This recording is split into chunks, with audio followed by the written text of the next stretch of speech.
ò bá sí àwa èmi tí ń dúró wájú yìí tí ń lérí ogun tí ní òkè Buhari nìṣó ká máa bá lọ.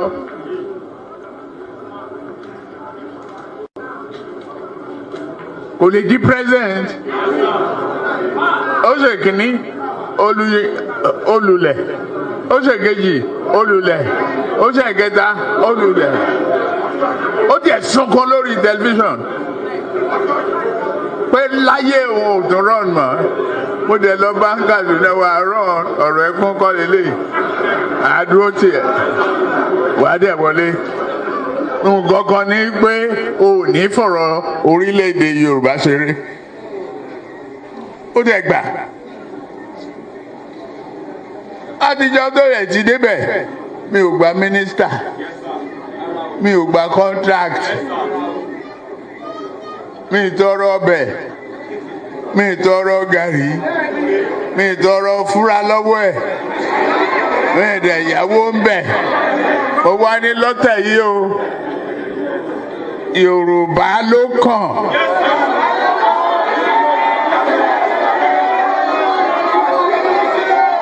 Tá a bá dẹ̀ sa Yorùbá náà, èmi ló kàn.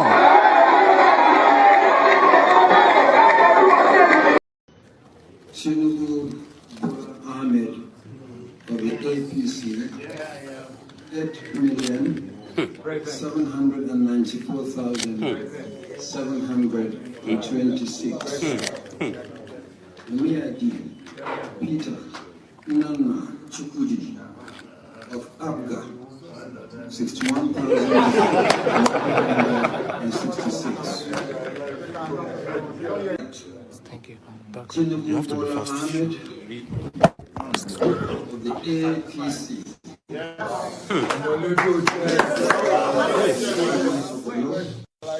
Is hereby declared the winner and is returned elected.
All right, so there it is right there. So I want you to pay keen attention to what I'm about to say now. So we have clarity on how we proceed forward. So now our blades are sheathed. Understand that. Our blades are sheathed. So the blade, our sword, is taken out of the sheath, which is the encasement. So our blades, our swords are sheathed, and the cut will be swift, and it will be clean. So there it is. So there is it's a fight to the death. Oh, it's not a fight to finish, the fight to the death. Do you understand? Because the level of nonsensity now going on within the Nigerian paradigm is a fight to the death. It's not a fight to finish. You know, fight to finish is to say that you have the window to recover and fight again. It's a fight to the death. Do you understand? You know,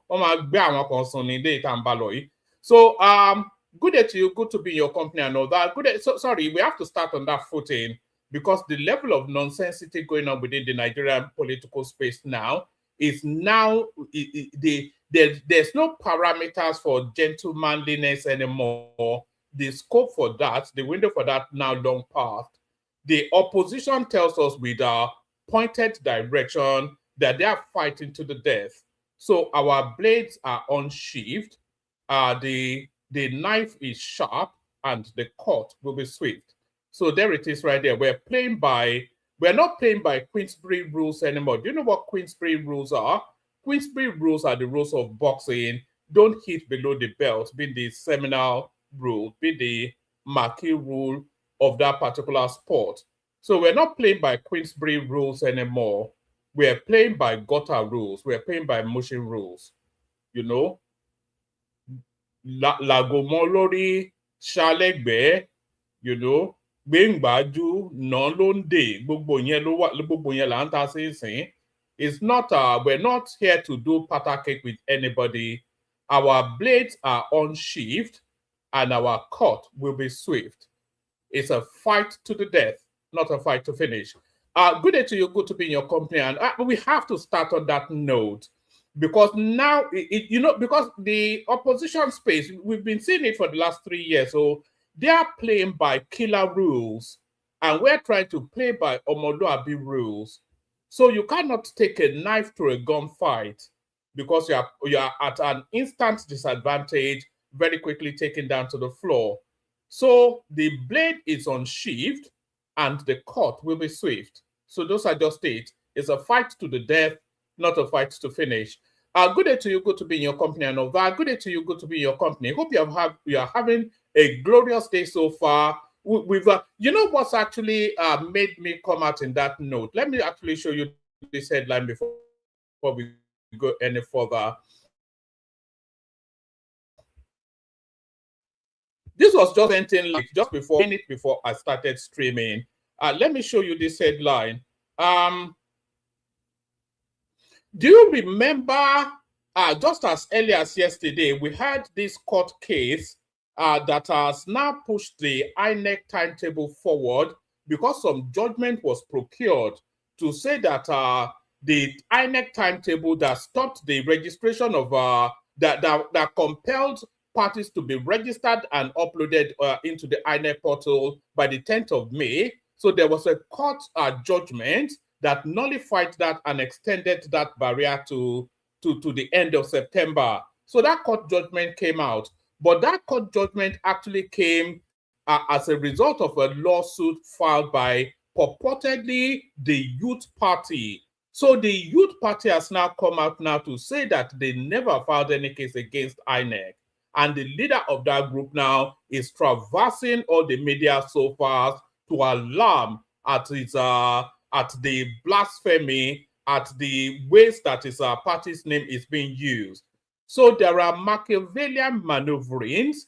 These people are playing by killer rules, so you cannot play by Omoluabi rules. So that's the headline right there. The Youth Party did not file any court case against INEC, Ayokunle. So we'll be getting into that in a moment. So clearly these people are playing by gutter rules, so you cannot play gentleman rules with them. The blade is unsheathed, rather. The blade is unsheathed, and the cut will be swift. Killer rules: kill or be killed. That's where we are now in the Nigerian political dynamism.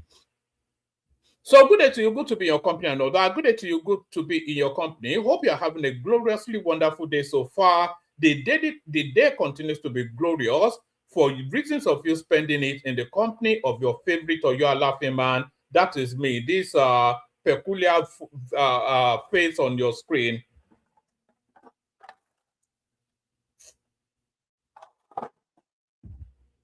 This peculiar face on your screen is your favorite or your laughing, and that is me. So yes, so good day and all that. The protocol remains the same. Click on the like button. If you haven't already done that, please do that. If you are watching us right now, or watching me right now, I'm the only one on the screen so far. If you're watching me right now, please make sure you've clicked on the like button. If you're not already subscribed, please subscribe as well. We are on an aggressive drive to take the subscription numbers up. We're after 50 new subscribers today. So if you're looking at your screen right now and the subscribe button is showing in red, you have not yet fulfilled all righteousness. So fulfill all righteousness by clicking on that red subscribe button. So the word changes to the past tense. It changes from subscribe, which is I've forgotten my English. So what's that? Is it an active pronoun or something, to a past tense, which is a completed action? Let me put it that way.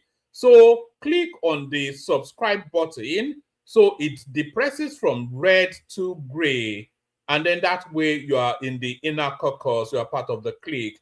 So we're on an aggressive drive to push numbers up. So if you're looking at your screen right now and you're not already subscribed, yeah, you might as well do us that favor and subscribe. So subscribe.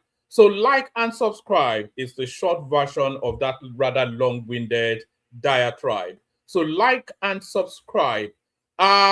If you want to come and join me on the screen, there's a hyperlink in the comment section that says StreamYard.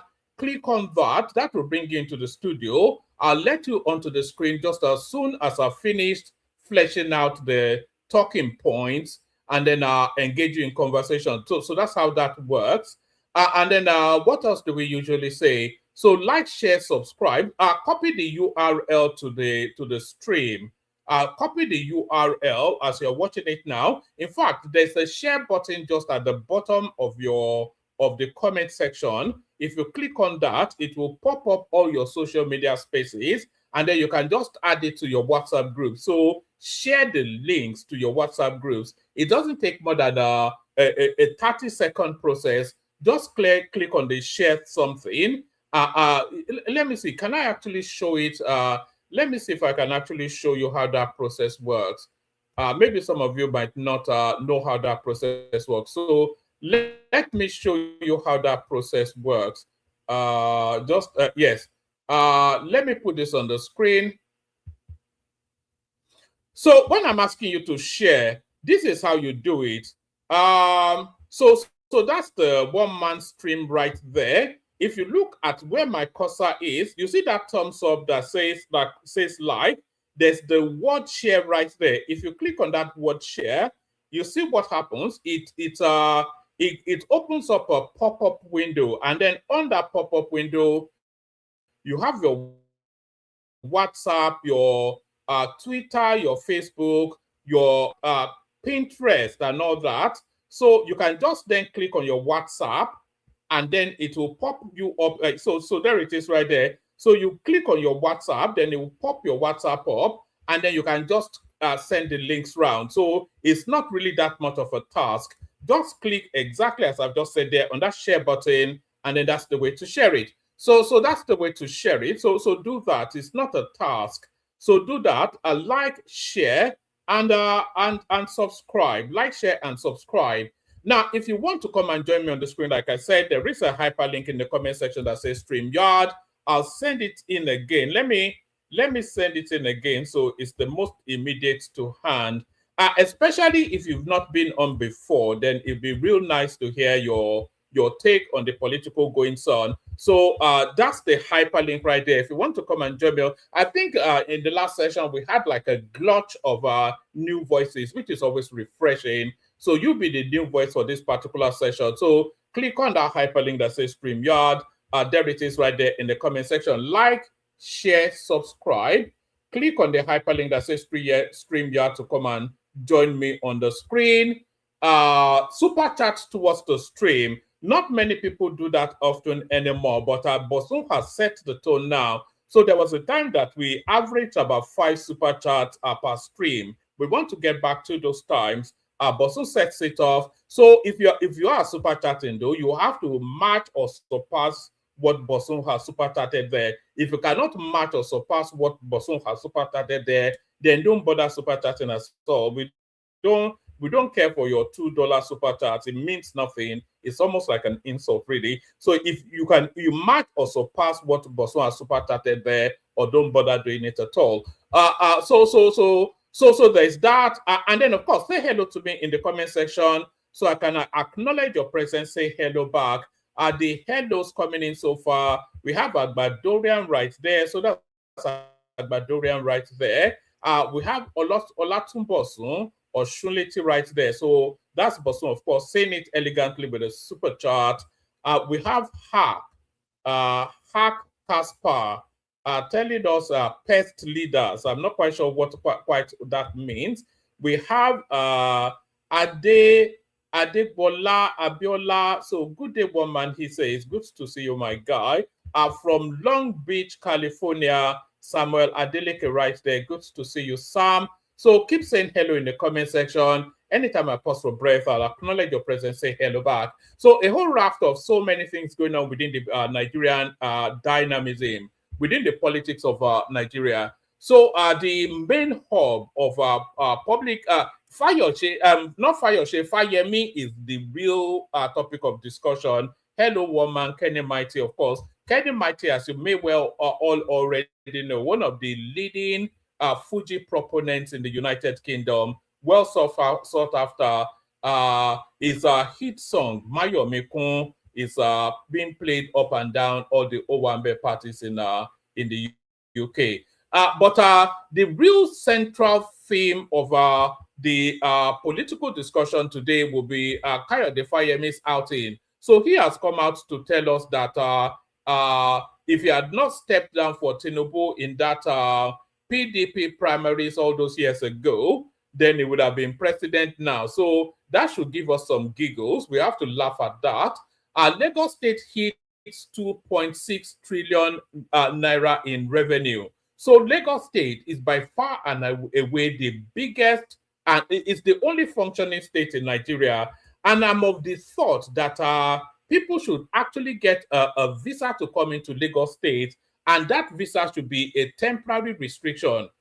Nobody should be allowed from other states to come into Lagos State for more than 6 months to a year. So let them go back. Like the South Africans are chasing people out of their country, maybe they should start chasing people out of Lagos State. Let them go back to their own home state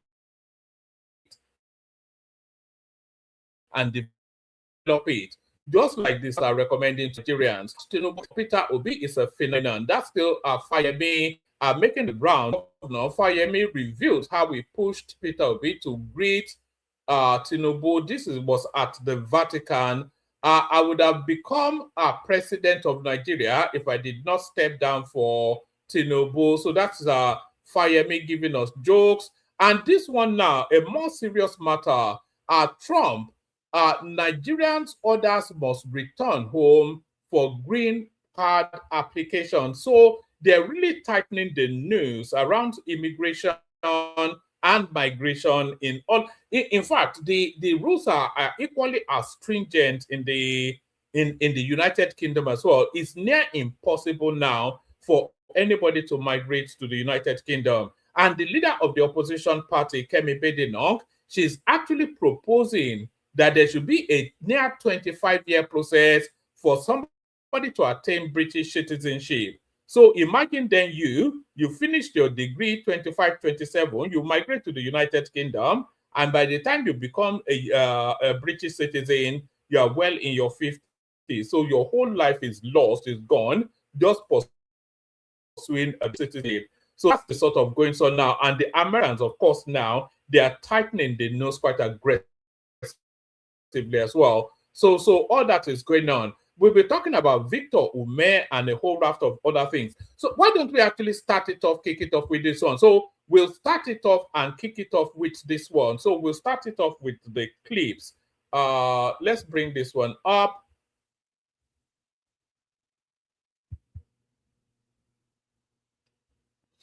All right. So we started off, kick it off with the clips, and we kicked. Oh, is now stuck in a funk.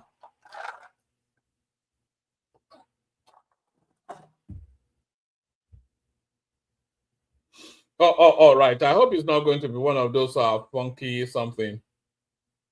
All right. We'll start it off with this one. So we're going to start it off with Victor Umeh. So Victor Umeh is one of the champion voices of the Peter Obi narrative. But Victor Umeh has not always been a champion. Can comment around because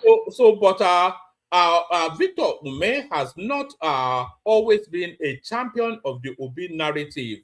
Just shortly after Peter Obi stopped being the governor of Anambra State, Victor Umeh came out in the media space, and this is what he had to say about Peter Obi. Anambrarians' recollection of Peter Obi's tenure. Victor Umeh says Peter Obi is a liar, a fraudster, and a propagandist, that Peter Obi refused to conduct local government election. So take keen note of this guy, watch his face closely and listen to his voice, because he's going to say something here. This was about 3-4 years ago, and then what he's saying now is in marked, sharp contrast to what is always said. So listen to this. A different game. And I said, look, I'm not somebody who can come around because you are controlling money. It doesn't work like that. I said, conduct local government election. I've always continued to say that, even in this studio. This is not the first time I'm saying it. Since 2010, he refused. I said, no, that cannot have only you as an elected official. We must have other people, because at the time we were having this disagreement, PDP had 30 members in the House of Assembly, 10 people in the House of Rep, 3 senators. After didn't have any. Conduct local government elections so that our party people can also participate in governance. And it became an offense. Oh, that's the genesis of the problem. That is the genesis of the problem, if you don't know. I've said it clearly, and each time they come to counter me, they've not been able to counter it. It is in the open, and the party people in Anambra State are solidly with me. A different game. And I said, look, I'm not somebody who can come around because you are controlling money. It doesn't work like that. So that was Victor Umeh. That was Sheun Okinbaloye interviewing him, by the way. That was Victor Umeh telling us then, in the throes of Obi's pomp as a governor, that he was ruling Anambra State like a demigod that believed absolutely nothing in democracy. So that was Victor Umeh back in those days, and this is Victor Umeh now. Why Peter Obi left ADC? There is the same guy. Here is the same guy, but the politics has now changed. So let's see now what he's saying now. So this is why you should never place any stock. They say the internet never forgets. These people forget sometimes that the internet never forgets.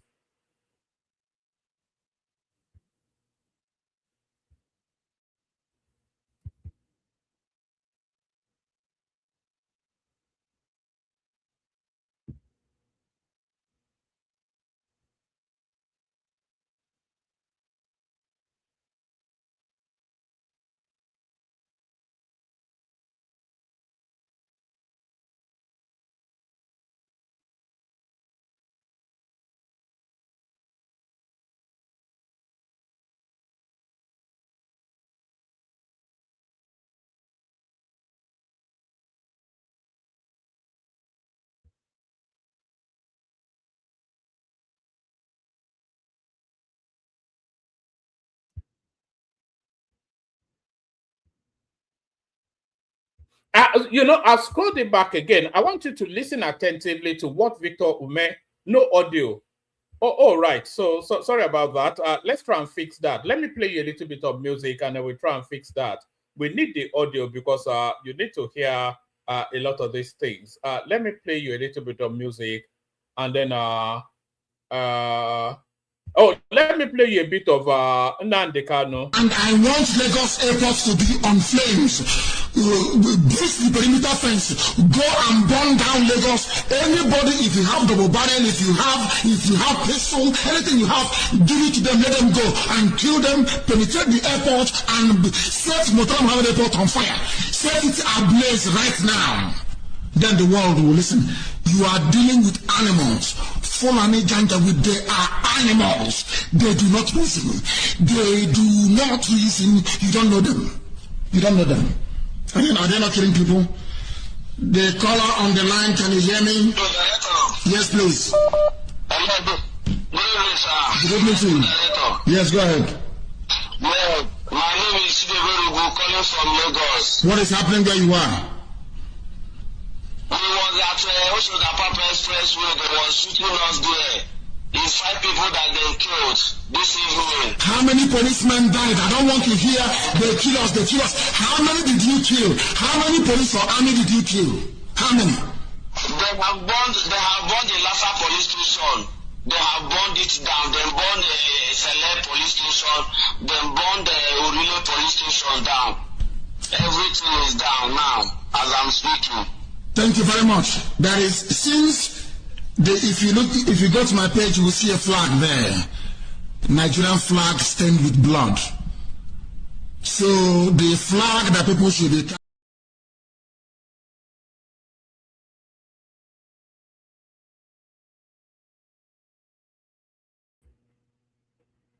Right. Hopefully, we don't get flagged for that. Actually, a lot of those Nandekano things, you shouldn't really be playing them. We were flagged once for this sort of a thing by YouTube. So hopefully, we get away with that one. Fingers crossed. But let's tell me if you can hear the audio on this one. So we have a go again. We're talking about Victor Umeh, who once upon a time had a different opinion about Peter Obi. And that opinion now has changed around 360. In fact, not 360, because then it reverses on itself. That opinion then has changed 180 degrees to the converse opposite of what he has always said. So this is what Victor Umeh used to think about Peter Obi when Peter Obi was in his full pomp as an Anambra State governor. The person interviewing him, by the way, is Seun Okinbaloye. So when you see Seun Okinbaloye, you will see how far back these opinions has been held. A different game. And I said, look. Tell me in the comment section if you can hear him, by the way. So hopefully the audio has been fixed. A different game. And I said, look, I'm not somebody who can come and sit around because you are controlling money. It doesn't work like that. I said, conduct local government election. I've always continued to say that, even in this studio. This is not the first time I'm saying it. Since 2010, he refused. I said, no, that cannot have only you as an elected official. We must have other people, because at the time we were having this disagreement, PDP had 30 members in the House of Assembly, 10 people in the House of Rep, 3 senators. After didn't have any. Conduct local government elections so that our party people can also participate in governance. And it became an offense. Oh, that's the genesis of the problem. That is the genesis of the problem, if you don't know. I've said it clearly. And each time they come to counter me, they've not been able to counter it. It is in the open, and the party people in Anambra State are solidly with me. So that was Victor Umeh back all the way back in those years, describing Peter Obi as a despotic demagogue. So here is Victor Umeh now singing a totally different tune. No, when Peter Obi was in the ADC, Nigerians were not convinced that he will emerge the president candidate of ADC. So they cast doubt on his emerging as the president candidate of the ADC. So his followers, particularly the electorate, the voters, did not look in the direction of ADC with any conviction, conviction that Peter will emerge. And when we went in there, studied the environment too, and the fears were manifesting because the party, everybody joined, the coalition, everybody joined. Some members of the party started claiming they founded the coalition, that the owners of the coalition, they are the owners of the party. Even some presidential aspirants that we interacted with, one claimed. Pardon me. Are you noticing that the reasons that Peter Obi gave for leaving that ADC setup is starting to change?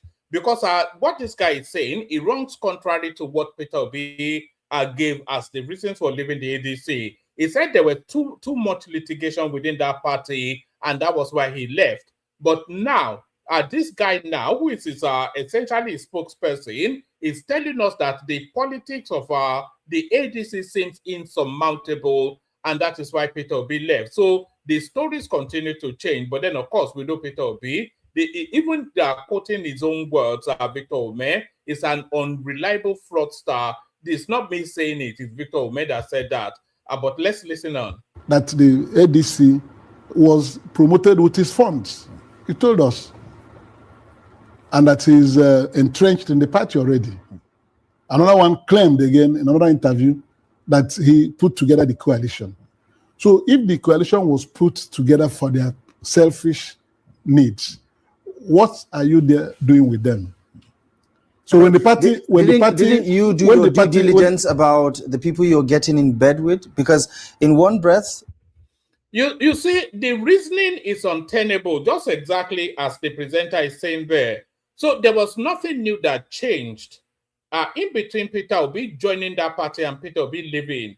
Before Peter Obi joined that party, everybody knew the setup was set up for Atiku Abubakar. Everybody knew that Rotimi Amesi was jostling for the vice presidential slot. So that was the case long before Peter Obi joined that coalition. That was still the case when Peter Obi joined that coalition. And Peter Obi is now citing that as the reason why he left. So we have no understanding. Peter Obi, it functions best when it's a big fish in a small pond. It cannot be a fish in an ocean. It has to be a big fish in a small pond. We saw it with the Labour Party. This thing that was set up for him as well. This NDC, there's some meaningless something Sirika Dixon set up in his living room, etc. So that's where Peter Obi habitates, where he's the only name standing, the only name of relevance. That's the only way Peter Obi can function. Peter Obi cannot primary. He has to run to where he's given a free ticket. And that happened in Abga as well, by the way. You know, when there was Ralph something or the other, that was the Abga candidate, and suddenly Peter Obi, by some wuru became the consensus candidate. Otuku kicked that guy out of the ticket and gave it to Peter Obi. So Peter Obi, in all of his political sojourn, has never primaried once. it is about the court litigations. In another, it seems the political alignment. What are you there doing with them?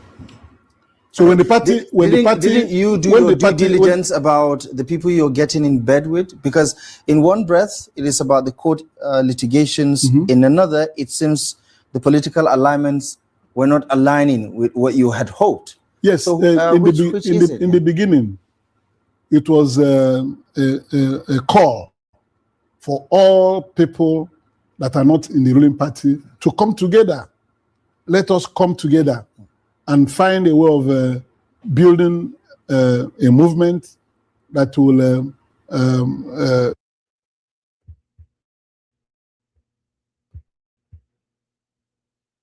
get a new government in place in Nigeria. As everybody gathered with that hope, believing that as you go on, there will be a fair process of selecting or nominating candidates in the party, people who saw that the party has now gained traction, started laying claims to the ownership of the party. You know, it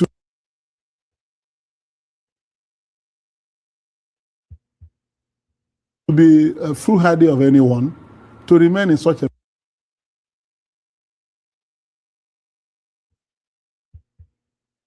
environment. And as these things were going on, and there were so many issues that were left hanging, ADC refused to address critical issues that will be very relevant in the election coming up. You're talking about zoning.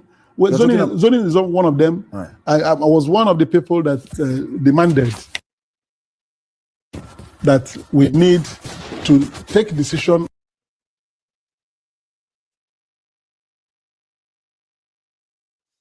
All right. Apologies that the thing is getting stuck. By the way, I have so many tabs on my screen. That's what's holding it. On some of these important things. All right. So that's Victor Umeh. Still a bit more of Victor Umeh. So Victor Umeh has been sent out to do somewhat of a hatchet job on the perceived Peter Obi political opponents, So in the next clip that you're about to see now, you'll hear him slaughtering Yusuf Dati. So everybody now, their neck is on the stake to be chopped. Let's see, where's the next one? Oh yes, let's go to this one.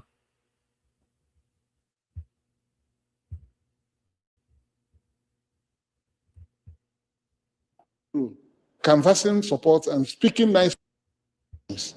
We got him, and he played very good role, very supportive role. Canvassing support and speaking nice. That's why today, if you go to online, you see a lot of great things he said about Obi before now. And two, because he has, he's not the running mate now, to Obi. And I don't know for what reason why he's criticizing. Today, Kwankwaso, Rabi Musa Kwankwaso, came as a willing collaborator in this mission. He came as a willing collaborator with his clout in politics, former governor for 8 years.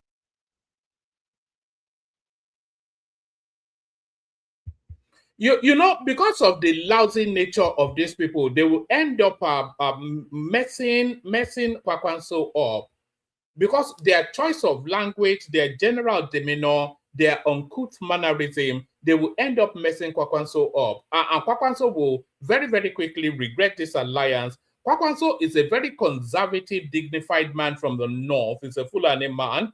And these people, they are very savage in the way, they're very brutish and uncouth in the way that they navigate through life and politics. And when the two come in conflict, you will see them starting to mess the guy up. So he's essentially telling us then that Kwankwaso came to beg them, and this sort of tonality would not augur well with the Northerners.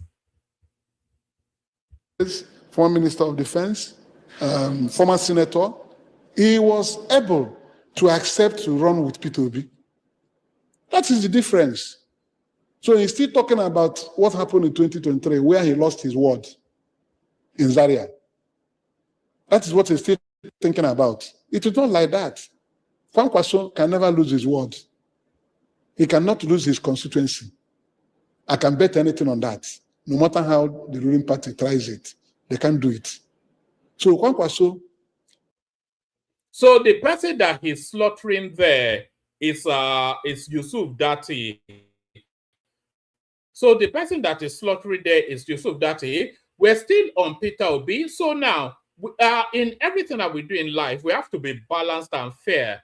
Peter Obi has always told us that the government have been chasing him up and down, and that is why he runs from party to party. So in this next clip that you're about to see now, you will see proof positive that the government of Tinubu has been working assiduously to undermine Peter Obi. So now this is irrefutable, incontrovertible proof that the government of Tinubu has been working assiduously to undermine Peter Obi. So the scene you're about to see now is taking place in a place called Agulu, which is the hometown of Peter Obi, is Agulu. So the reason APC was the reason so this is the hometown of Peter Obi. So it's a homecoming thing. And these are the crowds that have come out to welcome him at the local school. So here is the local school in the neighborhood that Peter Obi grew up in.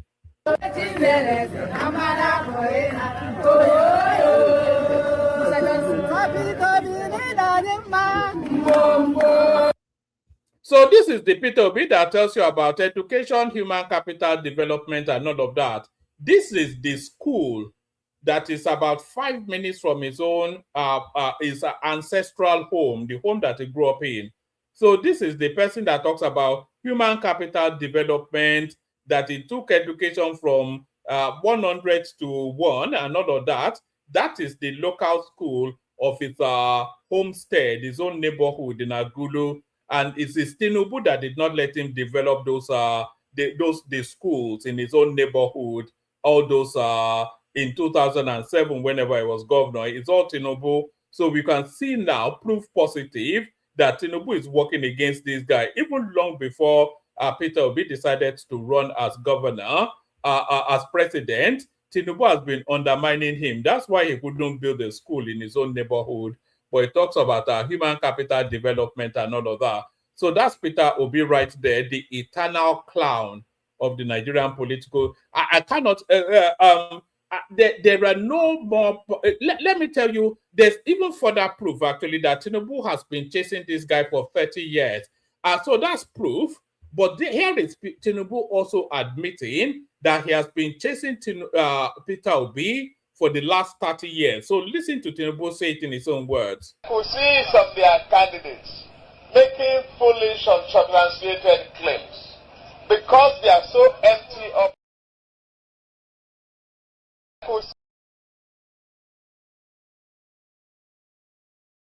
We see some of their candidates making foolish, unsubstantiated claims because they are so empty of themselves.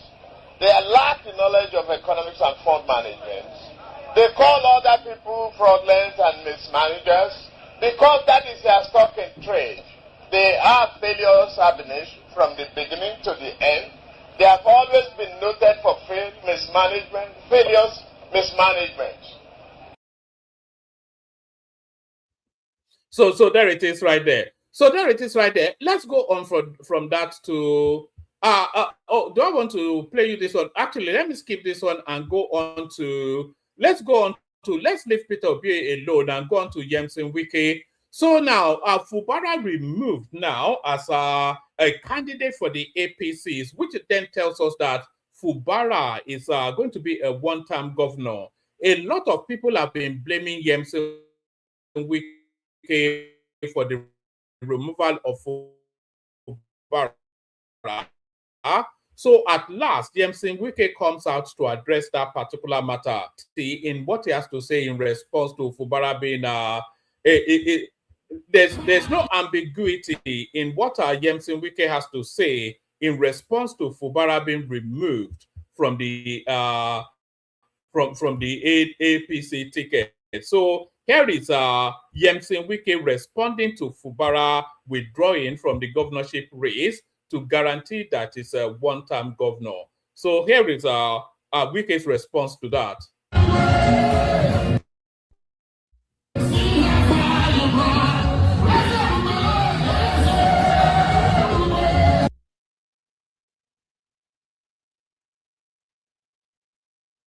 I really hate how this thing gets stuck in a loop, you know.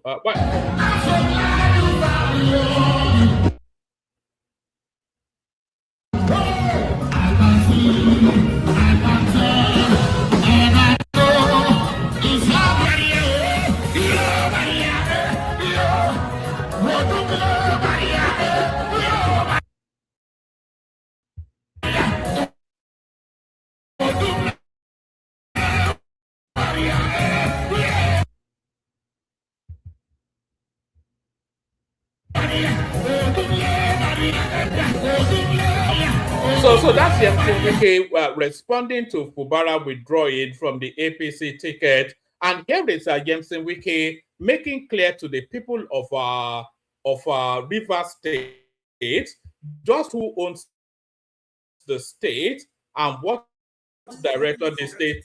So it's making clear in this next now just who owns Rivers State and which direction that Rivers State will follow. So here is Yemsin Wike giving clear instructions to the people of Rivers State. We don't have anything party now. What we have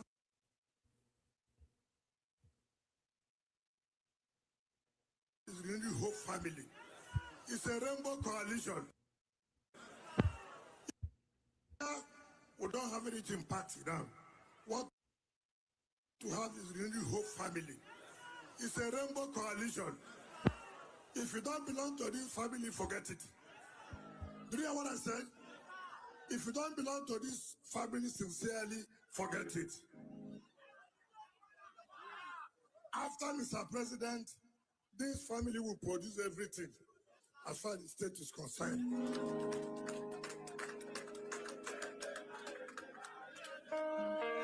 Yes, we get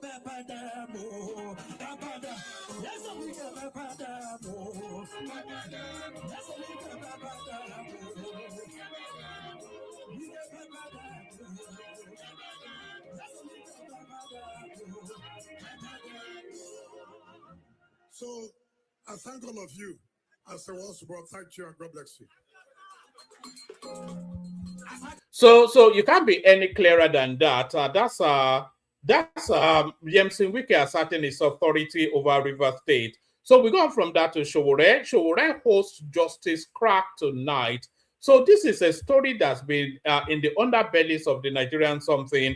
I don't know the full details of it, but apparently, allegedly, this Justice Crack or whoever he is, somebody unjustly done by the Nigerian state, allegedly, now being rescued by Showore. So here he is claiming his prize. If you don't fight, you can't win. That's the real thing.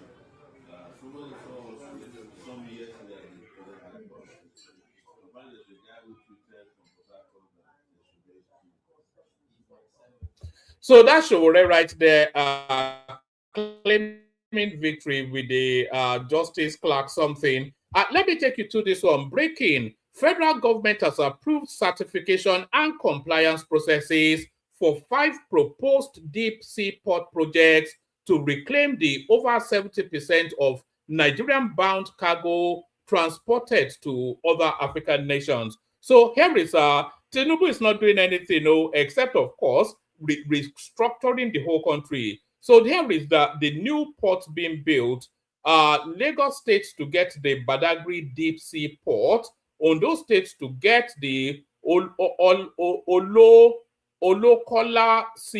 deep sea port, Akwa Ibom to get the Ibiom deep sea port, Cross River to get the Bakassi deep sea port, River State to get the Bonny deep sea port. And as you know, talk and do is what Tinubu is all about. So he's made those statements, and we expect work to begin on those spaces earnestly. So that's Tinubu is not working as ever, except of course restructuring Nigeria. So here is Showore again, and this question that Shewo Kimbaloye is asking him, it irritates Showore somewhat. But here the question that Shewo Kimbaloye is actually asking is the question that all of us are actually asking about Showore. Just what? So the question Shewo Kimbaloye, it really rankled Showore, but this question is the question that everybody is really asking Showore. Watch this. subterfuge. But you still cannot. They can't even tell you how people are registered on their page. You plan to run for election. This is a routine. Question by Showore. It's exactly that question by Shewo Kimbaloye. Showore is just running for the elections, just for something to do, just for him to become, just for his name to recall as a decimal within that space, just to continue to maintain relevance and cloud chasing. So that's essentially what Shewo Kimbaloye is asking him, and that's the question of all of us. Why exactly is he running? He's not going to be president. He's not likely to garner any more votes than he did in the previous cycle. Nobody takes him seriously. The best thing that Showore serves for that country is going to rescue people that have been badly treated by the system. Anything outside of that, he offers nothing. There are no set of circumstances that make Showore president. Showore is not qualified to be the president of Nigeria. There is no antecedent in his past history to suggest that he can ever be president or he has the capacity. Running some online magazine is not the qualification. It's a 50-something-year-old man now. There is no body of work that tells us that he qualifies for anything outside of Aluta. They will say what qualifies you as to run as Nigerian president, and he will tell you that he was the president of the Students' Union in Unilag. Can you imagine that? So that being the president of the Students' Union in Unilag and that he fought Abacha, that is what qualifies you to manage the complexity that is the Nigerian state. He will just be talking gibberish all over the place, constituting a nuisance to time and space. And that is what Seun Okinbaloye is asking him. Why are you running this time? Is it just for something to do, for the nuisance value that you are? That is essentially the question. And that question by Seun Okinbaloye is on behalf of all of us. So what exactly is the purpose of the exercise? Is it just for something to do so that you will continue to be a nuisance in the space? Subterfuge. But you still cannot even, they can't even tell you how people are registered on their page. You plan to run for election again. Is it just as a routine, or what will change? What is the routine in running for election? This will be your third time of being on the ballot. I've been running less than Atiku has run. What else do you want to know? So you want to, Atiku is your mentor? No, what I'm saying is that Peter Obi will be running for the third time. Are those your mentor? They're not my mentor. I'm just telling you that everybody is entitled to run for as many times. That's what I'm asking. Is this a routine for you? Or what it's not a routine. I know what you're trying to say. Yeah. What you're trying to say is what you do all the time. To say that some people are special than. No. I'm saying that what is changing now in 2027 if Sowore is going to be on the ballot? Are you running to win? Or what exactly is your Yes. And it is because, as I've told you several times, it's quite a ludicrous statement to make, to say that he's running to win. There are no circumstances that elect Sowore as president. If we had the best election we have in that country, Sowore will not come top 5. It will not come top 7. Sowore will not get any more votes than Tinubu in a free and fair election or a rigged election. Sowore will not get anywhere near Tinubu because people vest confidence in Tinubu's experience and antecedent, and people don't know. Sowore has no antecedent in anything. What has he done? What qualifies him? Students' Union leader and online magazine. Is that the prerequisite? Is that you will say, what experience did Donald Trump have? You are not Donald Trump. You are not a billionaire. You know, it's not that sort of a system. He will talk about Mandela trying to equivalent himself to Mandela. So Sowore offers nothing other than nuisance value, and there is no set of elections that elect Sowore. Why would you might as well elect me now. His credentials are no greater than mine. He's an online noisemaker. I'm an online noisemaker. You know, I have a history in banking, in governance, you know, so what quality there is nothing. I am more qualified than Sowore in terms of personal body of work and antecedents. So just coming jabada just constituting a nuisance. The value of Sowore is exactly that previous clip. Go and be fighting the system for injustice. That is all Sowore has to offer. He's an aluta guy, always will be. You know, so forget this nonsense now. And what Seun Okinbaloye is asking is exactly the question. Why are you running? Is it just to maintain relevance, something to do, so that you can be a nuisance to the space? And because you claim to be a presidential candidate, then the media is obliged to focus you a little bit, just clout chasing for relevance. What set of circumstances elect somebody like this? Online magazine and students' union. And those are the credentials to manage one of the most complex positions on the planet. Don't be daft now. Don't be stupid.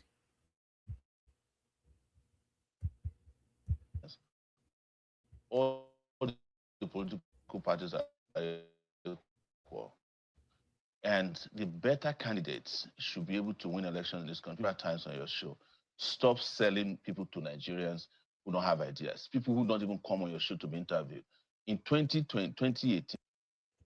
But that's, you know, it's about, because I've watched this clip already, what he's about to say now is actually counterintuitive. It's an argument against himself. It's about to say now that all the leading candidates and all of the people that won elections, they never come to the studio to address the space.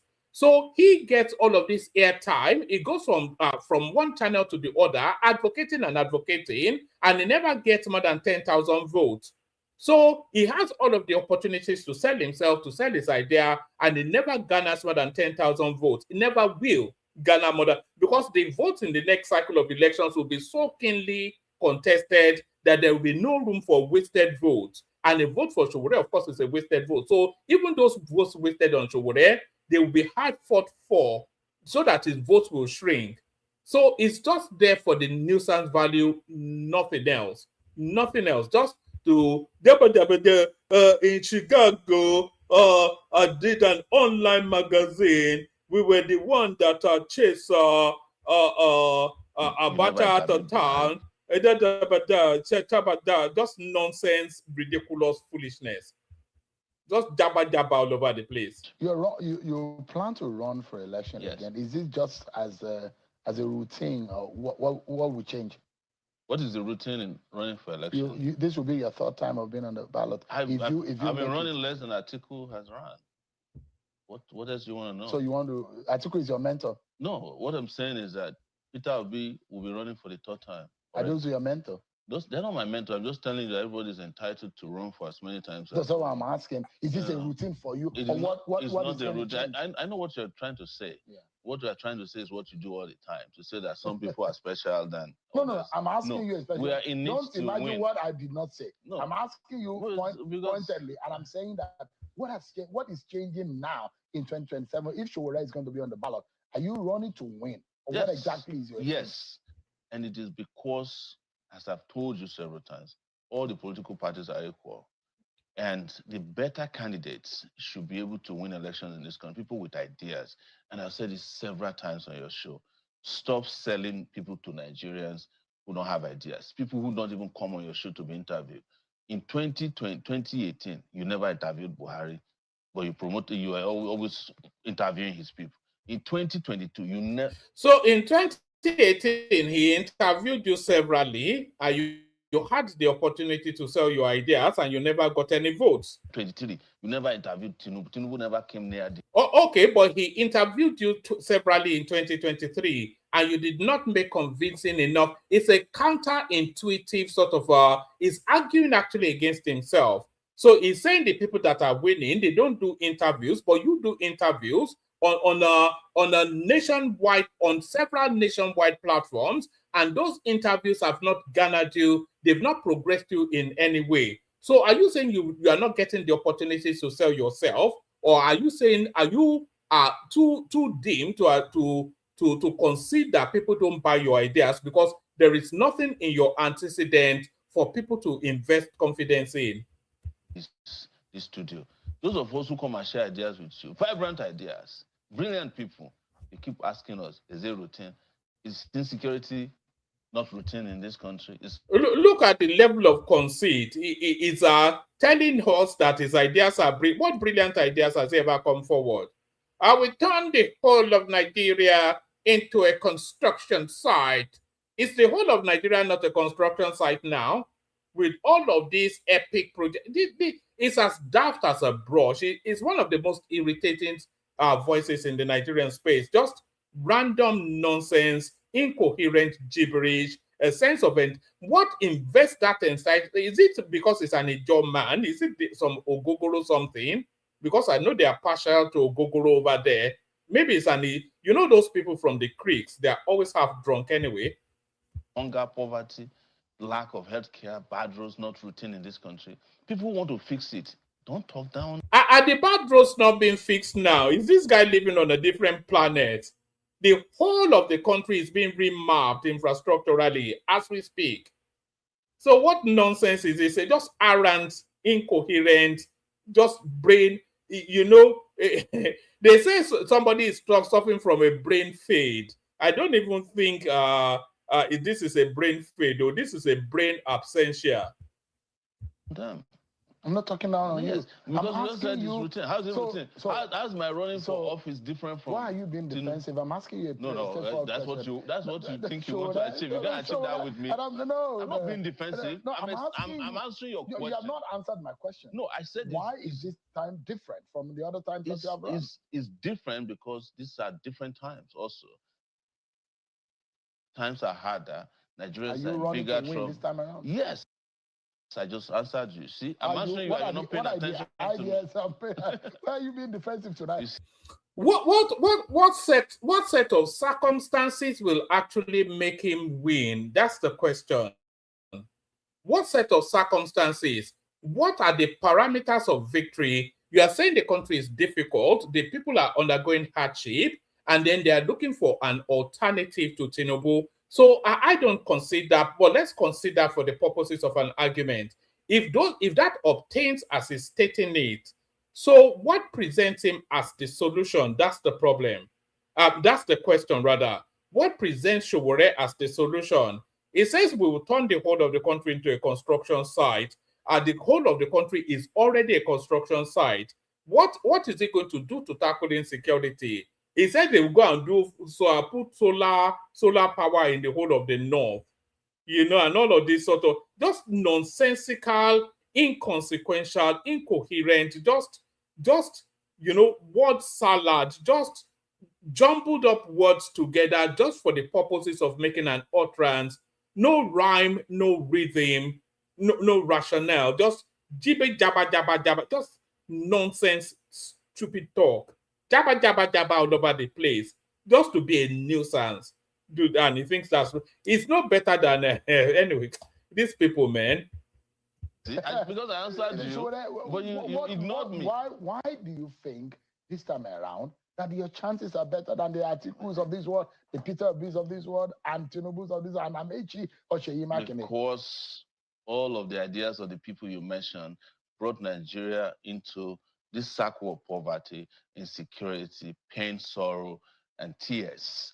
Do you want Nigeria to continue to get these same people elected or selected, whichever way they get themselves into office, so that the alternative to those people? I'm sorry, apologies to the Sowore fans, but this guy is just so irritating. It's just so difficult to hold it back sometimes and bite your tongue.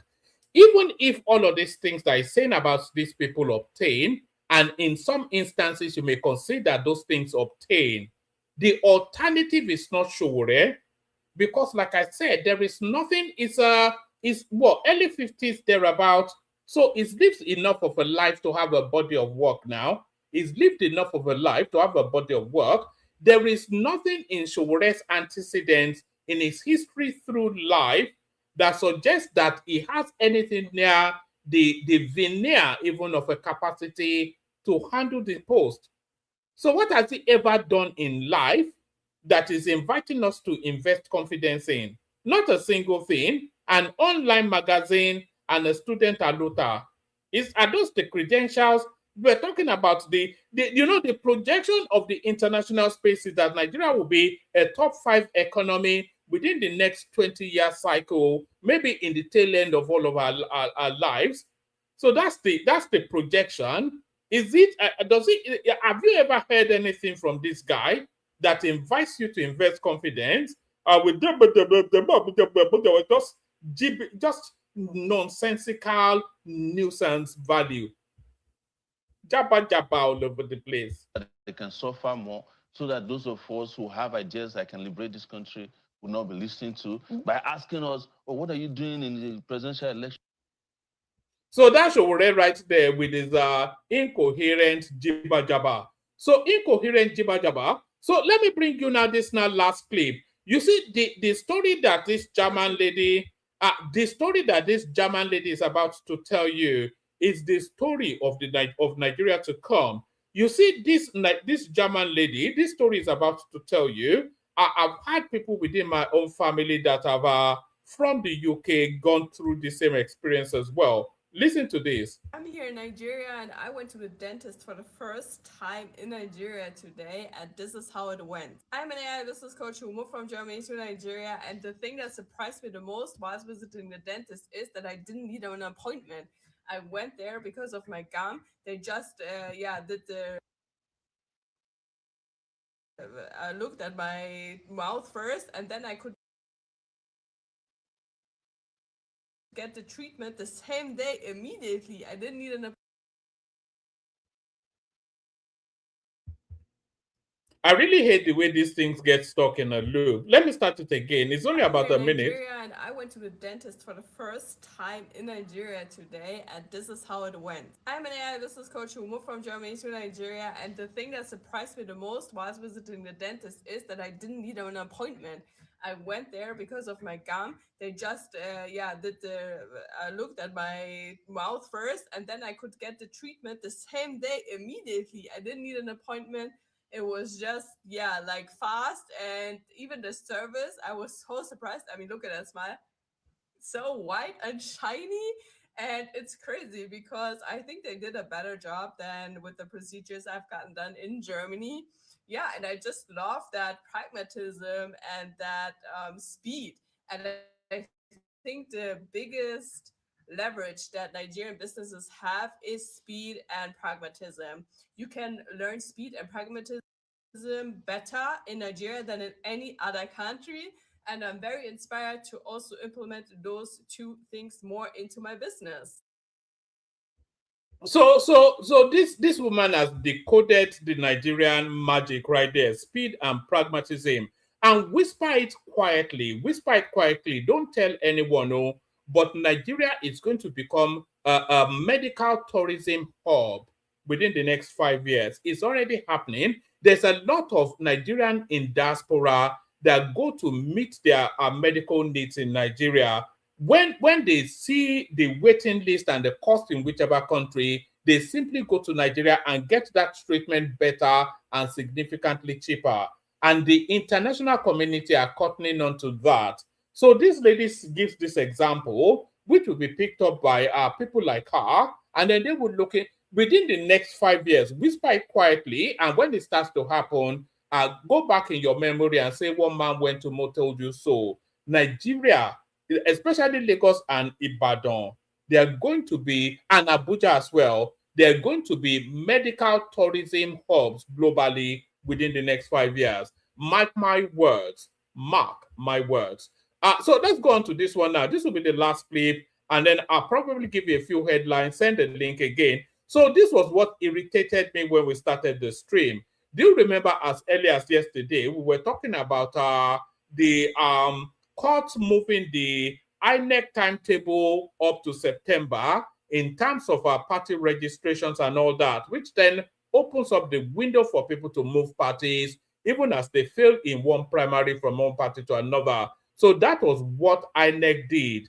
And there was a lawsuit that forced the court to make that move. And that lawsuit was attributed to a party called the Youth Party. But the Youth Party has now come out, and this is what they have to say. Tell me if you can hear this. So let's pick it up from here.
I'm seeing in the comment section that you can't hear it. Let me fix that fairly quickly. It's important that you do hear it.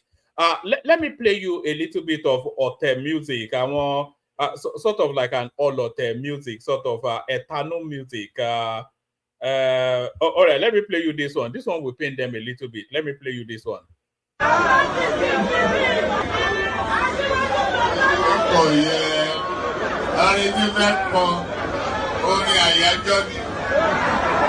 orin àyájọ́ ni wọ́n dìde wọ́n pínlẹ̀ ogun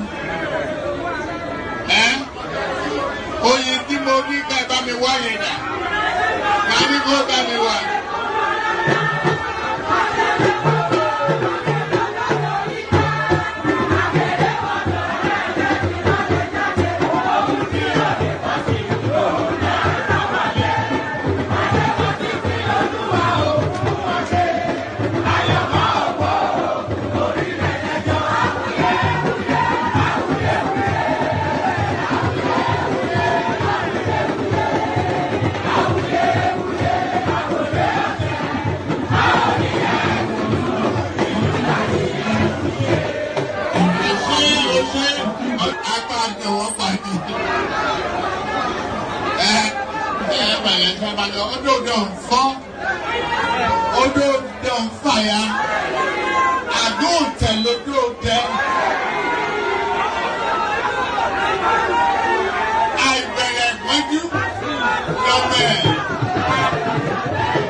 All right. So that's that. Just to that, odo ide konfo odo de konfaya agunte lodonde. So let me just explain what Tinubu was saying there. Odo ide is a brass mortal. You know the mortal you use to pound stuff, but made of brass. Odo ide, that's an odo ide. Odo de unfo, that means a brass mortal cannot break. Odo de on fire, that means a brass metal cannot tear. Odo de on fire, odo de on fire, agunte lodonde. You can pound it and it will bend in shape, but it will never break and it will never tear. So low way, lanludo agidigbo. So that is an agidigbo space right there. Ologbon lo nse kini, ẹ parí ẹ̀ fún mi ní comment section. So tell me if you can hear the volume now. So this is what rankled me when I started with in somewhat of an aggressive note when the session started. Like I was saying, the INEC has been forced to move the electoral timetable in terms of party registration. So what INEC had stated was that all parties needed to have uploaded their registered members and their processes onto the INEC portal by the 10th of May. Then, allegedly, apparently, a party called the Youth Party went to court and forced the court and made the court force INEC to move the cutoff date of our uploading party members from the 10th of May to the end of September. So that was what happened yesterday. And we were discussing then how that opened up the opportunities for people who have failed political party to hop into another party and chance their hand. So now this party, the Youth Party that allegedly took that case to court, was called into the media space, and this is what they had to say. So tell me if you can hear it now. Right, I have joining me now for a reaction to the High Court judgment, the Federal High Court judgment, annulling aspects of INEC's timetable and what exactly this means for INEC's independence. I have Solomon Ayokunle, he's the Director of Communications, Youth Party. Thank you for joining us on Newsnight. Thank you. When this news broke, many saw your name as having gone to court to seek for this outcome. Okay. I need you to clarify that first off. The Youth Party went to court on this matter, and what exactly did you hope to achieve, and do you think you've achieved that? All right. I would like to break it here that the judgment that was given, that the Youth Party is not a party to it. We did not file any court case against INEC. And there it is right there. So there it is right there. So the party now that Justice Umeh, I even still remember the name of the judge from yesterday, Justice Umeh, he gave that judgment for INEC to move the dates from the 10th of May to the end of September as a result of a lawsuit brought to him by allegedly the Youth Party. Here is the chairman of the Youth Party now, the Director of Communications of the Youth Party, I should say, telling us now categorically that they never took out that lawsuit. So what is going on? That's the question. Thank you for joining us on Newsnight. Thank you. When this news broke, many saw your name as having gone to court to seek for this outcome. Okay. I need you to clarify that first off. The Youth Party went to court on this matter, and what exactly did you hope to achieve, and do you think you've achieved that? All right. I would like to break it here that the judgment that was given, that the Youth Party is not a party to it. We did not file any court case against INEC. Oh. So we are not a party to that case. We don't have issues with INEC. Yes, we could say that. How did that youth party come to be we don't joined know. to the matter? So we are going to definitely apply to set it aside, because to set the judgment of the Federal High Court aside. Why? Because we are not a party to that suit. Is it just? But exactly that though. If they are not a party to it, then no audio still. Oh goodness me. All right. I thought you were hearing it when you guys are not. This is why I'm always urging you guys to be quick in your response. Let me see. What do we do? So what I will do, because it's important that you hear this. So what I will do is I will download it and then play it to you from the studio. Let's see. Maybe I'll even take you through my process. So let me just grab it from let me download it. There's a process involved, as I'm sure a lot of you can imagine. There is there's a process involved, and that process is being gone through now. So essentially, the party that they are alleging took out a lawsuit for INEC to recalibrate their timetable is now saying that they're not party to that suit. So if they're not party to that lawsuit, they are also now telling us that they're going to ask the courts to set that judgment aside. So everything fraudulent always happens in Nigeria, and this is probably one of the biggest fraud that I've ever seen from they've hijacked the name of a political party in order to foment mischief making. You probably can't look past the obedience space. They're the ones always using criminal methods. So this sort of criminality, I'm sure it will not be far away from the obedience, because if there's anything that they are noted and notorious for, is criminal activities. So I'm just waiting it. I'm not waiting it though. I'm waiting for it to upload so you can hear it. The youth party that they said got that judgment against INEC said they are bemused and befuddled by it as everyone else, because they were never party to any lawsuit against INEC. So this is a high-jinxed fraud. This is mischief making gone too far. You know, the Nigerian. I'm talking because I'm waiting for it to upload. It's spinning at the moment. So this sort of behavior, it just has all of the markings of the mischief makings of those sort of obedient elements. So I'm not quite sure why this is taking this thing so long. Usually it's done within a second.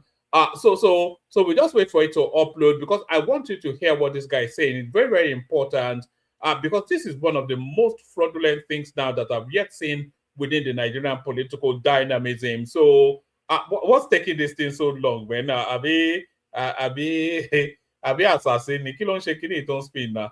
Just upload so I can play it so that we can move on. I've still got a few headlines to run through, and I think people are starting to tire of my voice. So the thing is still spinning, you know. I wish I could show you the back end of the studio, but I think it's about, and there it is. So listen to this, watch this. Right, I have joining me now for a reaction to the High Court judgment, the Federal High Court judgment, annulling aspects of INEC's timetable and what exactly this means for INEC's independence. I have Solomon Ayokunle. He's the Director of Communications, Youth Party. Thank you for joining us on Newsnight. Thank you. You know, when this news broke, many saw your name as having gone to court to seek for this. So why were people saying that they couldn't hear it? Why did you make me go and download it? You know, it's a lot more difficult to interact with it when I put it in the studio, because I cannot pause it. But a lot of people are saying there is no audio, there is no audio. So you guys, man, I don't know, man. Are you trying to sabotage me? Is that what it is? Is this okay? Tell me if you can hear it. I prefer to play it directly from the internet because that way I can pause it and interact with it. Tell me if you can hear it here. Otherwise, we play from the studio. Right, I have joining me now for a reaction to the High Court judgment, the Federal High Court judgment annulling aspects of INEC's timetable and what exactly this means for INEC's independence. I have Solomon Ayokunle, he's the Director of Communications, Youth Party. Thank you for joining us on Newsnight. Thank you. You know, when this news broke, many saw your name as having gone to court to seek for this outcome. I need you to clarify that first off. The Youth Party went to court on this matter, and what exactly did you hope to achieve, and do you think you've achieved that? All right. I would like to break it here that the judgment that was given, that the Youth Party is not a party to it. We did not file any court case against INEC. Oh. So we are not a party to that case. We don't have issues with INEC. Yes, we could say that. How did that Youth Party come to be joined to the? So, ṣe mọ̀ pé tẹ́ bá wà lọ tẹ́ bá wà bọ̀ àwọn ọmọ Peter Obi yẹn náà máa wà lẹ́yìn kínní yìí because ibi mọ̀dàrú lè máa ti ń bá wọn tẹ́ bá wà lọ tẹ́ bá wà bọ̀ àwọn ọmọ Peter Obi ló wà ń bẹ̀. We are going to definitely apply to set it aside because to set the judgment of the Federal High Court aside. Why? Because we are not a party to that suit. Is it just because you're not a party to it? I mean, we'll have to take it from you because you are the communications director. Yes. You did not institute this case. Did not. What do you mean you have to take it from him? The party in play, the party whose name was hijacked to foment this fraudulent act, they've come out to tell you that they're not party to it, and you're saying you have to take it from them. What do you mean you have to take it from them? Do you have anything to it? What sort of a ludicrous sort of elements do they employ in this? It's like she's trying to infer that the guy is not being upfront and honest. What do you mean you have to take it from them? It's just ridiculous nonsense. They are not party to it. And if they're not party to it, then their name has been fraudulently used. And if they are made name as, they don't even have to apply to the court for anything. If they are not party to it and their name was fraudulently used, it immediately invalidates that judgment. You go and use my name to sue somebody and you get a judgment, and the judge finds out that I didn't even know about the lawsuit, then what happens to that judgment? You know, it voids immediately now. This is just the mischief making of the obedient space. I want more rascality, yeah. Not. But do you align with the judgment of the Federal High Court? Okay, so if we look at that judgment, of course it's a popular judgment because this is like more or less the political transfer window, right? Right. But if you look at in the past, we've had issues of pre-election running into election cycles. So you now see after election, pre-election issues are still issues that you're dealing with. And eventually you might have someone that really did not win an election using state resources to fund court cases of pre-election issues.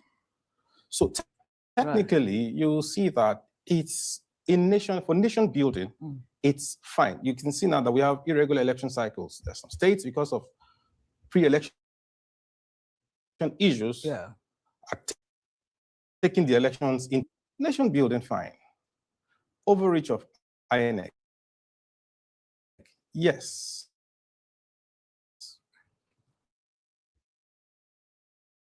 Now, the calendar, the election timetable, but for us as a party, we've said to ourselves, it's time to build, right? I mean, we've gone to, if you talk about legal cases with INEC, I think Youth Party will come up, even up to our name, right? Yes, we go to court with INEC, and we look at it over the years. It's been a lot on us, But this is a time to build. If we're looking at shaping the future, right, we can't keep going to cuts. Now, we've followed the electoral timetable judiciously as a party. Right. We've had our ward congresses. We had that last week. Today, we had state congresses. Last week, we have local government congresses. Tomorrow, we are having our national convention, right? Friday next week, we are having a primaries. So why will we want to scuttle the process we've adhered to, right?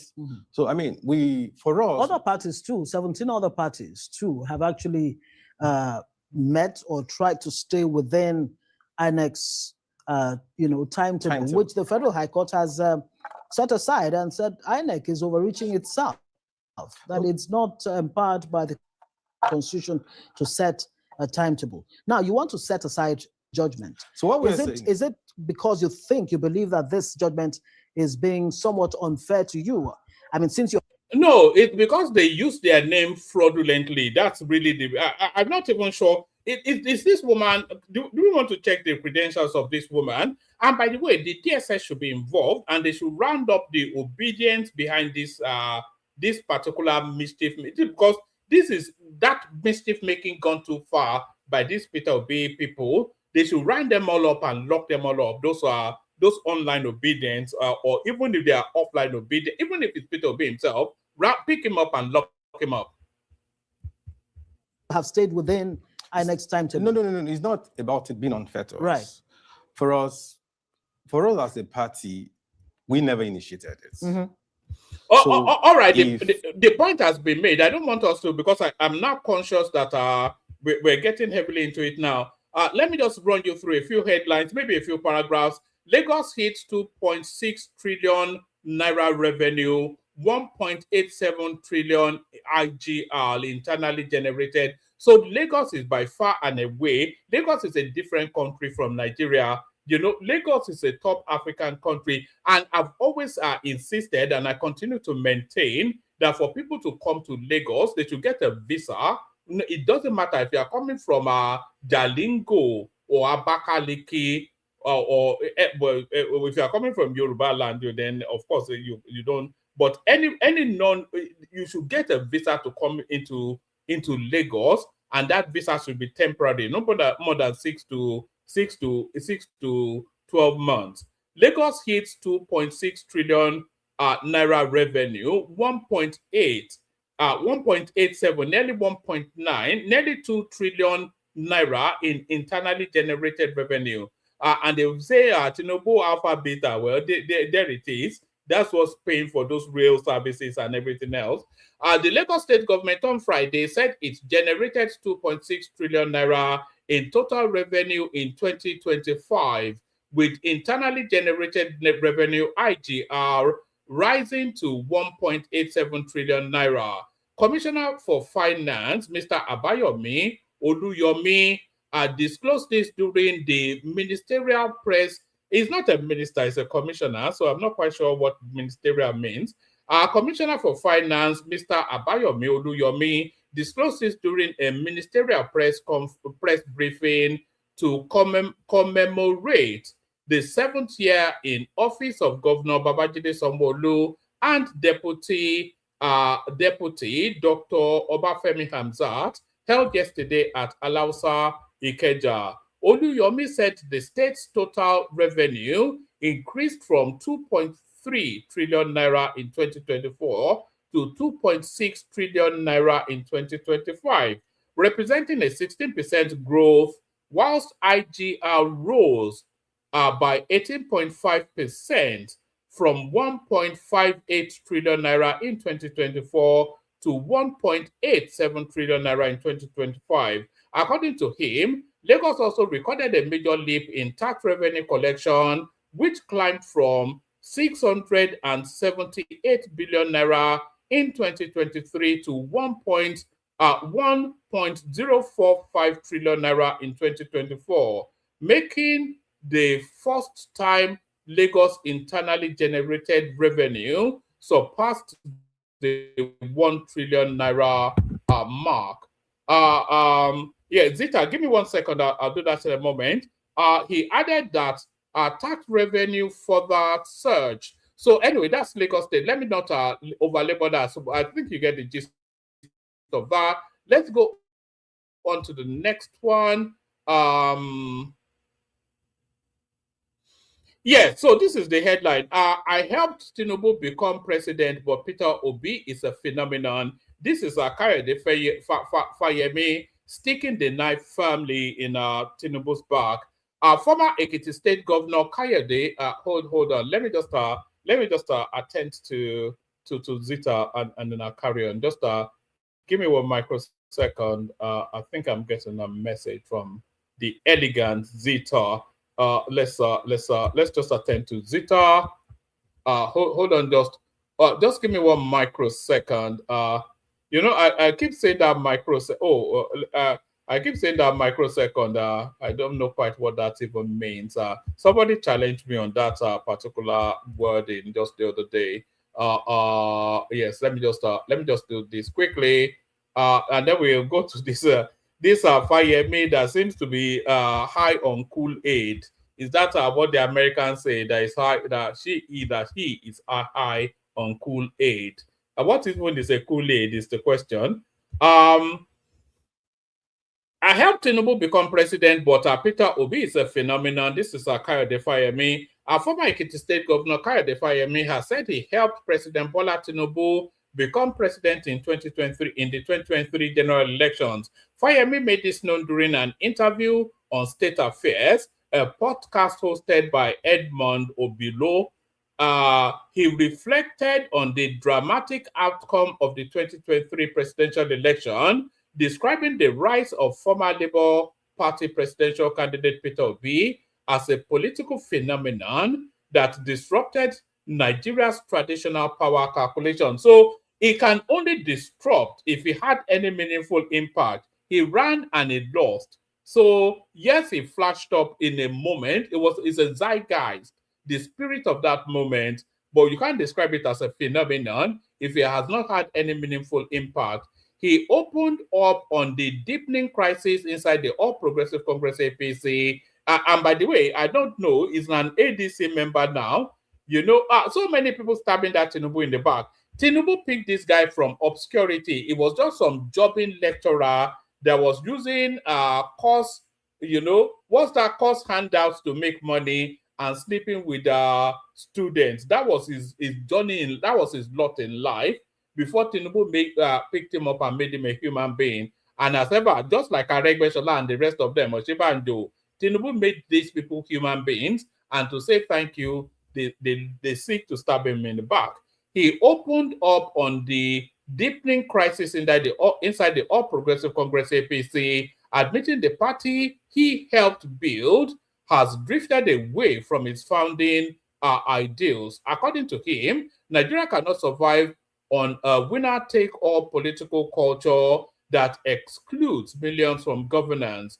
He called for inclusive politics, transparent primary elections, and the restructuring of the Nigerian Federation. So they can start by having that transparent primaries in his own political party where they're angling and jostling for a consensus. I helped Tinubu become president, but the APC has lost its bearing. Peter Obi is a phenomenon. So that's Kayode Fayemi right there. We're still with Kayode Fayemi. Our former Ekiti State Governor Kayode Fayemi reveals how he pushed Peter Obi to greet Tinubu at the Vatican.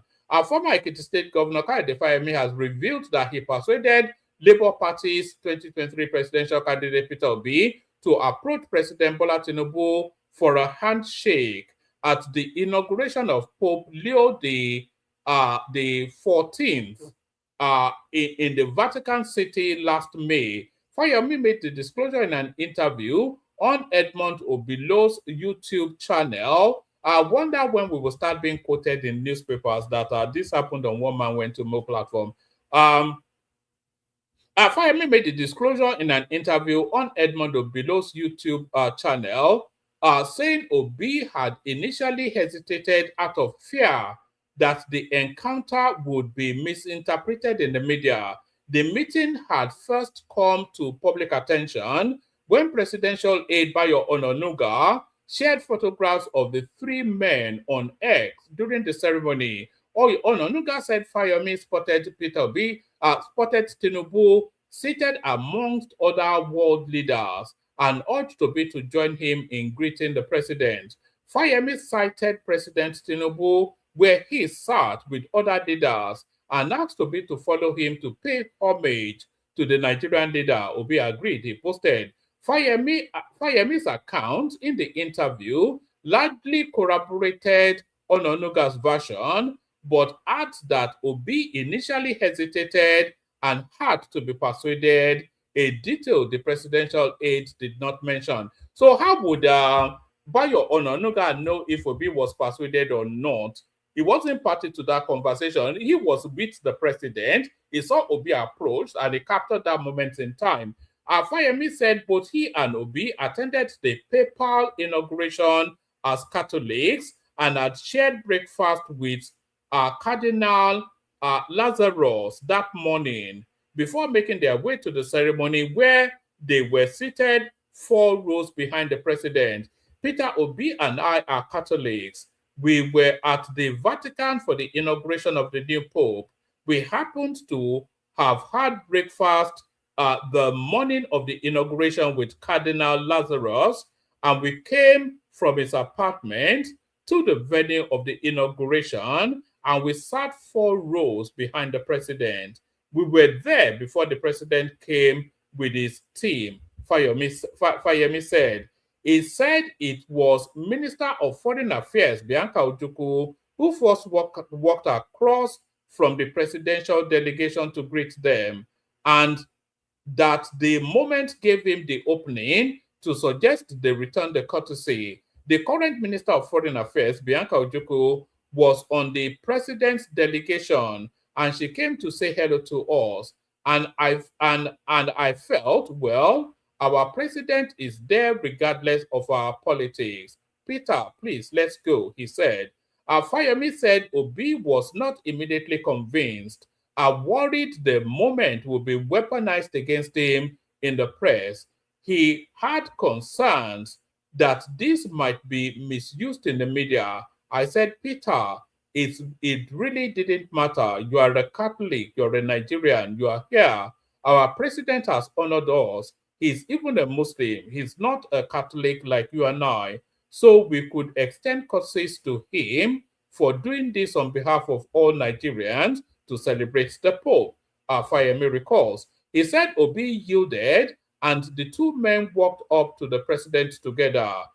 Readily, Obi agreed. So saying readily then that tells you that he didn't need too much persuasion. He was blown away by the aura and the allure of having his president, the Jagaban, represent. It was filled with national pride that his Lord and Master was in situation. That's Tinubu. Readily, Peter agreed. So we walked up to the president and I said, Mr. President, welcome to the Vatican. Thank you for honoring us with your presence, Fayemi narrated. He said Tinubu responded swiftly and with humor. The president is quick-witted. You have got to give him some credit for that as well. He immediately retorted, Kayode, what are you saying? I should be the one welcoming you because I am the leader of the Nigerian delegation, Fayemi said. Obi then acknowledged the president's position directly. Peter kindly said to him, yes, sir, you are our leader. So thank you for coming to Rome to honor us, even though we are not part of your delegation, but you are our leader. So there is Peter Obi is always intimidated by powerful people. That is why he always runs away to small ponds where he can be the big fish. So we joked about it, and that was it, Fayemi said. The encounter ended there, with both parties going their separate ways as Tinubu proceeded to a state-by-state courtesy visit to Pope Leo XIV. Asked whether it was the first time the 2 men had shaken hands since 2023 elections, Fayemi measured, I wouldn't know, but they shook hands there. So that's Fayemi then giving us a bit of expansion on what transpired at that Vatican meeting. So we come from that to this. So this is the joke of the century, of course. I would have become president of Nigeria if I did not step down for Tinubu, the clown called Kayode Fayemi. This is the joker, the Alawada, something. Tell me if you can hear the volume on this, so it saves me from having to read it out. Tell me if you can hear the volume. This is Comedy Central, Nigerian version.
One man, can you hear me?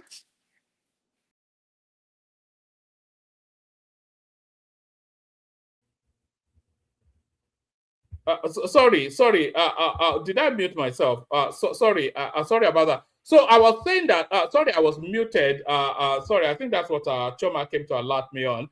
I would have, so I'm going to read it to you, and then I'll play you the audio. Then you'll see that this is all of the reasons why you should never believe anything that you read in the papers. You know, because what the guy actually said and the circumstances of this headline, it bears no consonance with what the guy said. So I'll read it to you as the newspaper is presenting it, and then I will play it to you as the guy said it. And there is no consonance between the two. Sorry, Chioma, I didn't actually know you came in to tell me that that I was muted. I was about to start getting up myself. I would have become president of Nigeria if I did not step down for Tinubu. So this is the headline that inspired my title. I would have become president of Nigeria if I did not step down for Tinubu, attributed to Kayode Fayemi. Former governor of Ekiti State, Kayode Fayemi, has claimed that he would have emerged as the president of Nigeria if he had not stepped down for President Bola Tinubu in the build-up to the 2023 elections. He made the claim during an interview on State Affairs, a podcast hosted by Edmond Obilo. The host had made the claim in a statement addressed to Fayemi during the interview, and the All Progressive Congress APC affirmed the submission by saying yes. So that's what they are claiming. Correspondents report that Fayemi, while speaking at the Oxford Global Think Tank Leadership Conference in Abuja, reflected on Nigeria's economic policies, leadership values, and the courage needed to make tough governance decisions. Fayemi blamed Jonathan for lacking the courage to implement the removal of fuel subsidy during his administration, despite having the support of key stakeholders at the time. He revealed that, contrary to public perception, many governors under Jonathan's administration, including himself, supported the removal of fuel subsidy, even though the then opposition party Action Congress of Nigeria opposed it politically.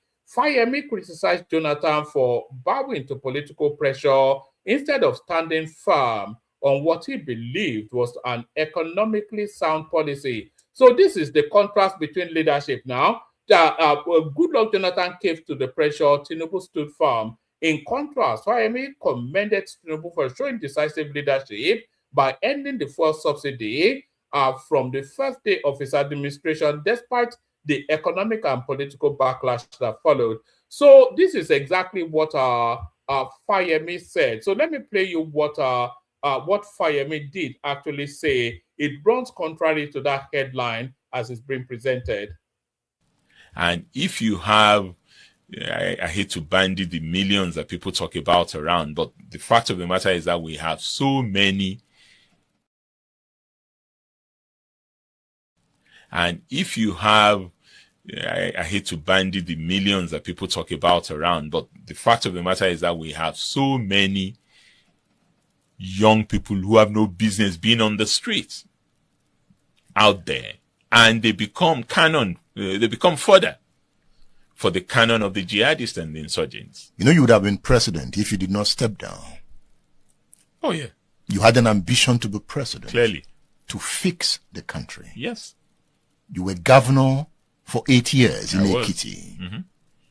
Has the political class failed the people? Well, clearly we have. We haven't succeeded in realizing the ambition.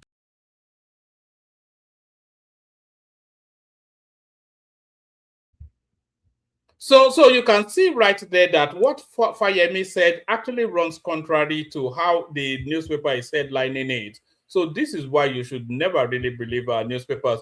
So this is the last readout. I'll send the link again. Anybody that wants to come in. Trump directs Nigerians, others applying for green cards to visit home countries. So this is the tightening of immigration processes right across all the Western spaces. United States President Donald Trump has directed that Nigerians and other nationals applying for green cards must return to their home countries to apply for the process except in extraordinary circumstances. The new immigration development was disclosed on Friday. According to a press statement issued by the United States Citizens and Immigration Service, the agency said the policy was aimed at restoring what it described as the original intent of the United States immigration law. The statement noted that aliens seeking adjustment of status would now be required to process their residency application through U.S. consular offices abroad under the supervision of the United States Department of State. The agency stated, "We are returning to the original intent of the law to ensure aliens navigate our nation's immigration system properly. From now on, an alien who is in the United States temporarily and wants a green card must return to their home country to apply, except in extraordinary circumstances." USCIS spokesman Zach Keller said the policy would help reduce the number of migrants remaining illegally in the country after unsuccessful residency applications. This policy allows our immigration system to function as the law intended, instead of incentivizing loopholes. When aliens apply from their home countries, it reduces the need to find and remove those who decide to slip into the shadows and remain in the United States illegally, remain in the United States illegally after being denied residency. He said the agency explained that the policy would particularly affect temporary visitors such as students, tourists, and workers who enter the United States on non-immigrant visas. Non-immigrants like students, temporary workers, or people on tourist visas come to the United States for a short time and for a specific purpose. Our system is designed for them to leave when their visit is over. And by the way, there was a girl that did a clip on this. I wonder, I should have brought it forward actually. This visit should not function as the first step in the green card process, the statement reads. The agency further argued that routine residency applications through consular offices abroad would free up limited agency resources to focus on other immigration priorities. The statement added that the agency would be able to dedicate more attention to applications involving victims of violent crimes, human trafficking cases, naturalization requests, and other immigration services under its jurisdiction. So there it is right there. They're tightening the processes in the United States. So that's me done. Let me play you the Kegite music, and then we'll see what conversation we can kick on. Can people please make sure that they're subscribed?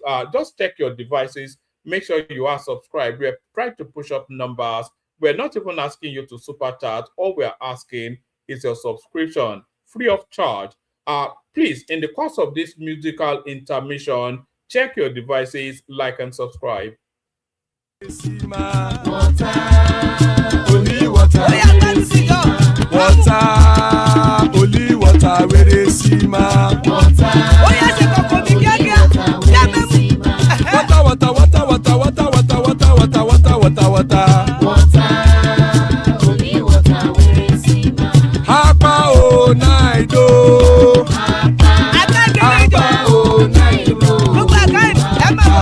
Hapa you don't come oh.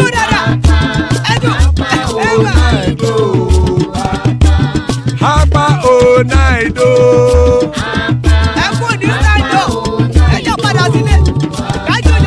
Oro keke elemu ye o. Ide shodi ya keke elemu re o. Bobby master keke elemu re o. Chifu file keke elemu re o.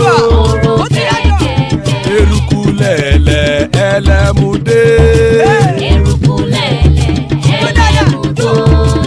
Erukulele jàre o. Eruku lẹ̀lẹ̀ Ghana ti dé ẹgbẹ́ bọ́dì o. Ọmọ ẹlẹ́yẹ ẹ̀yẹ ẹ̀yẹ o ó dilé o. Odúyẹ̀lá ẹ̀yẹ o ó dilé o. Petrosoname ẹ̀yẹ o ó dilé o. Petrosodunke ẹ̀yẹ rẹ̀ ó dilé o. Ẹlẹ́kọ̀ ọ̀run mú ìní o.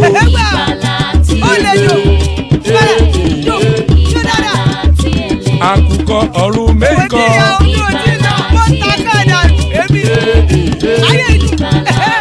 Ikú kò ní ríwà gbéṣe o.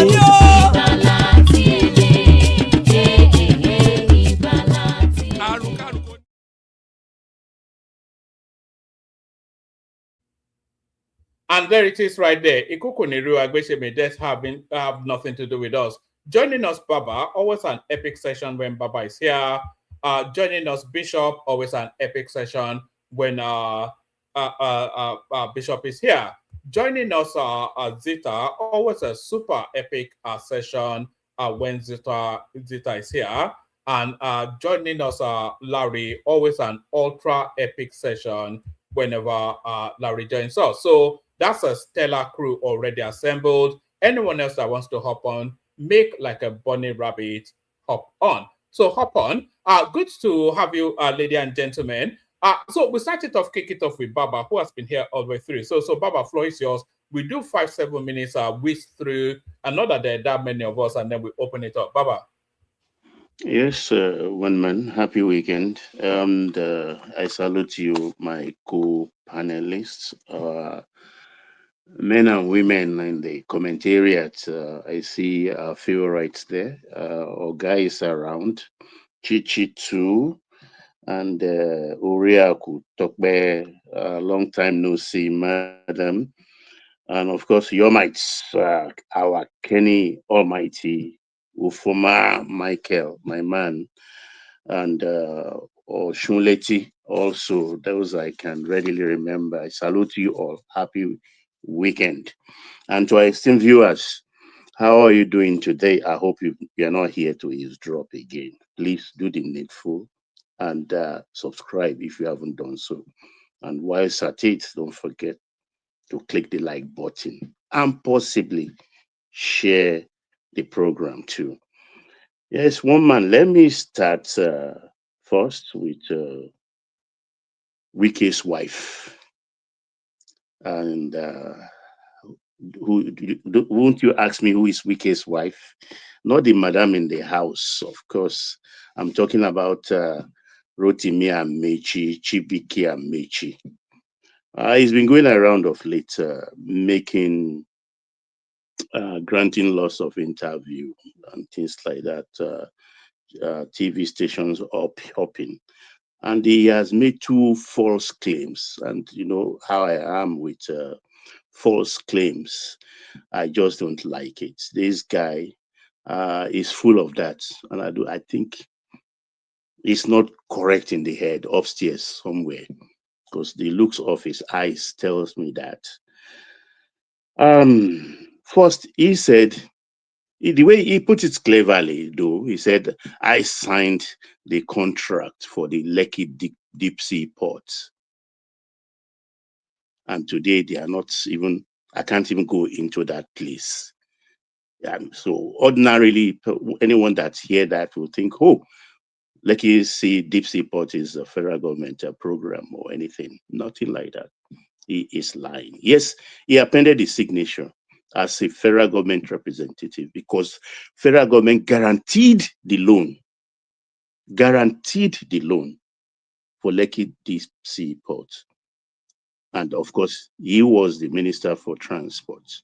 So he has to sign. So it has nothing to do with him, and it has nothing to do with the federal government boss. That is a lie he's been telling. And I don't like lies when it comes to that. Number 2, he said Ashiwaju lied that he brought Buhari to power, that he was as DG campaign campaign committee or whatever they call it, that he did that himself. It has nothing to do with Tinubu, and he was one of the founding fathers of APC. Another lie, another cocky mammy story he tells around. They were not there. They joined the APC. They betrayed Jonathan himself. They were Tiku, Saraki, and all the rest. They are joiners in APC. It was not in the beginning when they are doing every arrangement to make Buhari a success. So he lies too much and he overrates himself. And all the monies he borrowed for the real projects, which is what this present government is battling with, just because they don't want to attack the former APC government of 8 years, low-cost years. He is getting away with it. He put all those rail from Marada, the one for Marada, the one for Kaduna, the one for Ibadan, Lagos Ibadan, everything. He borrowed. He borrowed all those monies. And today, Tinubu is paying, servicing the debt and paying also. All this body, and he wants to be president too. A man that cannot stand Wike. If he hears we, not Wike, he will shit in his pants. Oh, let me just stop there. It's just trash talk coming from him. Where do we start today's topic? Which is so many of them I can't even readily remember any now. But maybe the youth party who are now claiming the youth party thing. Their I name hear is being it's good. fraudulently Larry's used. on board. Yes, exactly. Hold Larry's on, on Baba. board. Is it only Bosun that has his wallet today? But carry on now, Baba. Yes, carry on. Yeah, they said it's APC. No, APC cannot. The usual suspects will be those that had not met the deadline for the from the guidelines. Those are the people that can do these machinations. Baba. No, let me finish, Larry. Let me marshal my points. Let me marshal my points. You understand? The APC, they are following the program religiously. I think what is left for them is few Guba states. I think about 4 states, mostly in the north. They've not attended to, and some Senate posts, and principally that of the president. And we have just 31st. 31st now is just about 10 days or 9 days away. So they can meet the deadline easily. It is the NDC, it is the ADC, it is the SDP, it is the APM that are not, they've not even scratched the surface. They're all just holding on to their form. That is one. Two, another reason why the APC cannot be part of the usuals or a suspect in this case is that they may implode like people are wishing, or there are people who can foment trouble. But to go to another party before you can contest, first you must be a registered member, and that register has closed. That register has closed over a month ago. So, and again, if you have primary in another party in the same electioneering cycle, you cannot go to another party, pick up a form, and do another primary. Baba, that point right there is the categorical point. That's the point that exonerates the APC. APC. All of these people that have run a primary in the APC, the law is unambiguous that it forbids that they join another party and primary again. So and it doesn't serve anything for the APC. So one man, we always talk about the judiciary, but there is an enabler or enablers that in that judicial process. We are not looking at them. The lawyers. You see, these people, They are supposed to be priests in the temple of justice. But you know, there are hundreds of them in EFCC cell, or a lot of them going to court for their criminality. Some deliberately taking rents of tenants and not delivering to landlords. We have the other one who has been going around and claiming what is not a professor. Baba, I want us to stick for a moment in trying to somewhat unravel who is exactly behind this lawsuit. And that's what I'm unraveling, that it is it's a no-brainer. Yes. A lawyer filed his suit. And we know that sorry, Baba. And we know that it doesn't serve the APC in any way for them to be behind it, because they've already primaried and they cannot go to another party to primary again. The law forbids that. So we've exempted 2 spaces. So that leaves the ADC, the NDC, or maybe Showore. APM, SDP. Yeah. You see why I'm going about the lawyers. We think they are very clean people. I mean, nowhere, I don't know anywhere in the world where a lawyer will file this kind of suit. There is nothing criminal more than what has happened there. If you are taking a brief as a lawyer, don't you know those who gave you the brief, that they are not actually a bona fide member of the youth party? You don't know as a lawyer, or you want to feign ignorance? Who escorted you to court while you were arguing the case? So the first place the DSS should start is to hold that lawyer responsible, to point those who engaged him, who paid him. That lawyer, because a lot of things, people get away with a lot of things in that country. This has to stop. They are making a mockery of our judicial system and our democracy. Because this is one of the even reasons why I didn't come on board yesterday. I was just in the background. I listened for some time, then I went to bed. Because something just tell me, this doesn't look right.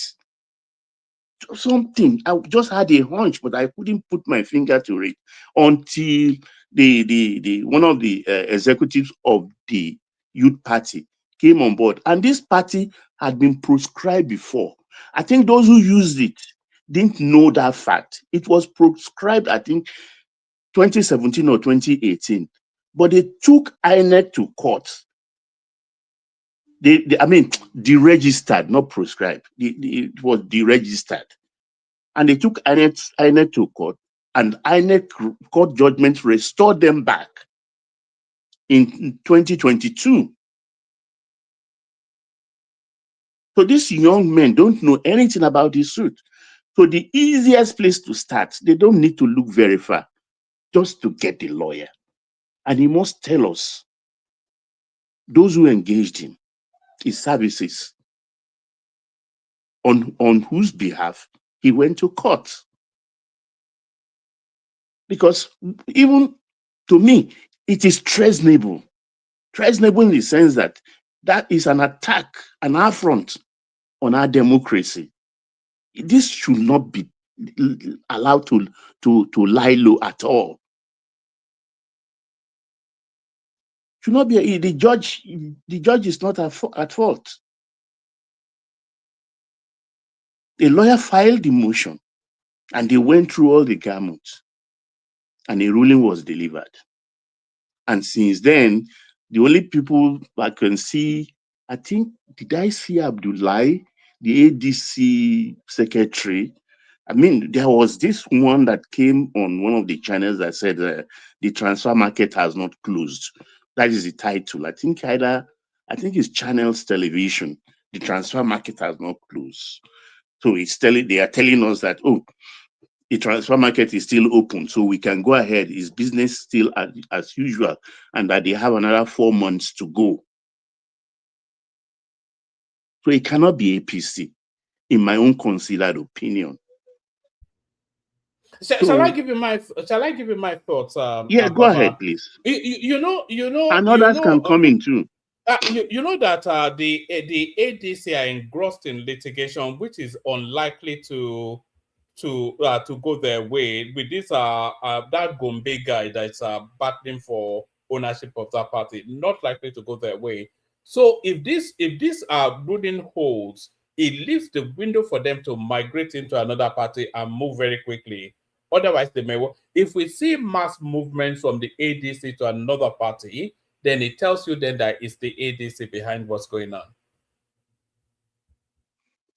Yeah, I agree with you, definitely. I strongly suspect the ADC and also the NDC they have reasons to do it because they are not well situated yet in arranging things. But all the while, I think I had people saying yesterday, I think it was only Zita that really got it right by enumerating it that no, you cannot go to another party. Is that not always the case? It's always Zita that always gets it right now. And you, Zita, when they Baba, fumble at times. It's only two people that get it right there, you and Zita. I don't give it to her yesterday from the commentariat, actually. She was very sprite with her response because it hit her hard. Don't mind Zita. But she got it right yesterday. And so why would this APC that is ticking all the boxes in terms of INEC's timeline? So you don't have reason. So Larry, let's hear your take because you were coming in before. Baba, it's just so surprising. Is it not part of the game? Why I don't understand. I understand. Why am I agitated? Yeah. It's part of the game. We should be. This is the judiciary we are talking about. No. We shouldn't turn it to Jankara market. No. APC said APC, Akpabio, and the likes of them, and INEC, they set a very bad trap. And at the end of the day, people are smart. I've said it on this platform. That there will be a way. Politicians will have their way. And they actually did it. And they have their way. Transfer window is open. So, trapping people, why are we talking like this? APC did a lot of rubbish in the primaries. A lot of rubbish. If this thing has actually stood, they will have finished the career. Sorry, Larry, Mabinujo. How are they trapping people? Have they suddenly sprung up this law on people? This law. This has been in situation for well over a year now. No. The rules have been made clear for over a year. One man. Get it right. Right? Get it right. The Electoral Act itself said 120 days pre-election. INEC came out and set a guideline. Right? That guideline, it's the problem. Everything that is going to trap people down is the guideline, not the law. So what the judge basically did was stick to the law. And INEC guideline cannot override the law. The law is the law. You can't set a guideline above the law. The Electoral Act says 120 days. People can still do things, 120 days. So I don't understand. I know APCs, a lot of AP people, are kind of like agitated because it's kind of like spoiled a lot of plans. Because the intention was you were going to do a lot of shenanigans in the primaries and people would not have the opportunity to test other places. And at the end of the day, they will be stuck. They won't have choice than to support whatsoever you've done. We saw a lot of all those things now. They brought a lot of things into all those primaries. And for me, it's shameful. It's shameful because most of all those things are on the internet. And this is the kind of electoral process that we're showing to everybody that what we do. It's not a regulation that says party register must close on so and so day. That is No, I within said the INEC. purview. No, Baba, don't Wait, get that me. is within the purview of INEC. It's part of the That's process. what I said. I said INEC guideline. That is not regulated. Wait, that is not regulated by the laws The electoral. enacted. I'm telling you what the electoral act says. No, I hear the 120 days, but it doesn't really. It's in the purview of INEC. Baba, as of today, except probably another court overturns it, everything INEC said is zero. Wait, while we are looking at it from that angle, but Baba, the suit filed. Why are you not looking at the legality of the suit filed? I don't even care. It's a phantom suit. Baba. Why can't wait? No, wait. You are living there and you are killing palakpa. Let me just put it crudely. I don't have the English. Wait, calm down now. Okay. Somebody filed a suit. If you are correct, what can't the NDC do the same thing in their own name? Can't ADC do it in their own name? What is wrong with that? And what will it benefit APC to do it in another person's name? No, Baba, they should go and do their investigation now. All exactly. This one is. Hold on for him, Baba. Larry, there are two spaces that we're looking at. So the first space is the lawsuit is illegal, so it invalidates at the very point that. Who told you the lawsuit is illegal? No. Because, you in your own court. No. Just hold on now. Just hold on. The lawsuit is illegal because the name of the party that is purporting to have instituted that lawsuit said they were not party to it. So you cannot use other people's name for a lawsuit. So that automatically invalidates it. We probably need Ogbeni. Just hold on. We need Ogbeni to come and address that. Just hold on. Let me make 2 points and then you address it. Make your point. So that is from the moment that the person said we did not institute any lawsuit, then who is the judgment for? So it invalidates automatically. So that's one. And then the second thing is, you have to have a clear understanding of what the law actually states. If the law states that they have to have all these things done within 120 days, then that gives INEC the leeway to if it's within 120 days, then that is not to say it should take 120 days, but it should not surpass 120 days. It's a technicality, but the rigidity of it is if it compels that 120 days or it prescribes that it should not exceed 120 days. So if it says it should not exceed 120 days, then before election. Yes, before elections, then INEC is within rights to set the guideline as they deem fit. So address those and then we move on. Okay. See, number one, everything you've just said, that's your own judgment. As of today, what is legal today is that everything INEC did is null and void. The fact that I said, they use another person's name, they should sue now. They should sue. If they feel that probably they used another person's name, they are not sure there is a judge. It's not feeling. The youth party came out and said they did not institute party, anybody can come out. Anybody can Why are you saying that's why are you simplifying a process like this? No, hold on for him, Baba. You can't say anybody. Hold on. You can't say anybody can come out now. The youth party came out, so it's not anybody now. Can come out. Okay, I'm youth party. See, if there is a legitimate way of doing things, if you think you are aggrieved, right, sue. No. Are you even paying attention? I'm not paying attention to because somebody came out and said that we didn't. No. It's not based on your preferences now. It's based on law and constitution. That's not law. You are one man. You are not law. You are not constitution, right?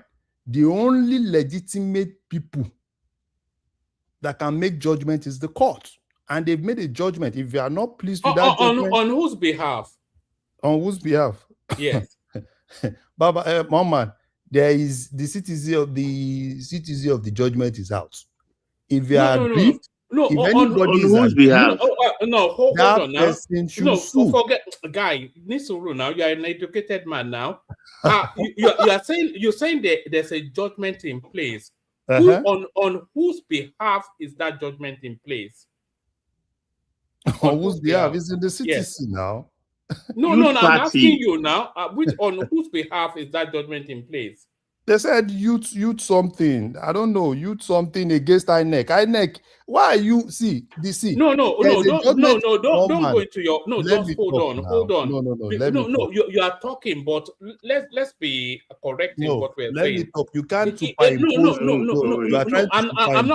I'm not superimposing. No, I'm not superimposing, but we need to be clear, because I think you are in accordance with that judgment, which is fair enough, 100%. because it lends to whatever your political permutations are, your political leanings. But we want to adhere to strict legalities. So you are saying that judgment is in place, but on whose behalf is that judgment in place? That is the first port of call. On whose behalf is that judgment in place? On whose behalf? There are parties to that judgment, right? Right. One of the parties to that judgment is Independent National Electoral Commission, right? One of the parties to that judgment is somebody from Youth Party or whatsoever. Right? The Youth Party instituted it. Baba, and INEC is a... hold on Listen now. Baba, just hold on for him, because I think let him walk into it by himself. You said there are parties involved. There are only two parties involved. There's the person prosecuting and the person being prosecuted. INEC is being prosecuted, and the other party, who's the party prosecuting? Who is the party suing INEC? Yeah, one man. Yes. One man. You said Youth Party said youth whatsoever. You mean what do you mean I said? They said now. Yeah, they said now. They shouldn't go to the media now. The media will not help them now. They should sue. They should sue what? If they feel that... No, they are going to court on Monday to file a motion. Hold on. They are not suing. They are applying to the court to invalidate that judgment. They should apply now. Yes. They will do that on Monday, so no they problem. Should apply now. It's as of today. Yes. Except there is a superior judgment. As of today, everything INEC did is null and void. Anyway, maybe Monday. Come back on Monday. If you run away on Monday, I'll come and hunt you down in America. Run away, Don't run away. I will find your address and knock on your door. You know? I won't run away. As of today, every rubbish that INEC did is null and void. Everything they did is null and void. That's the truth. That's the truth. Also, give me this understanding, because you are saying what everything INEC did is null and void. What does the law say about that 120 days? If you don't know, say I don't know. What does the law say about the 120 days? Yes. No, the law says whatsoever you want to replace, you want to do whatsoever you want to do, it should not exceed 120 days. It should not exceed. Yes. Right. Before or after the election. But that's the qualifier right there. Now it should not exceed. No. That's Moman. The judgment is unambiguous. It's very ambiguous, so you don't understand anything. No. It's very explicit. Very, very explicit. It's not like all this judgment that you're still trying to do a lot of interpretation. Anybody that is not a lawyer, you don't even need a lawyer to interpret. No, we understand English now. You know, hold on. It should not exceed. It's completely different to it is rigidly to 120 days.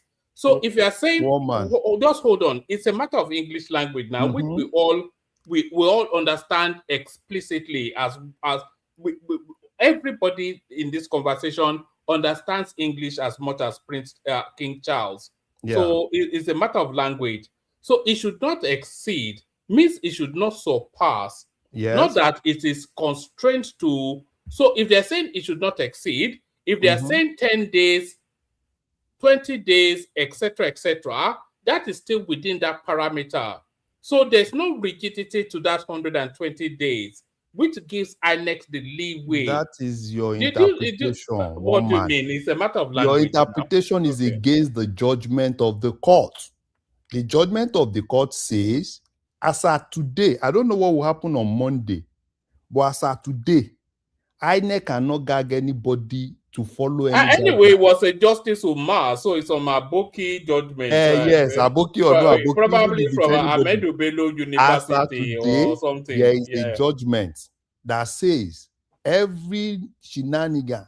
This is why they should not make northerners in legal or something. They don't have the education now. All the shenanigans. You see, let's be candid with ourselves. Let's be candid with ourselves. If you notice, every judgment that you get from a northern judge is always out of skill with the law. Oh my God, I like what is happening. See, let's be candid with ourselves. APC. Why is APC? See, I don't even like when somebody wants to use shortcuts. APC is trying, these guys are trying to use shortcuts. And the shortcut is you beat people, you say they should not cry, and you think you lock them in. You lock them, we were here when somebody said, you lock them in a dark room and hold the key. No, it's not possible. The way it is now, because if you look at what's that, look at, I was reading Oyo State, for instance. You said the governorship candidate of Oyo State had 570 something. Do you think that Justice Umeh, do you think he applied Sharia law to circular? I don't even care. Maybe it's applying Sharia law who Justice Umeh is. All I care is Justice Umeh is a judge of the Federal High Court of. Yeah, but under what prism? Is it under the prism of Sharia law? That is and he has given a judgment, and that judgment is good. For me, that's a good judgment. Temporarily. Because what INEC and APC are currently doing is to look for shortcuts. Everything has been pre-planned from National Assembly to INEC coming out giving guidelines. This is when you should submit this. You can't do this. You can't do that. Who does that? These are things that INEC is not even supposed to put themselves in. It's the political parties. They have the right to pick anybody they want to pick.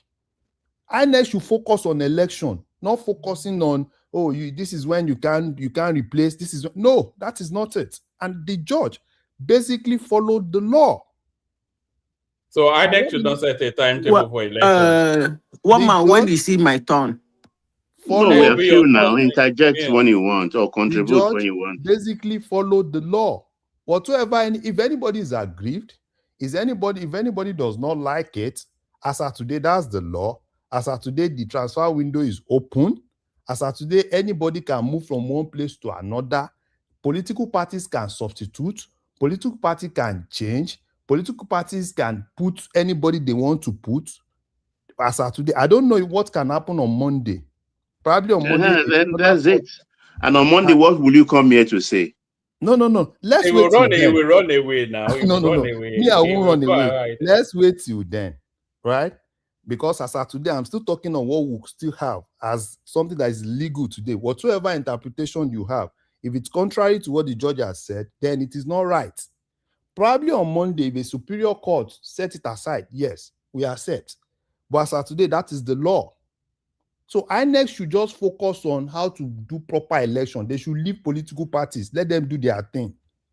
INEC should focus on their own core mandates. INEC should. And what's the core mandate of INEC? Or the core mandate is to organize an election. And the election, wait now, you've been talking. They should focus on that. They shouldn't you have been talking.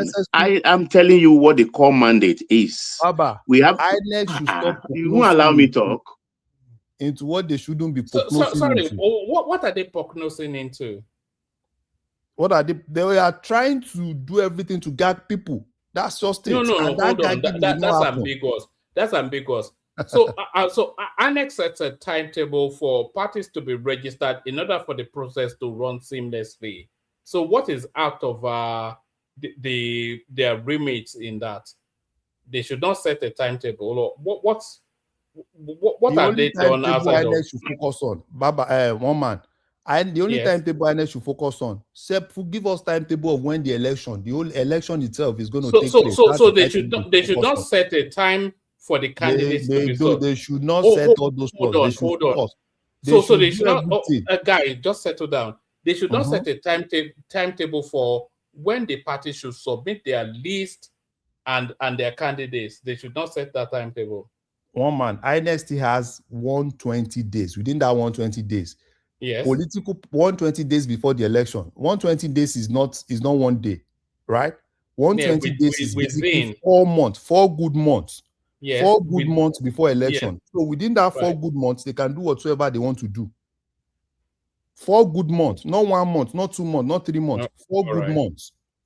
You know, often I'm impressed with you, but not today. No, I'm impressed by you. I don't even want you to be impressed with me today, but not today. because as of today, I am actually on the side of the law. I'm not on the side of the interpretation. You are on the side of a misunderstanding. Me and Umar, we are on the same side. When we need him, man. Should I go and wake him up? I should go and wake him up. Baba, I am on the side of Justice Umar.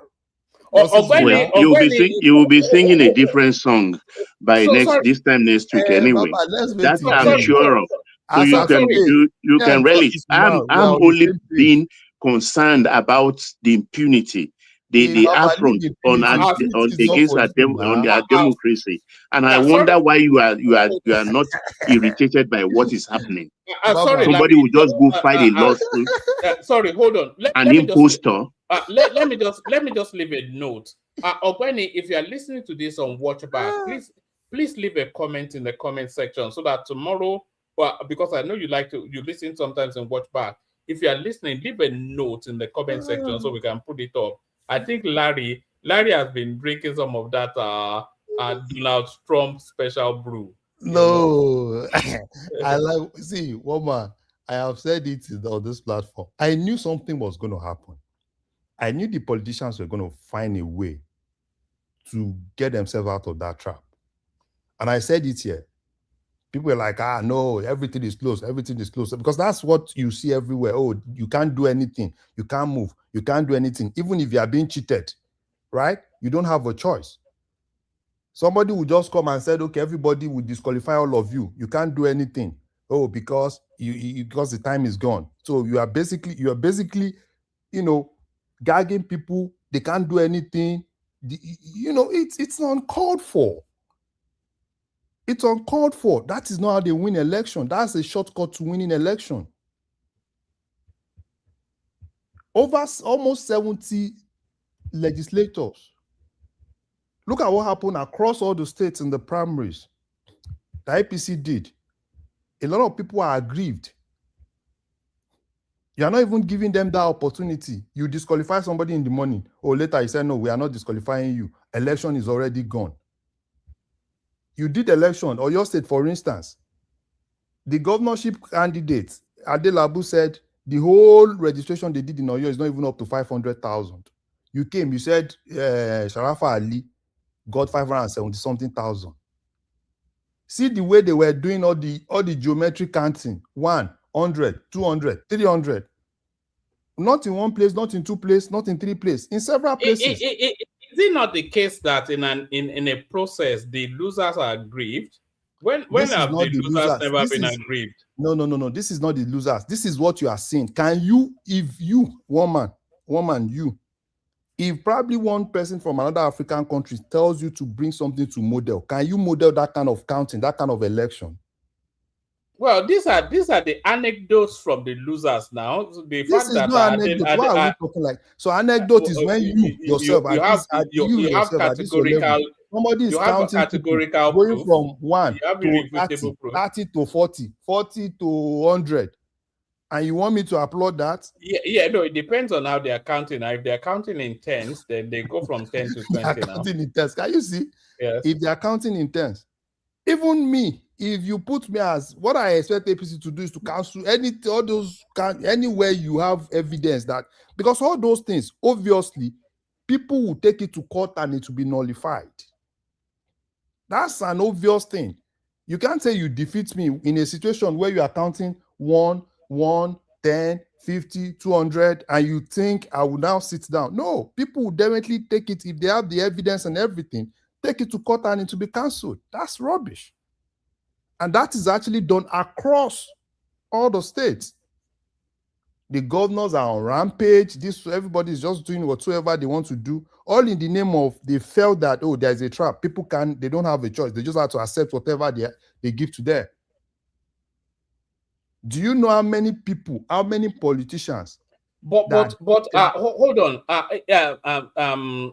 Larry. This narrative, it doesn't serve that judgment, because even these people they cannot port to another party and run another. It's a lie. It's a lie. They will move. Nothing will happen because see, Baba. So the law that says you can primary twice, it doesn't apply. No. Okay. No, it's a lie. Yeah, just making it up as you're going along. It's a lie. It's a lie. You know what I'm saying? It's a lie. Political parties, right, can change names. They can put placeholder. It's been done before. Even Tinubu did placeholder. Not even Obi, all of them did placeholder. They can still do placeholder. And there are still some placeholders that are still there. They submit to INEC. They have the right to change those people, remove them, put whoever they want to put. The only problem is when it's exactly 120 days, then their hands are tied. But as of today, except there is another contrary judgment, I will advise you to take your time, go and read the CTC of that judgment, paper to paper, word for word, so that you understand what it's currently legal as of today. So you can have your grievances, which is obvious, right? Every other people, APC guys that feel, oh yeah, that's another trap. That's a very big, because that's the shortcut. Because I've seen people. So if the people that lost out in the APC, they leave the APC and go and run another primaries in the NDC, and they lose out there, then they will go from the NDC to the ADC, and then they lose out there, and then they go from there to the AAC. So it's their choice. It's their choice. You must be joking, man. Yes, it's their choice. You're clearly trolling. I think we're being trolled. It's their choice. I think we're being trolled by Larry. Parties. It is their choice, and the choice of the political parties. If the political parties believe that they still see them worthy, yes, it's their choice. That's why it's their freedom. They can move from year to year, except probably on Monday. That's what I'm saying. Except on Monday, if there is a contrary judgment or superior judgment that negates what is currently available as of today, then we know that that's it. But as of today, that is the law. Justice Umar, God bless you. Omar, you can go to another person. All right. Let's hear from Zita, I think, who is keen to come in. So Zita, are you following, and what are you making of it, Zita? You see, only when I go to the next person, she'll say, you never call me. Bishop, please come in. Bishop, if you're ready. All right, let's go to Patoski then. Patoski, what are you making of this special brew sort of Arubaya wants out no more Coroni. What I want to pass as Larry. I think it looks like Larry has personal interest. I think it serves to his I think he thinks he's the champion of the oppressed. He thinks he's fighting for fair. He has personal interest, especially with those National Assembly guys. Maybe some of his friends didn't get their tickets. Calm down, Padoski, calm down. Actually, 82. Look at that. You cannot tell INEC not to work with the timetable. You say 4 months enough. They are going to now know the party that are feeding candidates. They need to know so that they can print ballot papers and all the other logistics that are involved. Apart from party registration, they still have voter validation. So that's not the only activity they are doing. You understand? You can say, oh, they have 4 months. Let them. So if they have planned themselves, okay, let's deal with party Maybe we finish dealing with party. Let's start voter process and everything. Patoski. So all those activity and they have limit. They does have. not have voters registration, Make I right? finish now. They don't They need have limited political staff. parties They have database. their own. They have a particular number of staff. If you say they should go and hire, they can't hire them, train them now, and they will perfectly fit into the role now. So That's they need political parties database for them to know their own to do No, their this is own. what I'm saying. They should, the political parties, they should be able to say, okay, we'll be so and so time. The political parties should have submitted all their candidates. Between so and so time, we already know who is contesting for what. We already know how many parties we have on the ballot papers. 120 days is okay, no rocket science. No, wait now. Maybe you don't make your own argument. They need to all those logistics. I'm not inside the place. You see, most of these things, when you are outside, you can easily say, oh, it's okay like this. But by the time you are involved in the process, you now know that before we print this, before we go to this printer, before we get this, before we get Forex for printing, before we do this, you have to make all those plans. And they already have experience with the election. So they must have been speaking, they must have made that timetable from experience. And mind you, this timetable is not a one-person thing. I'm sure INEC would probably have had a committee. Even those who lost in primaries, they can still go to courts. Yes, now. I know INEC will have a committee. And that could drag it to another 2-3 months. Exactly. So they should have a cutoff. There should be cutoff for everything. Look at the way they did it with the law that, okay, all judicial cases must end.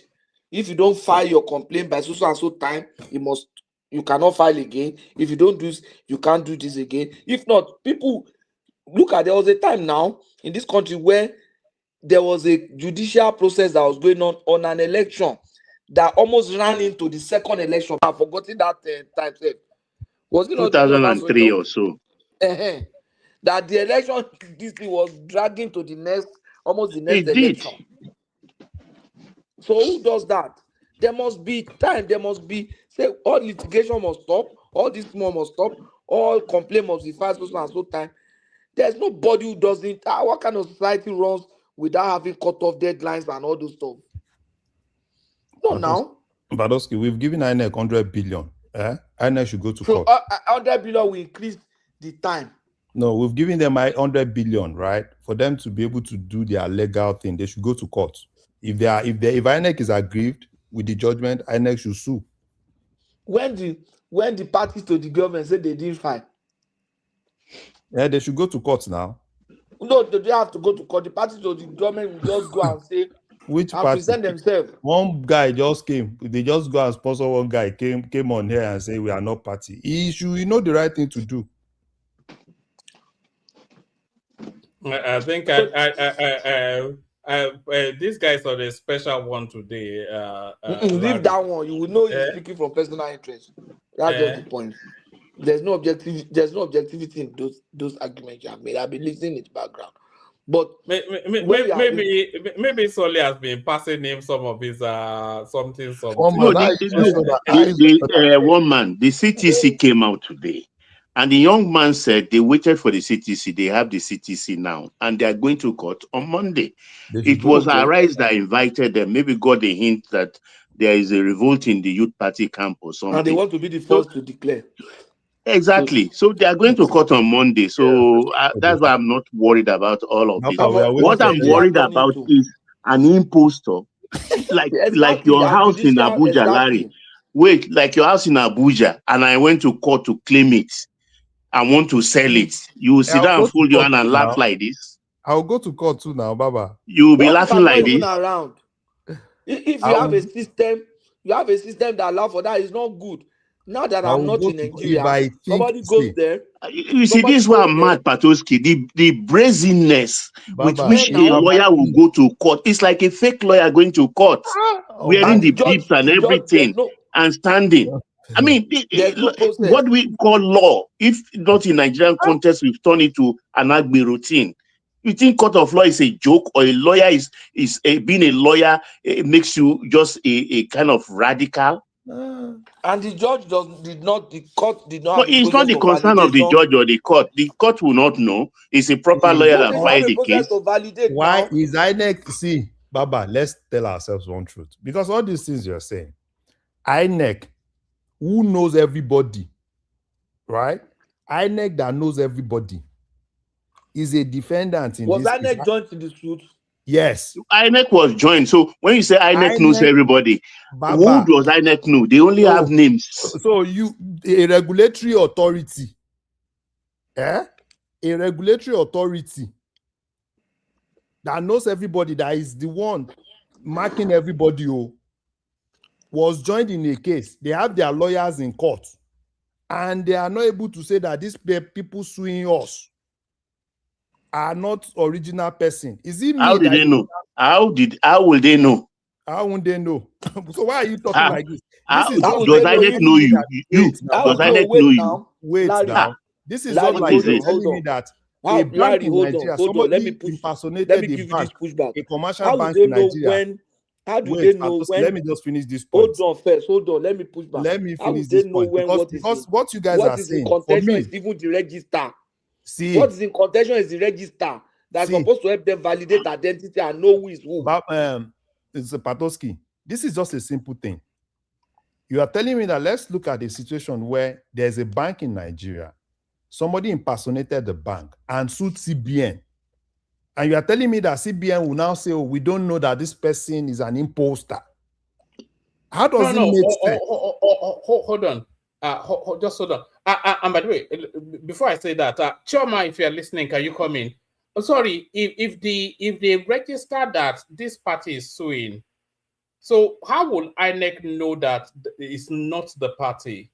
How will INEC not know that it's not the party when you are the ones that you are? No. Okay. Okay. Let's do this. Let's say the one man went to Mo platform is suing the two men went to Mo platform, and then on the suit of the one man went to Mo platform, there is listed that Larry from the one man went to Mo platform is suing the two man went to Mo platform. But actually, Larry or the one man went Mo platform is not suing anybody. So how will YouTube know that it is not actually Larry from the one man went to Mo platform that is suing the other person? Okay, you want me to answer you? Yeah, go on. You used a very wrong analogy. Go on. Look at it in this context where one man went to Mo is being regulated, right? And somebody from one man went to Mo said, oh, probably an imposter, now sued your regulator. And your regulator went to court with their own lawyers. And your regulator says, oh, yeah, I don't know, that maybe, and your regulator did not even query that, oh, this is not coming from the right place. But how would they know? How would they not know? Because they were the ones that registered. Hold on. Your regulators registered you. No, hold on now. Hold on. Let's stay with the analogy still. So Larry from the one man went to Mo platform is suing YouTube. So how would YouTube know that it is a fake Larry and a fake one man went to Mo platform that is instituting that lawsuit? Because for you to start using YouTube, there is a registration you will have done. And YouTube has your details. So if you are an imposter, YouTube, it's easy for YouTube to know when you are that not appearing, it's only your lawyer that is appearing. You see, only your lawyer that is appearing. Is your lawyer appearing on his own? Lawyer is saying I'm representing so and so. See, God knows the analogy now. Why are we talking like this? Only your lawyer that is appearing. So your lawyer will just stand on his own and go and appear without you being briefed. Okay, so if for example, ADC is suing, does the chairman have to appear? You don't need to appear now. Yeah, no. Why do you, but you are not there as a lawyer on your own now. You are representing a client. And when you are representing a client, everything you do there, you are doing on behalf of your client. All right. So, sorry, 1 second. Larry, give me that window. Let me bail out, hand over to Choma. Choma, Bishop is here. Zita as well. They've not spoken. Zita will tell you, you never called me yet. And AKO also now to expand. I think when we get to AKO, we'll probably unravel the whole thing. The super chatter of the day is Olatu Bosun, who has gone, splashed it out a bit. So that's Bosun right there. That's Bosun still, and that's Bosun. So thank you, Bosun. Achoma, at least encourage the subscription, encourage them to super chat if they want to, but especially encourage the subscription. We're on an aggressive push with that. So thank you, everyone. See you tomorrow. Back to you guys. But when Zita, Bishop, I think Bishop has actually dropped. So Zita or AKO, whenever either of them are ready, please bring them on board. Thank you, everyone. See you tomorrow. Back to you, Larry. So there is no, as of today, I don't know, but like Baba, please, on Monday, things may change, but today, and that Monday itself, before they get to court, we are waiting for them in court. Before they get to court, we are waiting for them in court. You think, Baba? See, let me not deceive you. Majority of the people that are sponsoring this thing are even APC members. Majority of the people that are ready to sponsor this thing, they played APC the same game. APC. Look, I don't care about the program or the judgment. I'm talking about the illegality. The affront. Let me you take word from one's mouth. When after you calm down, let others talk. This is the affront on our democracy and on the judiciary. I mean, don't you get what is going on? If truly it was filed by an impostor, I mean, that is a big deal. Don't you get? So we will know next week. This time next week is all over. Because now it's not just about the youth party anymore.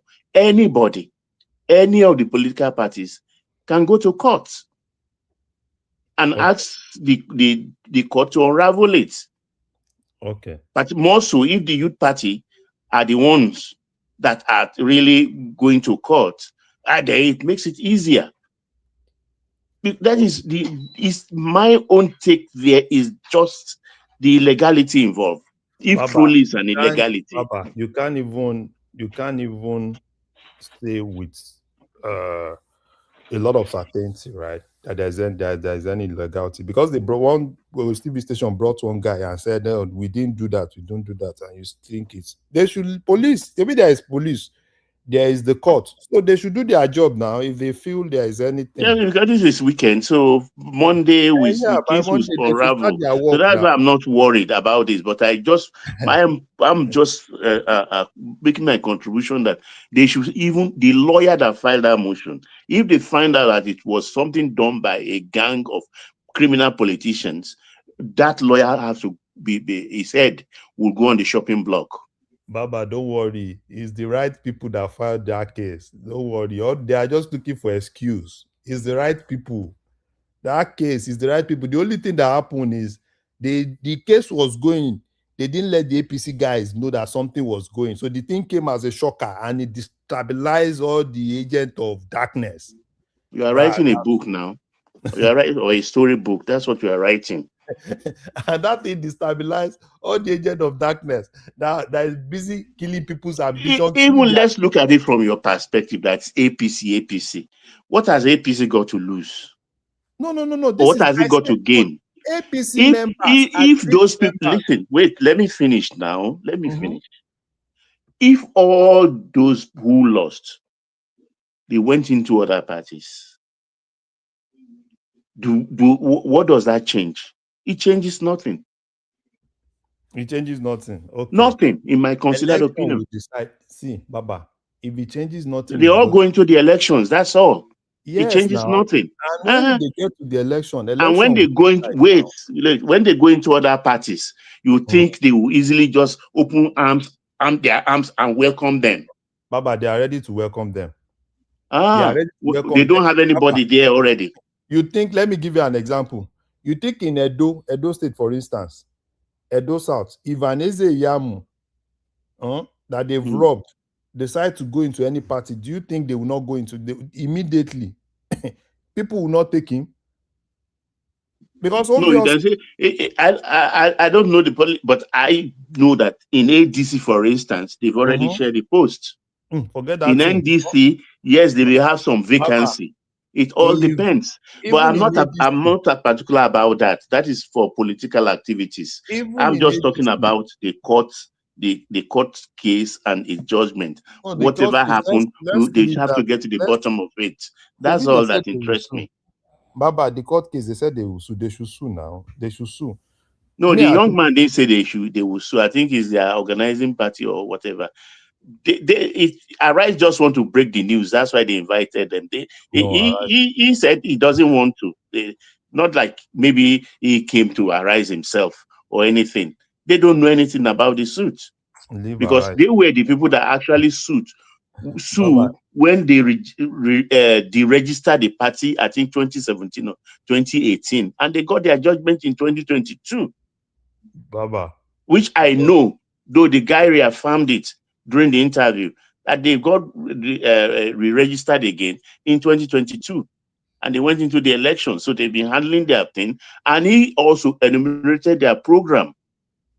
Baba, He you know what? enumerated their awards, their everything. They are ticking all the boxes according to the INEC guideline. So you don't just with a wave of the hand or say the boy or the young man also is an impostor. We No, will it's know possible. anyway. Today is But Friday. if By see, next Friday, that's all Baba, unravel. I don't even know that man. The only Go person and I know watch in it on Arise the only interview. If you have person not watched it, go and listen. It's just about 3 I minutes. listen to this now. That my Yoruba brother. See, Baba, YPP. The only person I know in YPP, that I know. This one is not YPP. This youth party. The youth party. YPP IYP or what, or TYP. YPP too is youth party now. I don't know about that. I don't know most of them. I just know they're about 21. This man that is late got to National Assembly with YPP. Is he Uba? This Uba, that late, that senator. That was the party he got into National Assembly with. So it's that party. So if I'm probably hearing someone from that side. No, it's not the same party with that of Ubao. It's not the same Uba's party. What's Uba's That's different. Party? YPP, you say? YPP, that's Uba's party. Something young, or whatever. I can't remember. Youth. I know that YPP, that Uba's party is youth something or young something. Yeah, this is different. This is the youth party. Okay. If INEC register youth party and INEC feels that, INEC said they want to appeal. I don't know if INEC is still going to appeal. INEC is just burning their hands. They will burn their hand again. They will just keep burning their hand. Whatever we're doing here is just an exercise.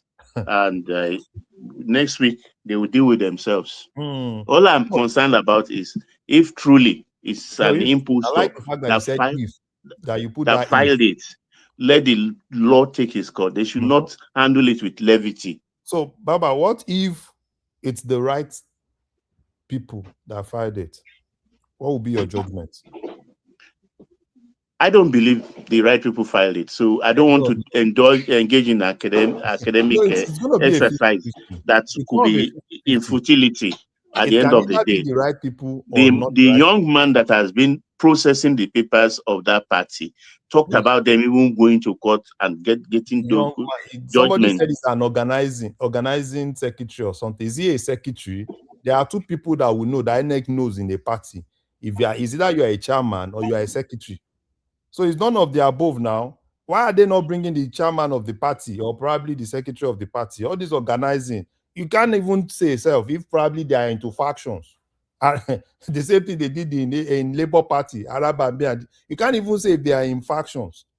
So if they are bringing the chairman of the party or probably the secretary of the party, yes, I can. And if that is the secretary of the party in INEC's register, then I can say they are the legitimate person. But if you are bringing one person, I'm publicity secretary, I'm organizing secretary. No, I don't know all those ones. Two people that we know, that INEC knows, chairman of the party and the secretary of the party. So whatever the case is, transfer window is open. If you see the joy everywhere, thank God. If you see the joy, see politicians, all of them are just happy. They've been praying and everything, and God just answered their prayer. Some of them don't even know where God just answered that prayer. So, Baba, don't worry. As of today, it is what it is. So is who is there? Akko, are you there? And Madam Zita. Yes, I'm here, but I'm listening. I'm here. I'm trying to get a gist of. Oh, Madam Zita, please go Okay. ahead. Well, first of all, Akko, you're not the moderator. I I'm not didn't the ask for your moderator. help. I don't need. I don't need. In case you don't want to put me, I want to go first. That's why. Okay, but just let me tell them they can go, okay?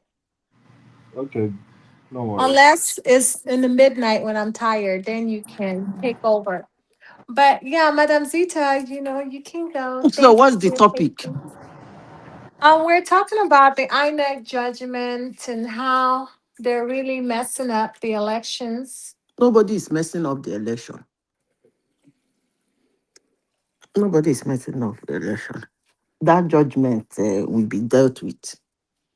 It's not holding, though. I don't know why the guy did that thing. And even I heard that the youth party is even claiming that they did it without their whatever. Don't care.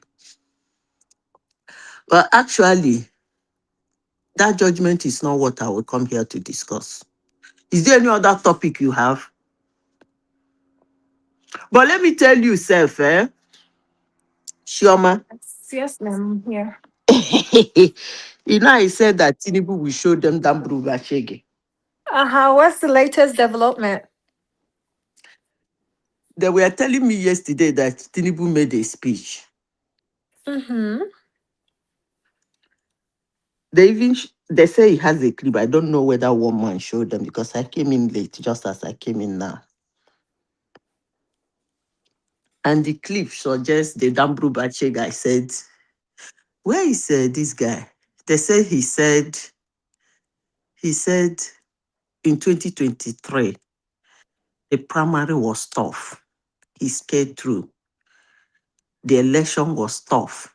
He skated through. And now he's sitting in the seat. He raised his hand like, girl, hold your breath. I got bulala. Anyway, that's by the way.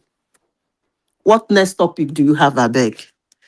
I don't want to talk about that one. There is one thing I noticed. Africans like copying. They copy a lot, and that's where they're messed up. You see, most lawyers in Nigeria have started behaving like lawyers in the United States.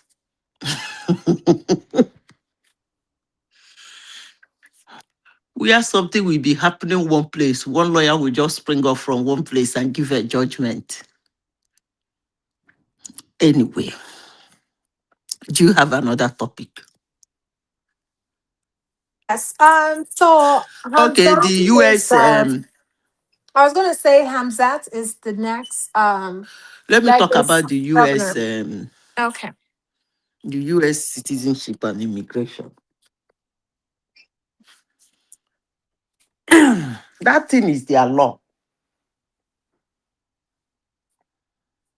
He just enacted it. I don't know, Chum, I don't know whether you went for interview to get a green card.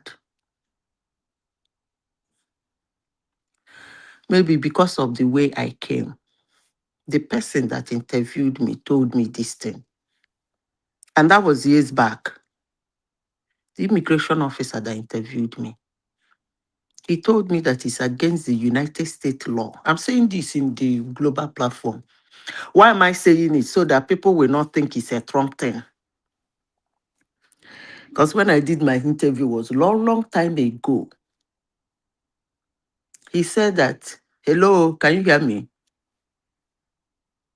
Hello? Yes, we can hear you. My distance sometimes trips off. Yeah, we can He hear you. said that the United States immigration law does not allow anybody to change status inside this inside the country. I said, eh? He said it's not allowed. That you cannot come into United States as asylum and then want to change as resident. He said it's not allowed. You cannot come into United States as a visitor and stay inside United States and want to change your status. He said it's not allowed. That was the first time I heard it. I opened my mouth again. I said, eh? He said, because I visited now and got applied. I wasn't living outside of the United States when that thing was applied. So I was like, what? Right in front of there, he told my mother-in-law was there. My husband was there. Do you know what the guy said? He said, but there is something they do in immigration that is not the law. That when it comes to marriage, they ignore it. My mother-in-law asked him why. He said, because they cannot stop people from falling in love. Like you came to visit, you saw a guy, you saw a girl you like, you fell in love with him or with her, that they just look at it and ignore it. I'm talking about so many years ago. The guy told me that. So when I saw that thing, they put it that day before yesterday, I wasn't surprised. So nobody should say, hey, the man did like this, he did like this. All he's doing is to bring all those, their laws that has given, that was ignored, that gave room to loopholes. Because of that, if it is marriage, ignore. Most people use marriage to marry. 80%, let me not exaggerate, 40%. You mean use marriage to get a green card? Yes. Okay. And that is that ignore. I'm telling you, this is their oga pata pata. Because I was, you know how I talk. I talk with a lot of guts and so much impetus. I confronted him when he asked me a question. I was like, what? He smiled sheepishly. He said that, I said, do people know this? So of course, it's in their listing. If you read it there, that I will see it. But most people don't read it because they ignore love. And it has caused a lot of fraudulent marriage this thing because of that ignore. He said they are doing it of their own, that in those days that they said, you know, somebody came in, holidays, went to the beach, see Shoma, you know, things like that. Fine girl, I like you, you like me, we fall in love within 2 weeks of visiting. He married Choma. Choma applied for him. What can we do? Are we going to take Choma to chase her husband away? It doesn't sound right. That's the human face. That's what the guy And called my it. sister, why are you using me? You're a pretty girl now. Like now, you go to the beach, one billionaire from maybe, it might not even be Nigeria, just came visiting, holidaying, and see you with your fine body, your fine shape, running in the beach. Take it. You know, I can imagine nonsense. You were just showing the man long legs. The man eye con there blink. Blink. He got tired of blinking. He say, he corner you from the other side. Then, you know, when you are running like this, the man will walk and go the opposite side and start his own run. Tiki in the beach. And he will splash water. Say, I'm sorry. She will help you. Oh, my name is, her name. Do you care for a drink? From there. So that's actually what they were getting serious now. That was actually what the man was explaining. He said they put the human face to it. But that thing is causing a lot of problem in the United States. So that's it. It's nothing new. It's not a new law. It's always been there. I get to know many years ago. They said you don't change status inside the United States. That's the word the man used. That whatever you came in with, you finish it, you go back and apply for another, that their law doesn't, there is a way he said it. I can't remember. It's been a long time. I just remember that man. Even if I see the man on the street, I can remember him. I'm sure by now he must have retired. If I see him, I will remember him. Because I dated my husband for so many years before I married him for so many years without applying. And that was another problem they had too. Because when I came on holiday, say, okay, apply. And they looked, those people are very careful though. They look the time I entered their country. And the time I left, within that space of time that I entered and the time I left, within that space, that was the time I came into their country. That was the time that application was put in. And they said it's wrong. They said, I said, but I'm in my country. I came in from my country they said no. That time I was in their country, that was when the application was applied that is wrong. That you don't stay in their country and ask for change of status. I have to go back and read it. Well, I understand what you mean. We even had to do like DNA tests to prove that we are our parents' kids because we were very fair. My parents, both of them are dark. So we are very fair, you know? So they have to do like DNA test to confirm that, you know, they're our parents. Okay, me, I didn't do that's the only thing they pointed out for me. And the guy, you know, when he said it, he shipped it in. I got angry. When I got angry, he got serious.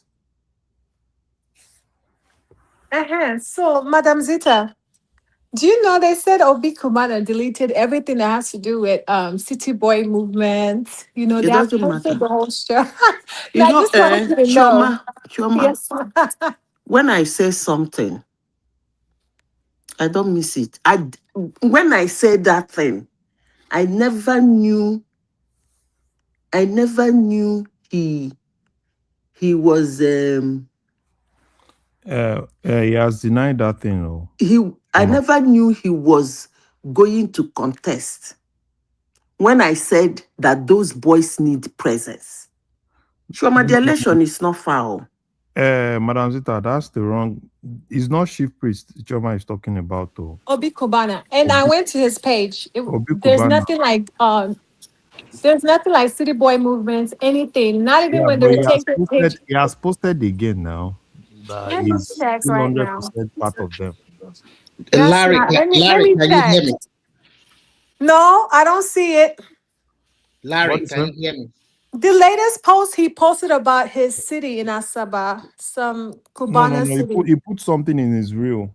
I think I saw something. Well, that's different from your main page. Your main page tells you what your business is about.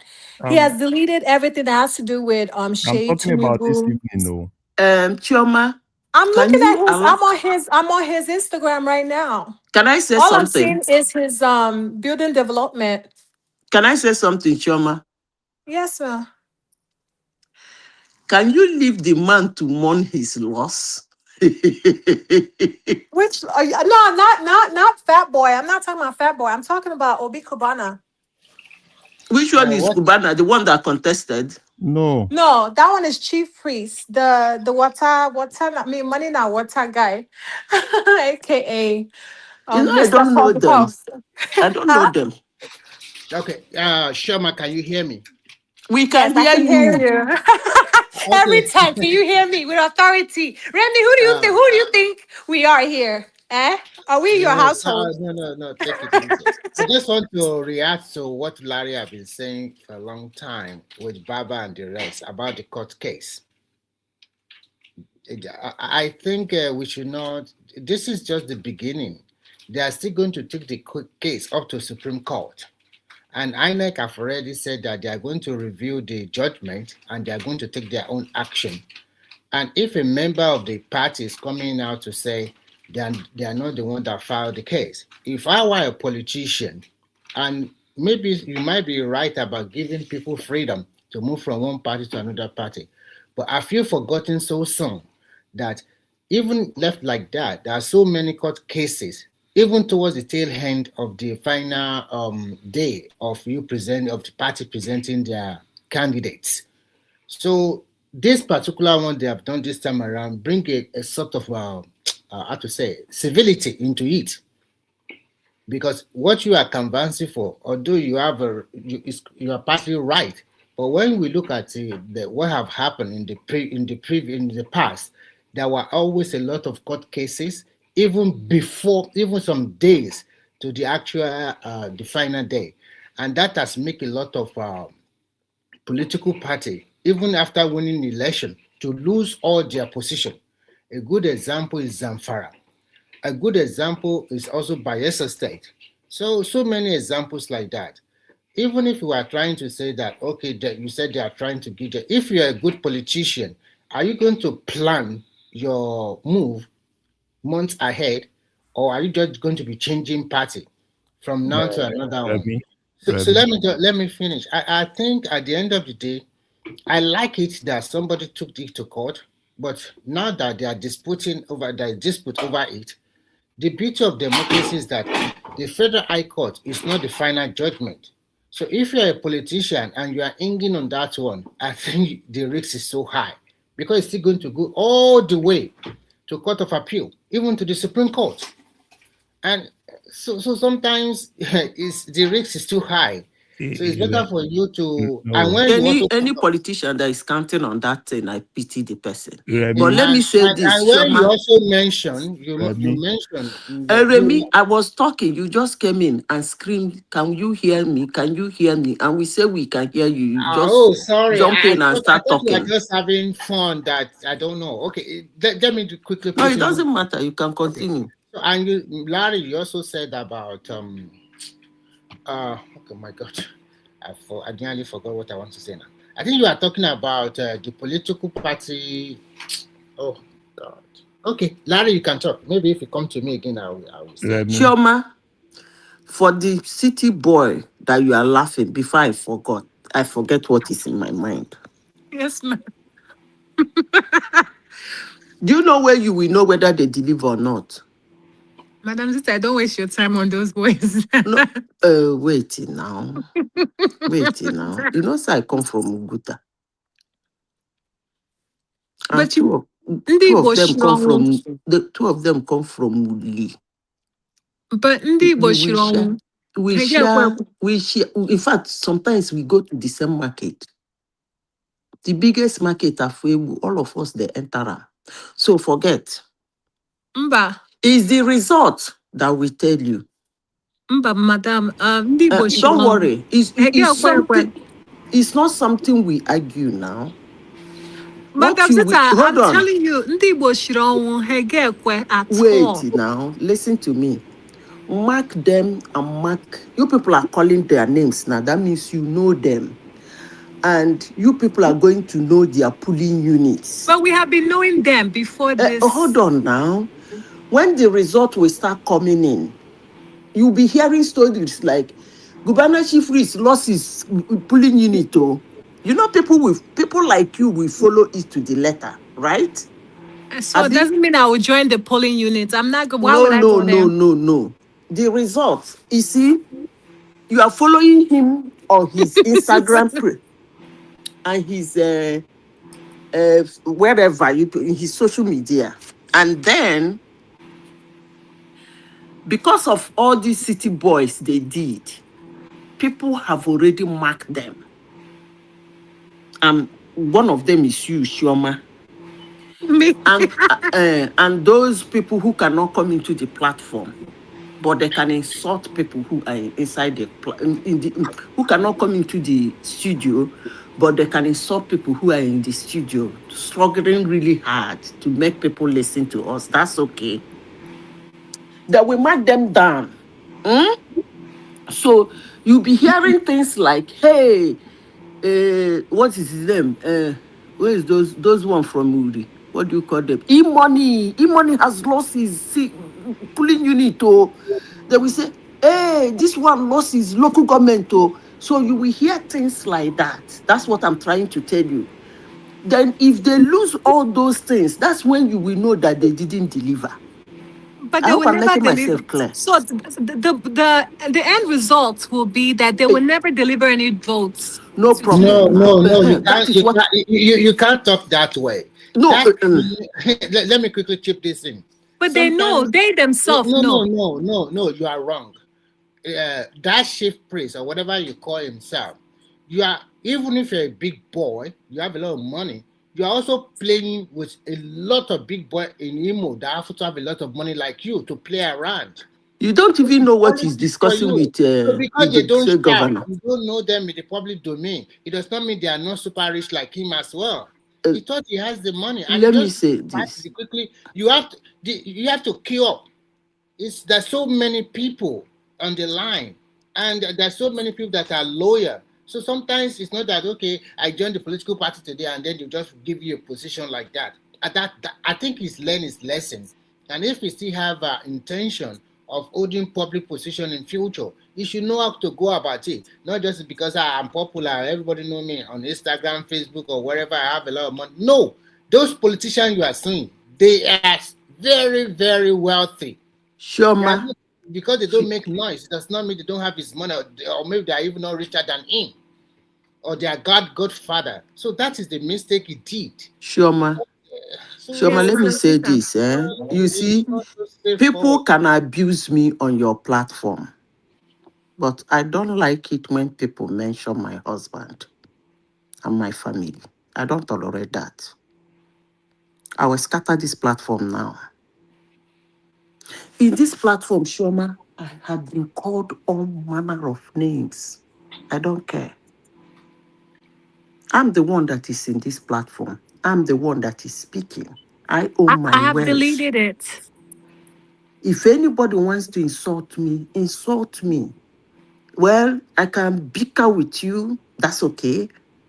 I can argue with you. That's okay.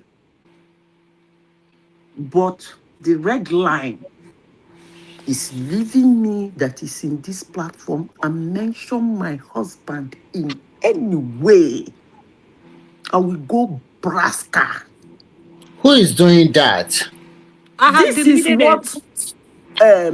This is what is his name? What's that crazy guy's name? Pansat. This is what he was doing in this platform that made me say what I said, and everybody hated me. Pansat, anytime he comes to the platform, he talk about my husband. And I didn't quite like it. Yeah, of course. This is you see that guy that tweeted that thing today. If you come here on this platform, open whatever system he's using to come into this platform, you people will not like me. I don't tolerate it from anybody. You can abuse me. Oh, they've called me a bastard in this platform. Call me a prostitute. Call me a witch. I didn't go this mad. But mentioning my husband, wow. Actually, Madam Zita, I think the people that are going to deliver for Tinubu are not the city boys. They are the governors and the politicians. So a lot of people, they don't understand Nigerian politics very well. They always thought that who is city boys or Obi Kubana compared to the governor. Thank you. That's what I was telling Madam Tita. Commissioners and the rest. Who are they? How many can they can only go there? Some people that were lucky, they will get a motorbike, they will get money, they will get cars. So Larry, exactly what I want to say, I remember now. You also mentioned the way APC are doing their primary, their counting numbers and numbers. Can't just wait, let the other party do their own too. You will see there will be no difference. They will also do the same thing. Okay, I want to ask you a question, then you can take it along. When Obi crossed or defected to NDC, that same day or the following day, their register shoot up to more than 10 million people. Is that not Ojoro, or do you think that is right? And by the time they now started doing their primary or something like that, they started seeing thousands of numbers, no millions. So sometimes you should also understand the politics is local. So they do whatever they have to do. Okay, yeah, you can buy it. Yeah. That 10 million that you said, is just what you see on social media now. Did INEC tell you that they submitted 10 million to them? No, I'm trying to tell you that all those things are, see, let me tell you something. All those things are normal things you see on social media, people throw out there for clickbait and stuffs like that. Did ADC, NDC, or whatsoever, did any of them tell you that they submitted 10 million to INEC? Of course not. But I am just trying to tell you that you condemn the APC primaries. See, and I'm telling you that we know difference. Factual now. Because somebody said, I understand you. I understand you. I'm trying to tell you that. But this one is factual now. This is something that you see. Fine. This is something that is shameful. I'm not disputing you. What I'm trying to tell you is that go and write it down. There will be no difference when the other party started doing their own. Okay, now. And I can guarantee you, that party like ADC and NDC will even have more consensus that you are against. We said something. What you are trying to do, right? You said something is shameful, and you're telling me to use it as a model. I did not say something is shameful. I am trying to tell you. Is it not shameful? Okay, wait, Remy. Is it not shameful, right? That people are counting things in geometric order. Is it not shameful? I agree. That is why I said I agree with you. But I am trying to tell you that the others are not innocent too. The consensus that you don't like about, that you are talking about, don't be surprised that the other party, they won't even have that open primary at all. They will just be giving people. Even if they go for consensus, the result will be the same thing. What is the difference? What is the difference? Is somebody trying to do wuru from back and get don't do primaries, get ticket, and a party doing wuru and putting the people that want to be their party flag bearer? What is the difference? So we've just talked about things that are shameful. Now, for me, I am even. It's even me. No, I just asked the question. Can somebody ask me and tell me the difference? The two of them is shameful now. It's rubbish. That's what I'm saying now. So yeah. Normally, listen. Let me tell you, there is something that happened in party primaries. The matrix in which I will say a pretty civilized country used to check their own. It's not the matrix people like developing countries used to check their own. Let me tell you how it works. Parties know who they want to sponsor, period. Before you even come to that primary, they know who they want to spend their money on, who they think that can win.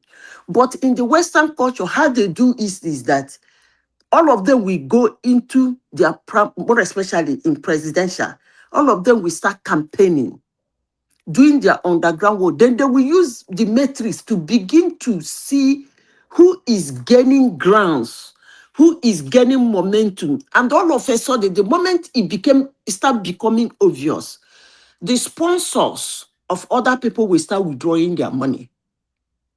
If you insist, you are being strong-headed that you want to continue the campaign, you will no longer have money and donation to continue. So they make it easier because nobody wants to be spending money on a stubborn she or he wolf who wants to continue campaigning and continue talking when they know she's not going to pick the primary ticket. So I don't really see what is the problem in the way a party in fact, if they do it wrongly, why won't you be celebrating? So that they will lose the election now. Wait now, Remy, Yes. will you have a problem? Will you have a problem if people take some of all those things to the court and a lot of all these primaries are cancelled? Yeah, you are right. I'm not saying you are not right, but at the same time, because of when I was making the submission, I mentioned a lot of litigation during the past elections. And those litigation at the end of the day... There have always been litigation since 1999. So what is wrong with that? But this kind of guideline... What is wrong with that? What is wrong with that is that... What is wrong with mitigation? No, I'm not saying there's nothing wrong with it, but at the end of the day, it makes a lot of them lose their position. A good example was Zamfara. They won the governorship, everything, and they lost everything out. What's the problem of INEC? Let the courts do their job. No, I think INEC... Court is not the electoral body. INEC follow their guideline. I know what you are talking about. There is merit and dismerit in what INEC did. But if you want to follow the Nigerian way of doing politics, it brings a lot of order into what they are doing. Remy, it brings some order into what they are doing. As far as I am concerned, a lot of all these primaries, I know a lot of them will be cancelled in court. A lot of them. How?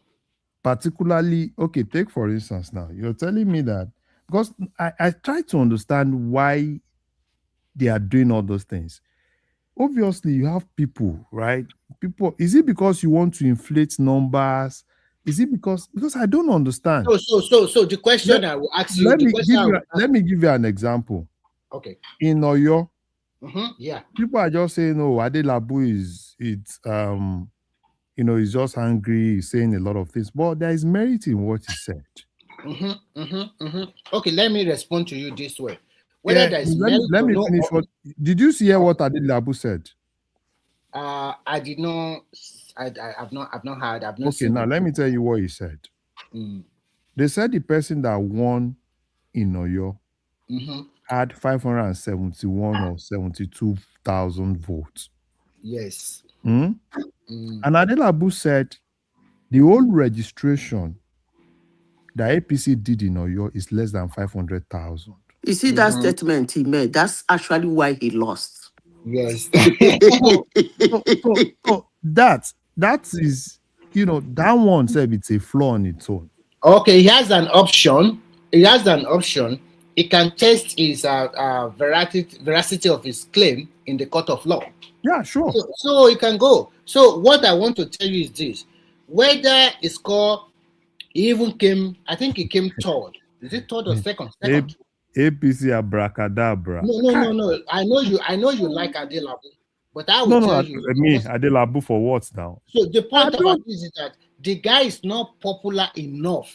Anybody the APC let them put. But me, it's just shameful, right? Seeing all those things, all those abracadabra. No, it is the APC you see now that is shameful. What about you? Relax yourself. Other parties, they are not even doing until they bring their own too now. No, listen, they have started bringing it now. NDC yesterday, they just named one guy as their consensus gubernatorial candidate for, is it Enugu or Anambra? No primary, just consensus. And that is what you are going to see. It's not illegal now. No primary. So why are you now shouting about? Did APC not do consensus too? How many of them is consensus? No, see.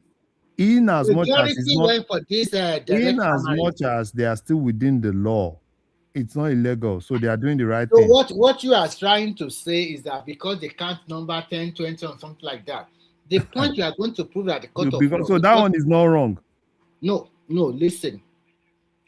I'm not saying it's right, but I am looking at the local politics of Nigeria. Even if you like it or not, that's not local politics of Nigeria. That's criminal offense. That is how every one of them will do it, whether you like it or not. That's a criminal offense. Okay. In short, I can't be in that place and you'll be counting rubbish. I like what they did there. I think it was in Akwa Ibom. I was watching that. The guy wanted to start that rubbish, and those people said, no, go and do the right thing. Let us know how much. And at the end of the day, does it change the person that's supposed to win, or does it influence? No, but at least whatsoever you want to do, in as much as it's the right thing, you have the numbers.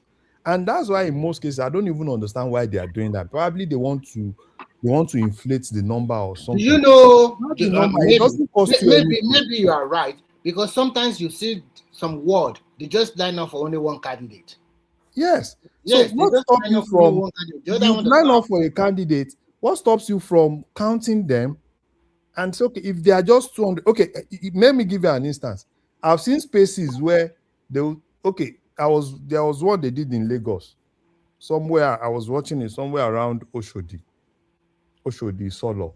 You can see that place cannot even take up to 200 people, and you are telling me that you counted like 2,000. Okay. You understand what I'm saying? You have the number. If it's 200, right? And in most cases, you see that probably people are lining up. Probably they are 100. Yeah, that's good. It's 100. It's good. You win. A win is a win. So the fact that they are now inflating it, to me, I'm like, okay, are they trying to impress somebody and they now think that's the model for them to impress? It will be like, we have the higher number. Unfortunately, Larry, you are not a card-carrying member of APC. I am not also a card-carrying member of APC. Mm-hmm. So what you are talking today, or what you are saying, you might be 100% right. It's not left for the APC members, card-carrying members. If they are not satisfied, then they can approach the court of law. I think it's simple. It's all about APC, right? It's all about the electoral system in my country. No, whether you like it or not. Do you know did you watch Twitter? Do you follow things on Twitter at all? Do you know what? Do you know what? One thing shame and everything. Let me tell you something. One thing I've learned is this: all those social media, when it comes to real election, people are just making noise on Twitter everywhere they like, on Facebook or whatever. The actual people that is going to vote are mostly the grassroots people in Nigeria, which are the silent majority. Whatever, even you that both of us that we are here, at the end of the day, we are not going to vote. So no matter what you say, you know the new trend now. Nigeria APC about mathematics. Oh my God, so funny, so funny. Yeah, I understand you, but you also have to try to understand the system as well. So funny. See, if I were APC chairman, I understand if they've done that mistake when they did the first one. I would put a strong directive. Don't do all those things, because those things it's just more like you are embarrassing their party. Do the right thing. You just kept on saying the same thing. I am telling you the truth, that there's no difference between APC and the other political party. Even when they are going to do primary, you also see they are going to do the same thing. Today, go and write it down. It will also surface online. I want to see their own. Maybe their own will leave your geometric reading. They will go into another. Do you think they are stupid? If they come up with their primaries and people vote lining up in their primary are just few hundreds, and they want to win the presidential election, they are not stupid now. You will see the same counting. No. You are just looking at it literally. You are not looking at it. Now let me give you another example. The guy that won Omagege in Delta, that guy said he had over 100 and something thousand votes. 100 and something thousand votes. How now? And that's why you see that everybody now. Have you seen the result that is coming out from the northern part of the country, APC primary? Have you seen it? Okay, they are doing the same thing. I don't know. Thousands of votes, 500, 600,000. That's APC. Everybody is doing the same thing. The winner have like 600,000. The second person are doing the same thing now. Go and look at when ADC starts doing their own, and then you will see. So how come we don't even have a single state that is ready to do the right thing? That is why I'm telling you that politics is local, and you don't want to be. That's not politics. That's a criminal offense. I know. I understand you. You are looking at it from the morality angle. You are looking at you from doing the right thing or something like that. But politics is not straightforward like that. Even the place you are living, even in so-called America, they also bribe you in kind. They have a way. So America, you will be doing that. You can't even do that kind of rubbish. Counting that rubbish, you go to jail now. What sort of rubbish? I'm not talking about counting. Before you count, they have already skewed it in one direction. No, it's normal. See, So it's normal. It's normal anywhere for people to endorse who they like. It's not illegal, right? America will even be more tough because you need money from super delegate or whatever you call it. People can endorse. Candidates are more popular. One candidate will be more popular than the other, right? People probably by the virtue of, oh, this one has been good to the party members, we love this person, this and that, people can endorse. I don't have a problem with that. You understand what I'm saying? But what I have a problem is people win and lose. If you do an election, obviously one person will win and one person will lose. But make it make sense. So that at least the person anybody that you know what, Larry, if I were you, I would have waited for other parties to do their primaries too, so that you can now castigate everybody. Remy, other parties, right? The one we see is what we'll see until I see their own, right? I have seen those ones that is coming from the northern part of. Did you see the video? It's still APC now. Is it not still APC? That's what I'm trying to tell you. It's the same party now. They are you don't understand. Oh, Larry, I know you understand. You are just playing Mr. Right. You are just trying to play Mr. They are trying to tell you that in this state, do this rubbish in general election, though. I beg you. No. They are trying to tell you that in this state, we have already have more than 700,000 party members. So if election day we are turning out 500, 600,000, don't shout. No, that's the model. If maybe that's their plan, that's why they are doing that, so that they want to push that model to general election. If anybody try count rubbish in general election, nothing you are going to do. Nothing.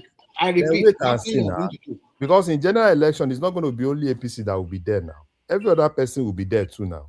So if they are there, do they have the polling agent for all the parties? What are you saying? Obviously, at least even if they don't have, at least there will be like three major parties will have their agents there. And if they want to do whatever they want to do, so if those ones are there and they are opening their eyes and APC is doing their bracadabra mass and they allow it, that's left for them now. That you don't. So I've seen that last election. I've even seen videos. They line up a lot of people. They are using their finger to thumbprint the party they want. They want them to vote for. You are just if that's the case, that means you are indicting APC because APC won. I'm not talking about it. That one I'm talking about also happened is for Labour Party in the Southeast. If you want to know. Okay. So what are you talking about? And APC allowed it now. So if APC, because everybody will show their muscle in their stronghold. That's what I'm. I don't know how to say it, but you should understand what I'm saying. Don't worry. You see, don't worry. Let's wait and see. As far as we are concerned, I'm actually happy. You know what? That 2023 election, everybody knows the truth. Anybody that win that election, there is no way you are going to remove him 4 years. If it's Obi have won that election, are you kidding yourself? You are going to remove him in 2023, 2027. Forget that thing. Let the election come now. You know why I like all these things that is happening? Even this judgment there. No. Those guys. But the judgment is just the beginning. It's just a high court. It's just the beginning. At least it has opened something. But at the end of the day, you know what was there before? I almost see the way. Oh my God, you were APC, all those big guys in APC. They were beating people, and they were telling them not to cry because they don't have a choice. No, see the arrogance. I know where you stand now. See the arrogance. Those ones cheating people, you were basically doing a lot of rubbish, a lot of shenanigans, and you are now queuing behind. Oh, they can't go to anywhere. Everywhere is locked now. They have to just accept it like that. You are beating somebody and you are tying their hands again. No, now. And somebody now came and said no. The cases you are mentioning. After that, do you know that they were just few cases. What I said that pans out. Do you know what APC has done after that judgment? They've started a lot of reconciliation, which they never wanted to do in the first instance. And they will do that one. That is a must for a They started begging. Because obviously they know what's going to happen. No, Larry, you are not. I'm sorry to say this. Mm-hmm. Give me a second. Actually, if you are the winner of a contest, the right thing for the political party of that local government or that state or ward to do is to bring those losers. That is normal. That is normal in politics. It's going to be easy. Because you still need their support. You still need their support for you to go to the general election. And those ones that lose, they also promise them a lot of things. Okay, fine, you came second. When we are considered ministerial position, if we win, you have a better chance, or you can put somebody forward. Everybody have interest, and losing now does not mean that in the next 4 or 8 years you don't have another shot. The person that won Oyo State gubernatorial election, that guy supposed to contest with Makinde 8 years ago. Lado just asked him to step down for this guy for Makinde to go for his 8 years. That one is not even my. It's not even. I'm trying to tell you that. You know, part of the people that I'm happy for. Who? Part of the people I'm happy for is those guys that were disqualified in Rivers. 65. What can they do? What can they do? Yes. The door is open for them now. To where? The door is open for them now. To go to other party, right? Yes. Mm-hmm. And after that, what will happen? Where is the justice there? Does that one guarantee they are going to win general election? If people, that's left for people to decide, not APC or PDP. The people will decide if they will vote for them or not. How will you look at it? Look at it in the context of probably because they feel that you are associated to somebody, and 65 of you, 65. You are talking this way. You are talking this way. Have you forgotten what the governor also dished to Wike loyalists when he started doing his own wala wala wala wala wala? Wike loyalists. So politics is a game of checking one another. Justice Umar, God bless you wherever you are. God bless you for helping. Fine. Yeah, of course. For helping a lot of people. That justice, God bless that justice for helping a lot of people. No, I don't think so. No. He has. Oh my God, brother, that justice has helped a lot of people. And you know what, Larry? Today is 23, right? And they have like 7 or 8 more days for them to finish the primaries of all the political parties. Which primaries? For them to choose their presidential candidate. They have until September. Leave all those things. Everything INEC did is cancelled. You will see. You will understand. They have a good politician. No, forget that. This is just a federal high court judgment. If INEC can sue now, INEC should go to appeal court and they will lose again. They will sue them. INEC will go back and sue do you know something? Individual or political. You know how many people that will join? A lot of people are ready to join that. If they go to appeal, a lot of people want to be joined. And now let's see how they a lot of people want to be joined. INEC should focus on giving us I want to even ask you, not all these unnecessary things. The question I want to ask you is that who has the power to provide the guidelines for the election? The guideline cannot supersede the electoral. No, I just asked a simple question. Baba, I don't see. I'm not Baba. I understand where you are coming from, Remy, but at the same time, as of today, but the court should interpret that. I'm not a court. Court should interpret. Court should as of today. Who conducted the election? The court said that guideline is null and void. No, the court did not say null and void like that. No. They only said all those guidelines. Go and read that. It's not null and void. They just extend the period. No, they didn't extend it. No, that means you didn't read the CTC. They didn't extend it. The court said they should stick to what is in the electoral act, which is 120 days pre-election. We are saying the same thing, whether you like it or not. Another thing the court said, The court said, to me, the way I see the result is very simple. See, another thing the court said. Finish The what I court want to said, say. I don't understand you. Political I parties understand it. I can understand. bring candidates, they can substitute at their own will. Yeah, fine. If APC said, okay, I want to finish all my process before May 31st. That's for APC now. So APC can decide to finish before tomorrow. What the court have done is simple. The High Court have done is that, okay, up to September 1st, and we are May ending. It's just 2 more months to it, right? No, not 2 months. We still have June, July, August. September 1st, right? 3 months. That's all, right? Yeah. And then the campaign already started, right? I mean, they will not campaign. They will campaign, right? When will they start campaigning? They will campaign for a long time. So what I'm trying to say is, don't jubilate yet. No, leave that one. They are still jubilating. This as of today. They are still holding on to it. I understand you. There's still like euphoria of jubilation. And then by next week, let's see how things pan out. Let's see how it goes now. Next week, nobody's going to. That one it has come to stay. They are jubilating.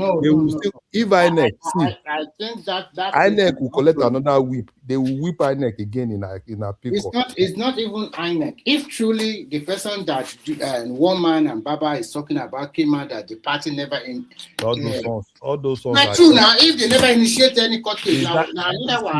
You see, the person that came, I asked them, is he the chairman of the party? They said no. Is he the secretary of the party? No. They said they want organizing secretary. Which organizing secretary? There are 2 people. 3 people. Chairman, secretary, and legal advisor. If none of those 3 is out. Who is the legal advisor of the party? Do I know? So they did not put a name to that CTC at all. They just say youth party, right? No. There's a name now. There are names now. People are just looking for where to think those names, if it can be checked, that would be more better. Okay, now we will know whether it's national on this platform. Somebody said INEC may not know, and I'm saying, why will INEC not know if this is the right person that is suing them? But I don't think INEC really go to court and defend their position. No, they did. They have their lawyers there now. Okay. They had their lawyers there and they lost. Okay, fine. But that is not the final now. There's still so many. Even if they go to appeal, those other people too will have their lawyers now, and it will be argued out in court.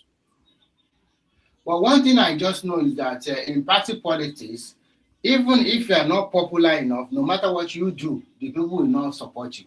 But if you are popular among the delegates, I don't have a problem. See, if APC believes that they want to follow that, I don't have a problem. You can't hold every other person now. I think what you are doing is a selective judgment. Why can't you wait for other party to do the same thing? So I don't see any fuss about it. No, At the end of the day, even they give them more opportunity up to September, they will rectify their houses. They will do reconciliation. No, that's not what I'm saying now. I'm talking about INEC. I'm not even talking about the parties now.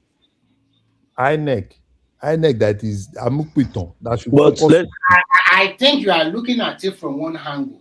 I made mention of what used to happen. So many litigations. What used to happen.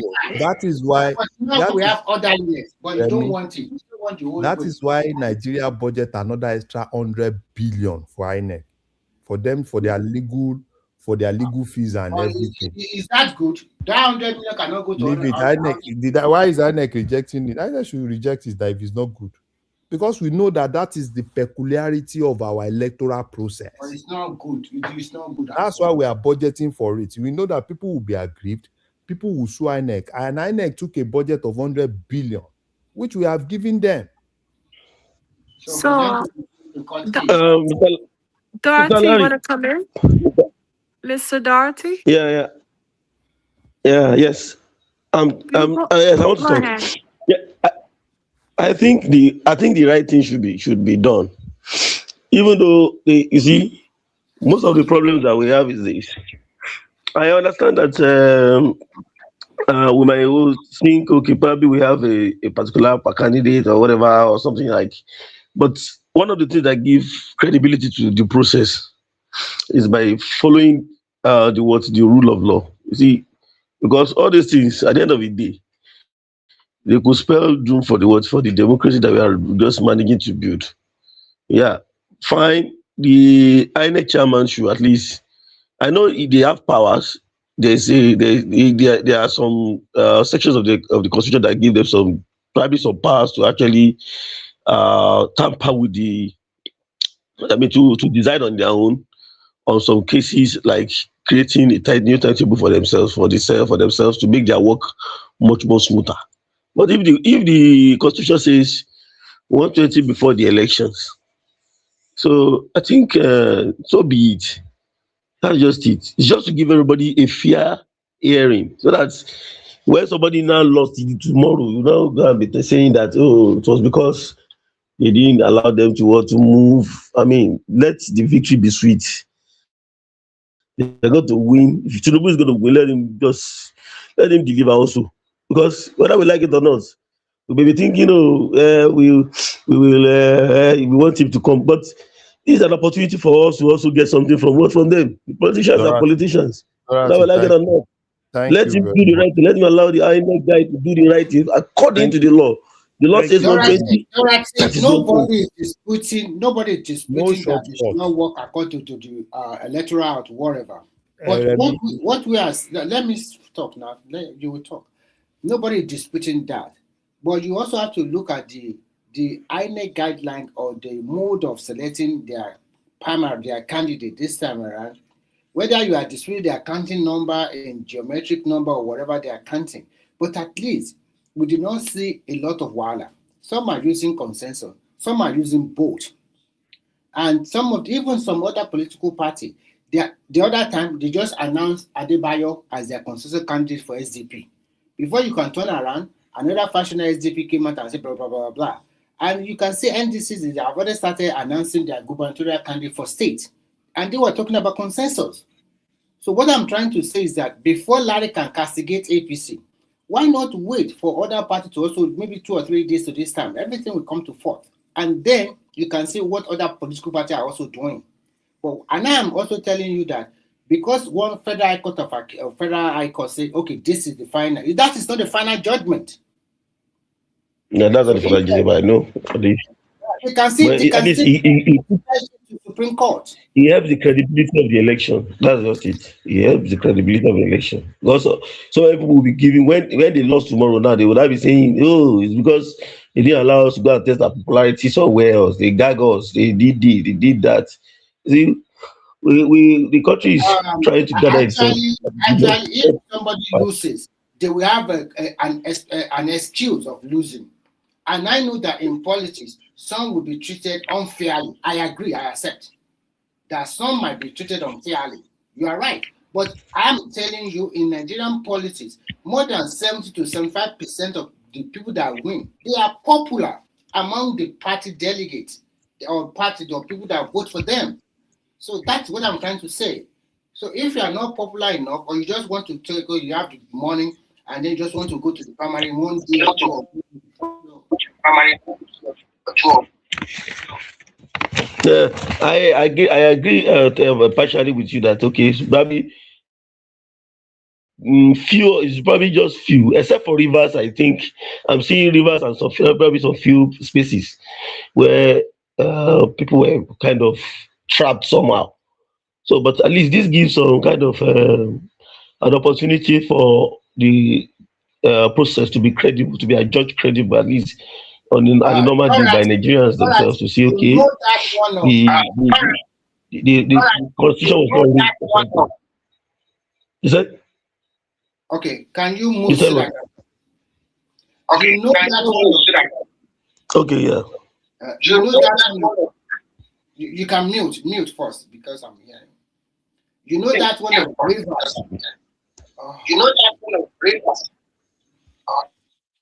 Dorothy, mute your device. Mute your. It causes an echo. Yeah. Okay. So, do you know that one of rivers will be tough? Do you know that one of rivers?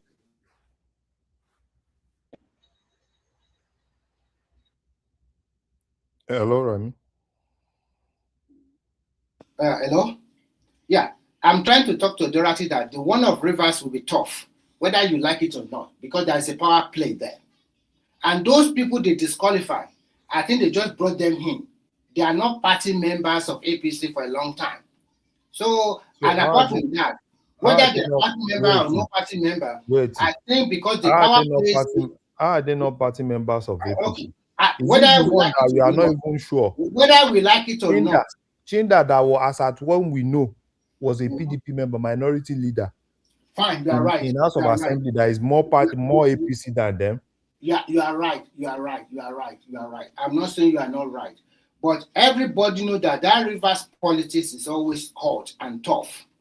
So unless we are deceiving ourselves. And they are playing, they don't want Fubara to get that ticket. So they are going to do anything, whether legally or illegally, to stop it. Will get ticket in another place. And let him go now. Now he has a chance. He should quickly go to that place. He will get ticket in another place, and the Rivers people will decide if they want him and if they don't want him. Fine. I heard that is the beauty of democracy. Me, I'm not against anybody. He has an opportunity to go, and I learned that his brother is doing placeholder for him in NDC. Yeah, his brother is already. He should quickly defect now. This is the best opportunity for him to quickly defect. He still have to September. Blessings Fubara is from Okpobo, but they are not relatives. Please. Me, I thought they are the same. No, I no. Don't know. Whatever the case is. I think, Larry, you are just talking like you are an Uyibo man. This is African politics. This is my sometimes I just laugh because Fubara, EDC, all of them, let them go. Let it be the people that decide who they want. Let the people decide who they want. If APC win, personally, I want Tinubu to win, but I want it to be more legitimate. Let him earn it. Forget that one. Not this. I don't even want shortcuts because all these shortcuts. Come back to life. Forget that one. Since Nigeria has been conducting election since which one is free and fair? The only one you can make exception to is like 1993. No. I'm not a party to going backward because I'm a party to improvement, right? And that's the whole essence of why. Do you know how much you are giving INEC this time around? This is not about money. This is not about money. So INEC to do their job. You are trying to. It is not for me. It is not for me to make INEC do the right thing. INEC should do the right thing. Okay, let me put it this way. Let me put it this way. Whether INEC do the right thing or not, don't you think before election, the politician would have bought or buy the electorate in cash or in kind? Yes or no? Before the action voting day, the politician will have greased a lot of the people that will vote. Maybe give them money, maybe give them something so that they can vote for them. Is that not them? Not Peter Obi. Even if they do that, not Peter Obi that they are sharing dollar in the South. Remy, even if they do that, do they force them to vote? That's what I'm trying to tell you. Because at the end of the day, even if they do that, do they force them? In as much as you are not forcing people to vote, people, okay, the only thing you can say, probably you are enticing them with things. Yes, it's normal. Have they forced people to vote in Nigeria? Is it not enticing? So if you said, because somebody is giving somebody something, that one is not a problem to me. It's a problem now. That is what you should even hear. No. It's not a problem to me. Okay. In as much as if you go to their house. Listen, let me tell you the difference of what you are doing. You are talking about the party primaries now within themselves. Mm-hmm.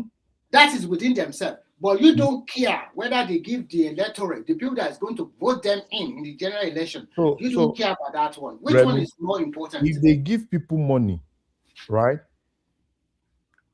Your vote is your right. And if I'm supposed to vote and I decide like, okay, fine, I want to make a decision that I'm going to vote for somebody, not because I feel that person is the best, or probably I'm voting for somebody because I think probably that person gives me something. It's my right. I do not have right over their votes. Maybe you have stayed abroad for too long. Which one is stay abroad for too long? It's true now. Remy, why are you? This is the way they do in Nigeria. You have your number one. They don't give you money like that. They don't give you money like that now. Remy, wait. You have your one vote. I have my one vote. Why would I be worried about your own one vote? What I am trying to tell you in Nigeria is that majority of the vote are being bought. See, more than 80%. The only crime, let me tell you something. The only crime I see, is buying that vote at the polling booth. If you have a way, of probably, somebody needs help, you give them something, and by that you feel they can vote for you, and if they decide to vote for you, what's my problem? So that's why I'm telling you, they usually buy the vote on the polling booth, and when they vote, they show them. If they buy the vote at the polling booth, and when they vote, they will show them I voted for your party, and they'll go and collect their money somewhere. If they are doing that, there are agencies that are supposed to. Which agency? Who cares? So if the agencies are not doing their job, how many people are they going to observe? Wait. Are they going to be in all the wards? In every ward, there is they don't have the personnel to monitor it every ward. There is no ward. There is no polling unit in Nigeria during election that does not have at least one security agent. So what concerns the security? They look elsewhere. I beg Larry. Let's talk another thing. So if those ones are not doing their job, what's my problem with that one now? Politician here, or what's my problem with that? The only thing we are celebrating now is our judgment. We have a judgment. That's what we are celebrating. I think from the way you are talking, I can deduce. This is just my opinion. I might be wrong. I can deduce 80%. That some of your candidates that you prefer, maybe they lost out and you are not happy. No. It's possible.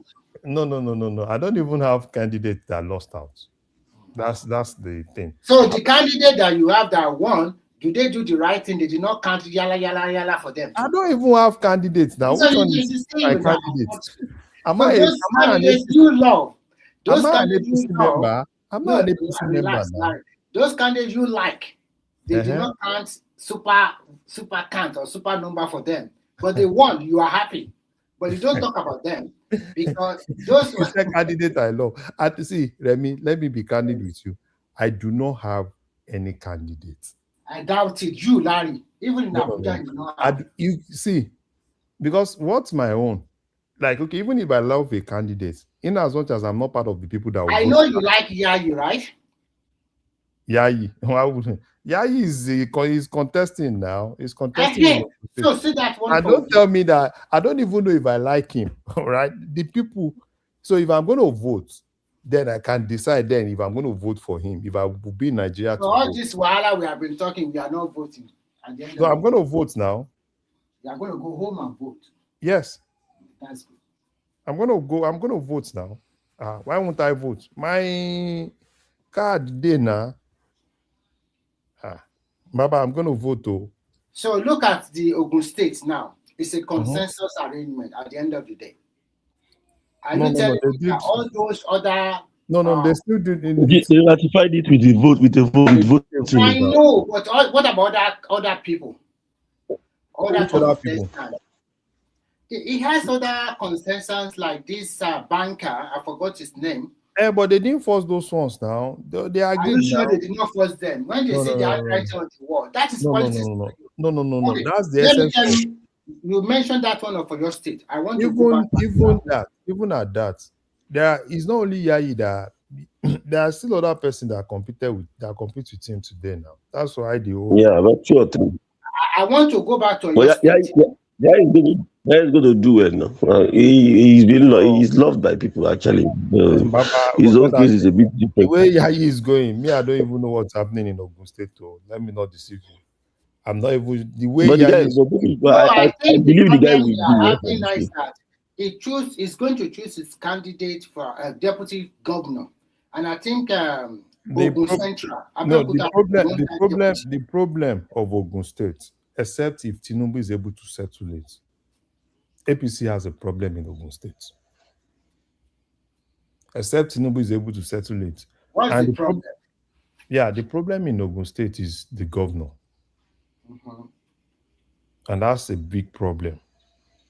I do not see. Look at the previous governors. Because the politics of Ogun State, right, where Yayi comes from, they are kind of like minority in Ogun State. Let them allow this man to do it. That's why they've Ogun East or West. No, Ogun West. That's why Ogun West has not been able to produce a governor since we started this whole democracy. Right? But in Ogun Central, I don't know, without Amosu in Ogun Central, except Tinubu comes in, and without Benga Daniel in Ogun East. But Larry, before you go ahead, don't you think so? That is the policies of Ogun. After you finish your governorship or whatever, they will spend one term in the Senate. No. And then we continue to rotate it like that. I don't know why Benga Daniel. No. That's not how it is. What are you telling me? Benga Daniel, is it not his second term? Before Benga Daniel came to Senate after 12 years. 12 years after being governor. What about Amosun? Amosun went to the Senate after his 8 years tenure. So if Amosun did not go to Senate, Abi? He went to Senate now. He went to Senate. Yeah, Amosun went to Senate, did 1 year. Did one term. He did one term in Senate. Is it 2019 or something like that? No, he did one term. In 2015, he went to Senate. Yes. Yeah, he went to Senate, did one term in Senate. And is that not enough? Yeah. So many people line up. You know what I'm saying? What I'm saying currently is that for Yayi to be able to win, Yayi needs Ogun Central. And there's a problem in Ogun Central. Because Yayi cannot win Ogun East. No, he can't. Even the governor, when the governor was going for second time, he lost. Okay. So the dilemma is this now. I'm hearing that he probably pick his deputy from Ogun East. Deputy, see, even if he picks his deputy, there is deputy, whatever deputy is going to pick. Can I ask you this question? Who is the deputy to Dakpa Abiodun? Is it from Ogun Central? Ogun West. Oh, so what is Ogun Central play? Secretary to the government? Yeah, secretary. So are they still want to give them? So that is where, because I listened to Showroom, he's trying to say, and no, Egbonsegu understand the thing, right? Yeah, he's saying that that is the dilemma for Yayi. Probably yes, it's a big dilemma because the way Ogun Central is now, right? Amosun is not. So Yayi is basically following the governor everywhere, and the governor, for his own selfish interest, is indirectly destroying Yayi's ambition. And I think I heard that Tinubu is even angry with what those governors are doing. Because you are forcing unpopular candidates that can't win election. You are forcing because you want to put your people everywhere. And these people cannot win election. Even you as a governor, for you to win, it was grace of God. With some little abacadabra that made you win your second term. And now you are now putting on popular candidates. Like in Ogun Central, this person the guy has been there for 4 years now.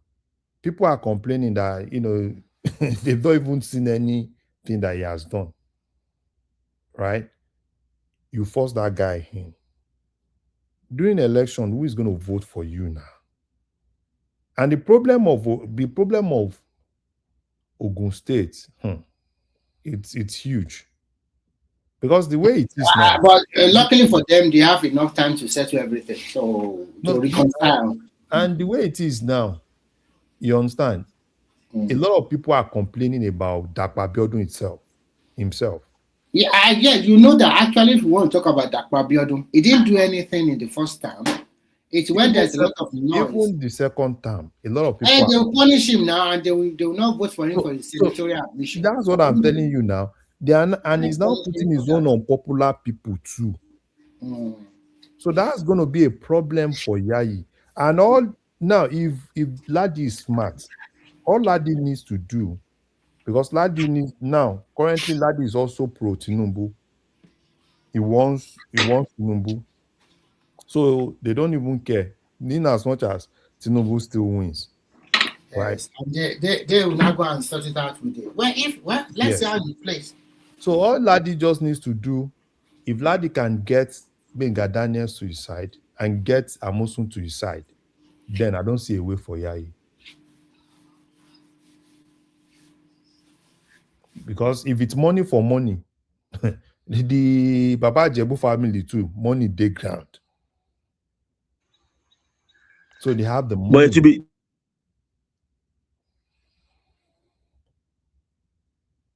so they have the money too. So personally, I like Yayi, but the way it's going, the thing is, it's and I heard that there are 1 or 2 cases now that they are suing him on 1 or 2 things. I don't know.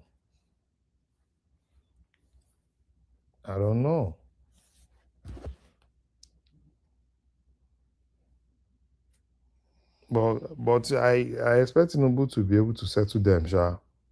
If he's not Settle able to who? settle the aggrieved people now.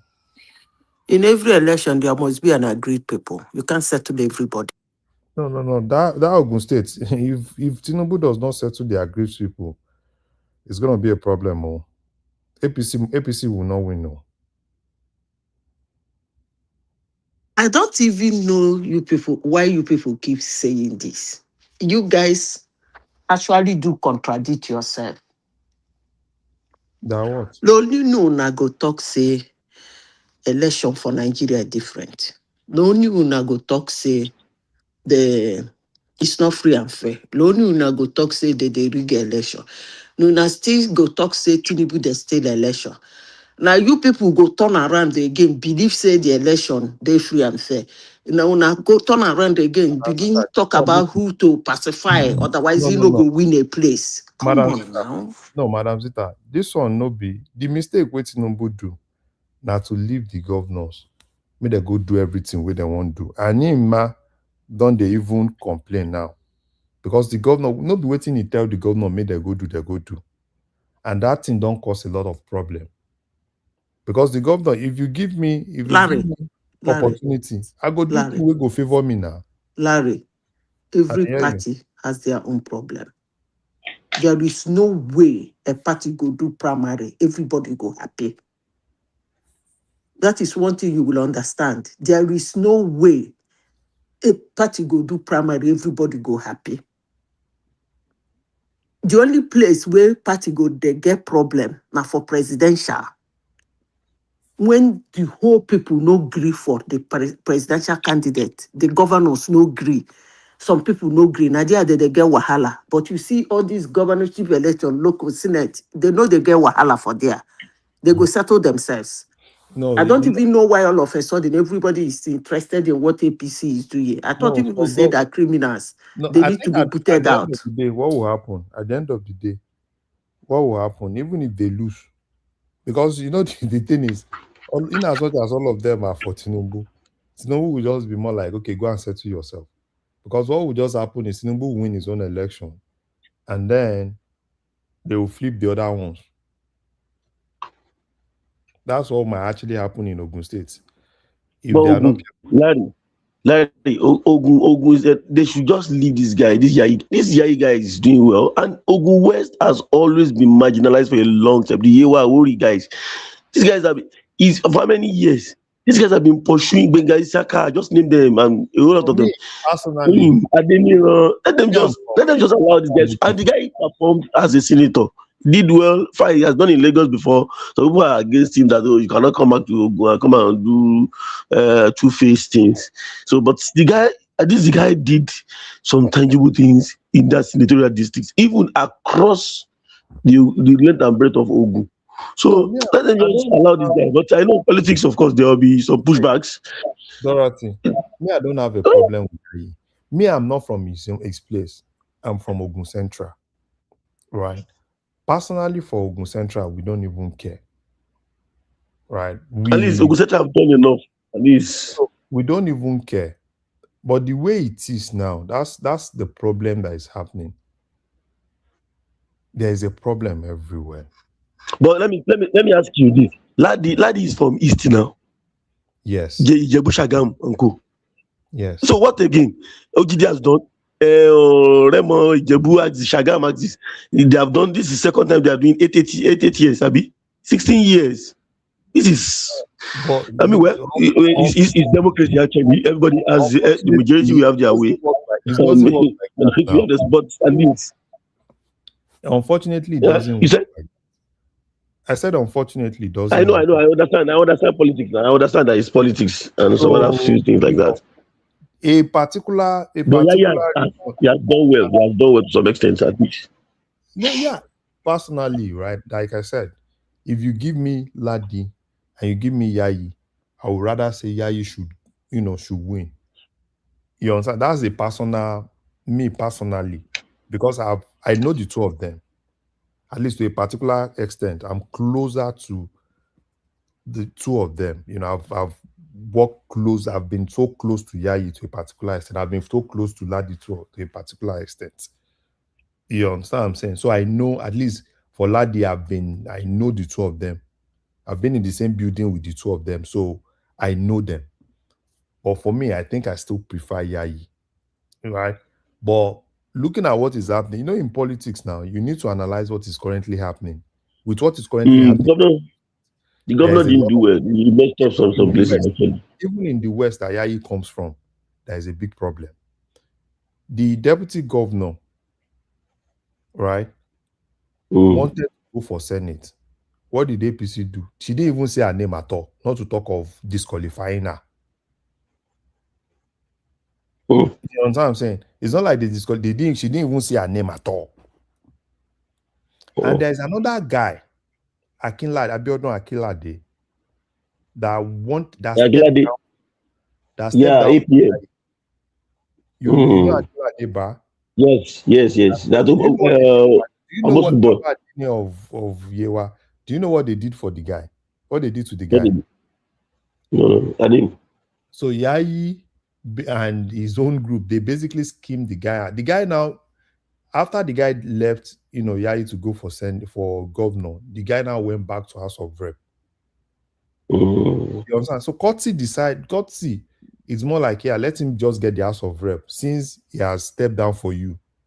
Yes, they are supposed to do that. So they still work against that guy. They did everything to scheme that guy out. Wow, that's not fair. Akinlade has been a gentleman. No. So that guy, he's the shortest guy that should have come from here. Then they scheme it out. They didn't even give him the ticket. So and those ones too will fight back. Because in politics, once you want to take everything. Forgetting that you still need these people. It's going to be difficult though. That's interesting. That's interesting because Akinlade has been around. They have really dealt with that guy. That guy should have won that last election. I mean, the one Abusu supported him that time.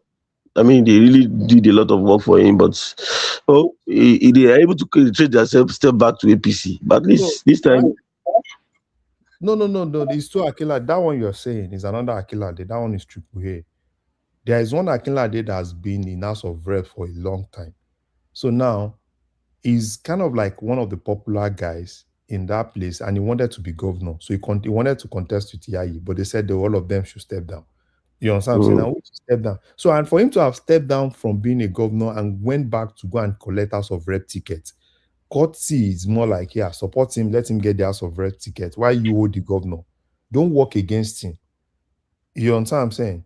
So they worked against him, they scheme it out. The deputy governor, they ensure that the deputy governor's name didn't even come out at all. Not to talk of probably disqualified or not disqualified. You understand what I'm saying? That's another problem. There's a problem within Yewa that is coming from. That's from his own place. You understand what I'm saying? From his own place. Now, in Central, Abeokuta, You understand what I'm saying? In Abeokuta, the number one lead guy in Abeokuta is still Amosun any day, anytime. Yes. So if you and Dapo to now schemed Amosun out. They scheme Amosun out too. I can see that. So he you wants and to go for Senate. Amosun out with the notion that you've gotten it. Because these are the people you need. In East, because Dapo need that ticket in Ogun East, they schemed Bengadane house. Bengadane told these people, don't worry, let them be. Because they know where to whip him. So you understand what I'm saying? So at the end of the day, who is going to suffer the thing is going to be Yayi. So all of them, and the person that PDP is bringing from the East for senatorial ticket is a very strong candidate. Very strong candidate. Ataka was one of Daniel's commissioner when Daniel was governor. And Ataka is coming from the Ijebu axis. So even in Ogun East, there is the Remo axis, there is the Ijebu axis.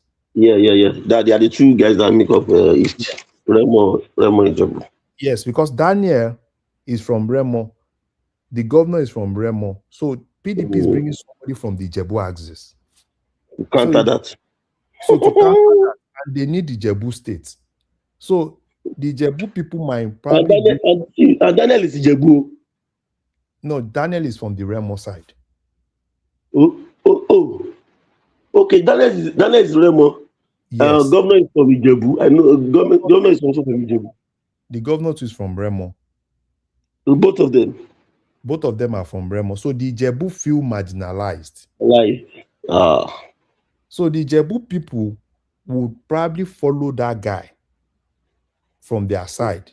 All they just need is just a little vote from Daniel and Ladi to beat the I think Ijebu has more capacity if they decide more where the something will be.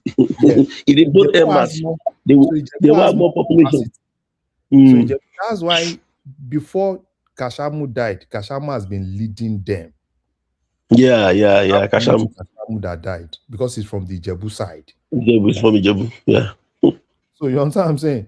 So it's going to be difficult. If you look at it very well, the permutation and everything, he's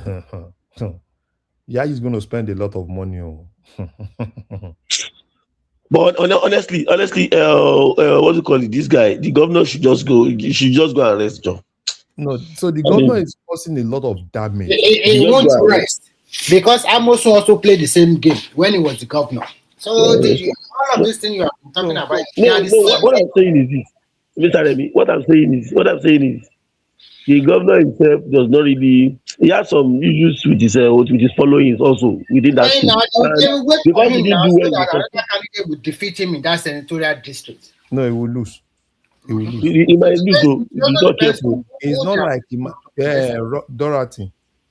It's not like he might lose. He will lose. I'm telling you, I know. See, I schooled in Ogun, so I know some of the political applications there. Generally, across the senatorial district, I think they still like Yayi. Generally. Yes. I don't have problem with Yayi. I know that to have been following Yayi sometimes. From his own senatorial districts now, they will love him now.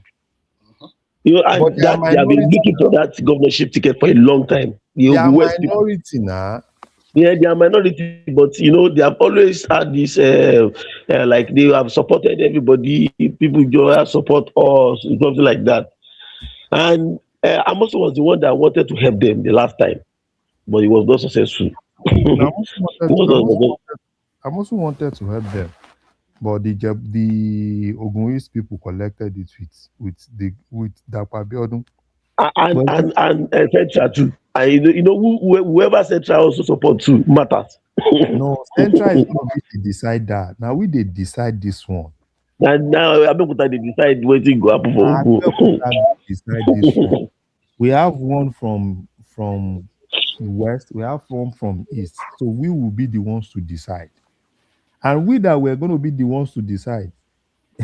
Dapo, our number one. Our You number don't one. But you fight are for not from Ijebu now. You are not from Ijebu. I'm from Abeokuta So, now. I'm from the central.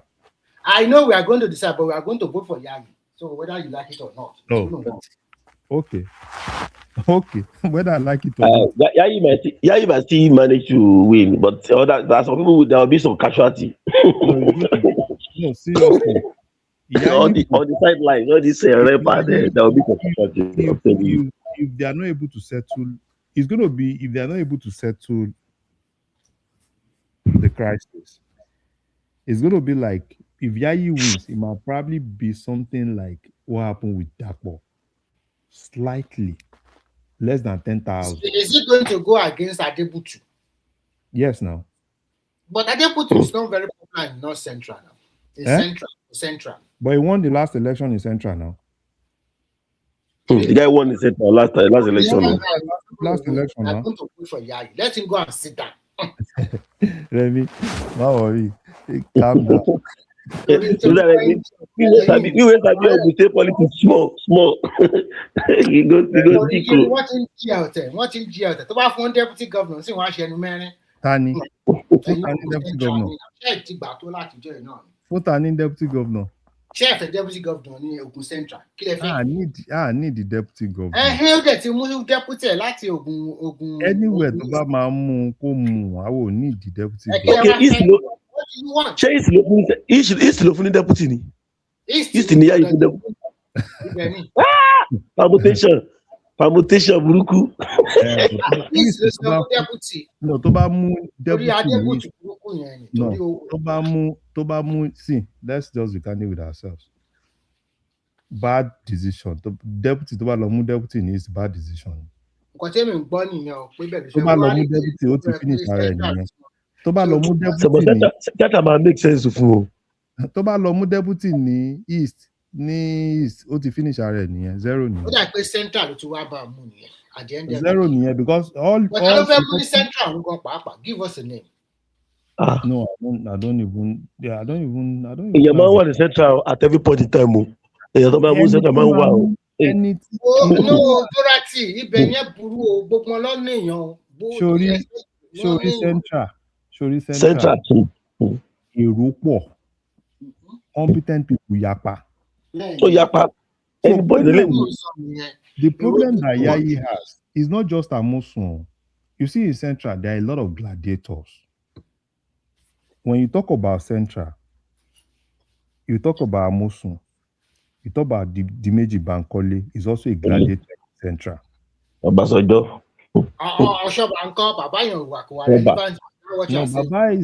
is there. Baba is only interested in his son now. The son is going for 4th term, Abi. 5th term, Abi. Olumide is going for like 4th term or 5th term. But Baba does not have that structure that can decide things now. Baba is just there now. You understand what I'm saying? National giant. So currently in Central, there are gladiators. Amosun is a gladiator in Central. Rafa Tuji Shola, former ambassador to the UK, he also stepped down for Yayi. He's a gladiator. He's one of Amosun's boys. At the end of the day. So he's one of Amosun's boys. So what Amosun did, so all his boys, like Sharafa June, is Amosun's boy. Amosun himself. Dimeji Bankole is another gladiator. So no matter how old. In Abeokuta South, he's still a gladiator. You understand what I'm saying? No matter how old, forget about somebody is old though. Once you have your structure will still do something. So personally, if you ask me, if I want to vote today, I will vote for Yayi.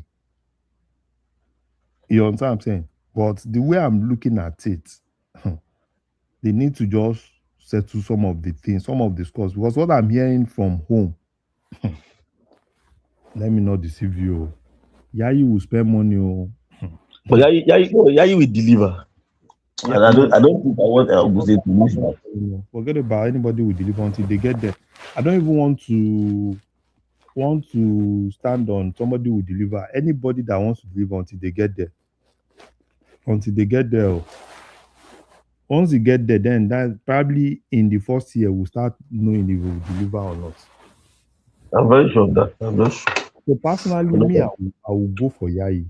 But the way it is, me, I don't know. There's still time for them. They can still radically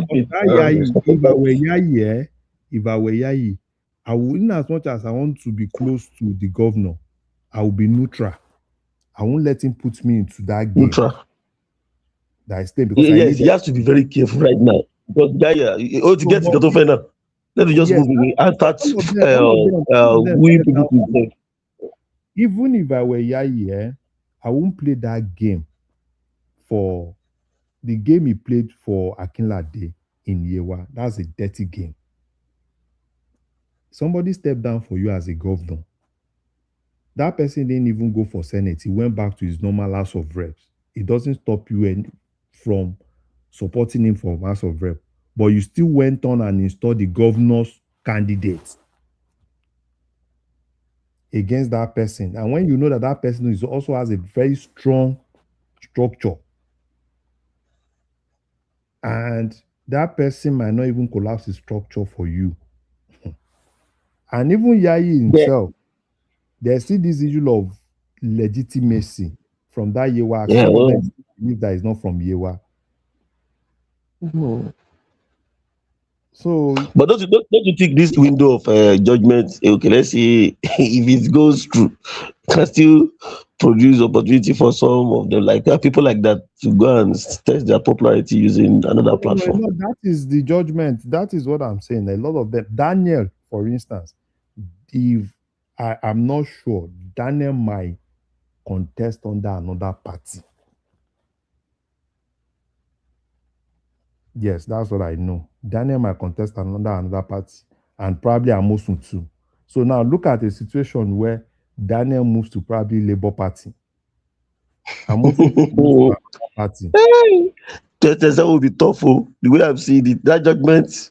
That judgment scattered APC. That judgment has scattered a lot of things. If I were, I know that if APC is smart, all they need to start doing is strong reconciliation. Serious and one. that is why you see that the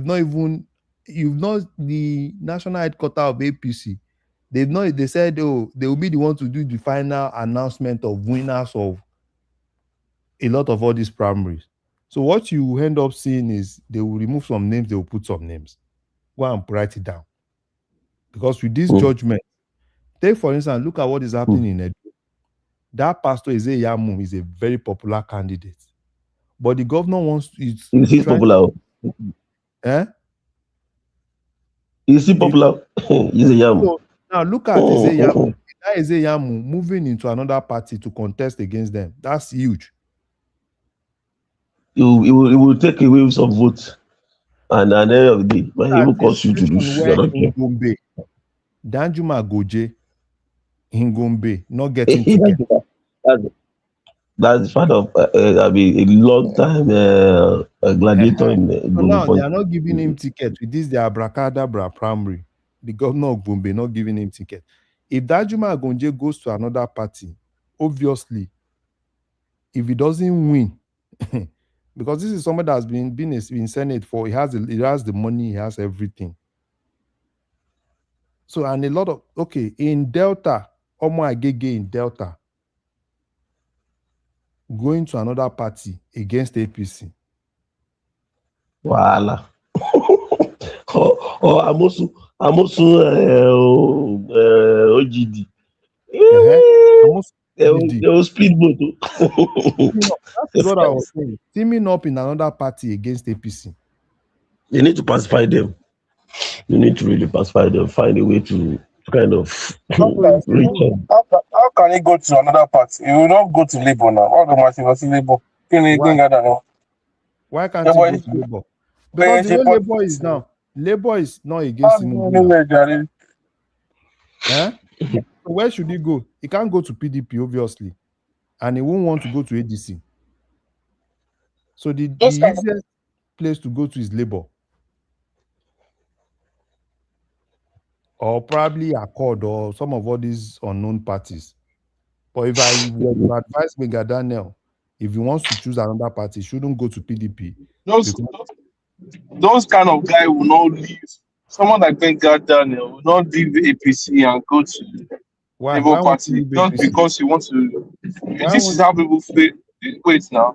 This is how people fail in politics. More politics. If you do that, then was Mega Daniel in APC before? Yes, but if you're in APC now and you say your leader has told you otherwise, and you say because of that you don't want to listen, you want to go and join another party to run, you would tell you now. But tell you. So she might win. Win. Daniel will win now. Will win. You will not win. Forget it. You will not win. Kilodeti governor she win in the last election. That election here, win the world. Win the world, but it doesn't mean that you will not win the senatorial. No, senatorial. Bros, go and look at last election results. It did not just his ward, not just his local government, even his senatorial district he lost.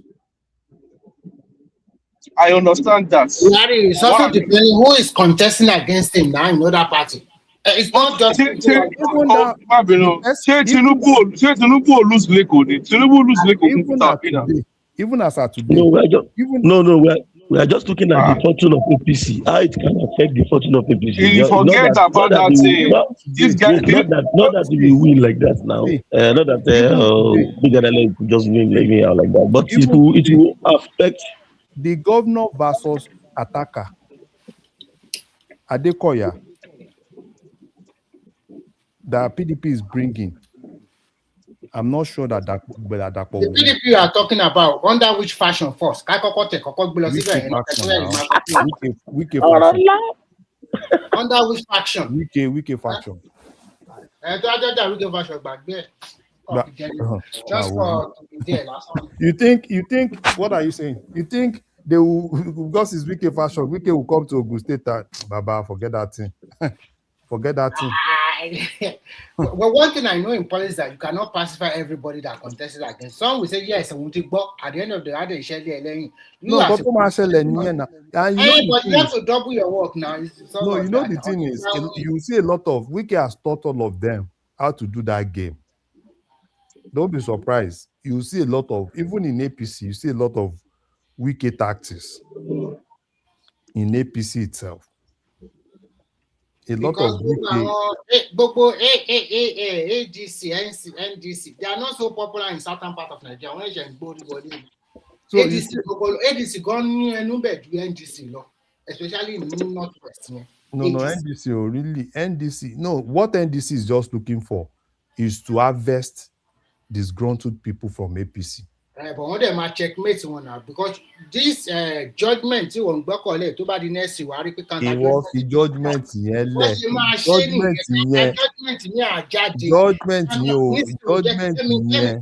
Let me tell you this. Just sorry. By next week, go and write it down. There will be counter judgment from state high court, federal high court. There will be so many counter judgment. You know, any counter judgment that is not from court of appeal is zero. The counter judgment later when we are on the court of appeal. If you're a good politician, you want to go and spend millions of naira. INEC cannot comply to anything on aside. No, INEC has when they say revert back before the federal high court. All of them will carry their lawyer. San versus San, anything.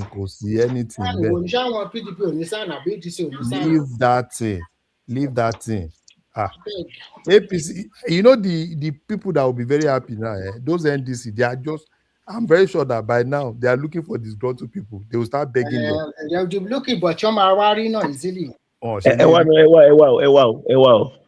we people in the southwest vote NDC. No. See, you know what? They won't vote Dorothy. It's not all about Tinubu. I don't even know.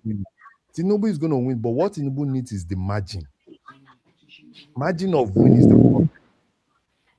Because, take for instance, in Oyo today, Tinubu will win in Oyo, but this guy, Sheyi will definitely reduce the margin of win. In Oyo Where is he contesting? Where is he contesting? APM. He's the presidential candidate of APM. APM. And he has all this. You know the problem why Sheyi is contesting. Sheyi knows he's not going to win, but he wants to win all the National Assembly election. You know the mistake they did the last time? Supporting Tinubu made PDP lose the National Assembly elections to APC. So, but this time around, he's taking everybody, all his team, everybody, all Senate to everybody to APM. So he wants to win. And they are doing that election at the same day, on the same day of the president's election. So which means the margin of win, even if Tinubu wins in Oyo, the margin of win is not going to be wide. But do you know that Sharafa will counter him? Sharafa is you don't know that Oyo State policy at all, Harry. Sharafa, I live in Oyo. Sharafa they will counter. You know the problem of now, Oyo. If you are not able to, you know the problem of Oyo now. If you are not able to pacify Teslim Folarin, you are not able to pacify Buhari, Senator Buhari. Those ones, they are not having problems. Yoruba Buhari.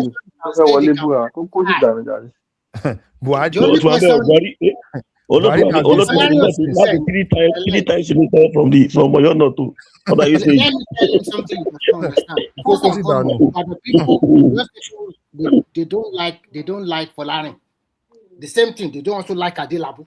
That is the truth. They don't like Adelabu. That Buhari is Buhari at the end of the day, they can give him ministerial position when they win now. So Buhari also in North too. He does well in North. Very well. If you see his empowerment, I've been following his work in Oyo North. I think it's the fourth time. If you follow Dorothy, if you follow Buhari very well, another thing I like that he does, he has a lot. He gives them. He helps them a lot. He helps them a lot. How old is he now? How old is he? Buhari should be probably 60, but he shouldn't be. He should be around. But so many things. Okay, go difficult. Let me just tell you the truth. It's difficult for them to present Ogun Indigene against Ibadan. Difficult. That's just the point. Because to one either Ibadan alone with your 11 local government to buy win. So that's why I said, you know, for me, I'm not saying Tinubu will not win, but the margin of win. No, the margin of win will be so massive, you will be surprised. Baba, forget that thing. I'm telling you the truth. Well, the margin is but which margin of win is massive? Margin is massive, but at least not you might win Agba City, but Ogun State. Ogun State. Tinubu might win Oshuni last election. Do you know Larry? Tinubu might win Ogun State for sure. Larry, I want to ask you a question. Yorubas are more liberal. They are the most liberal in that country. So because of voting. Dorothy, no problem about Dorothy, do you think that Makinde is so popular that all Ibadan Indiji will vote for him for presidential election? Are you kidding yourself? You don't understand. You don't know your people at all. You don't know that. No. I understand your politics to some level.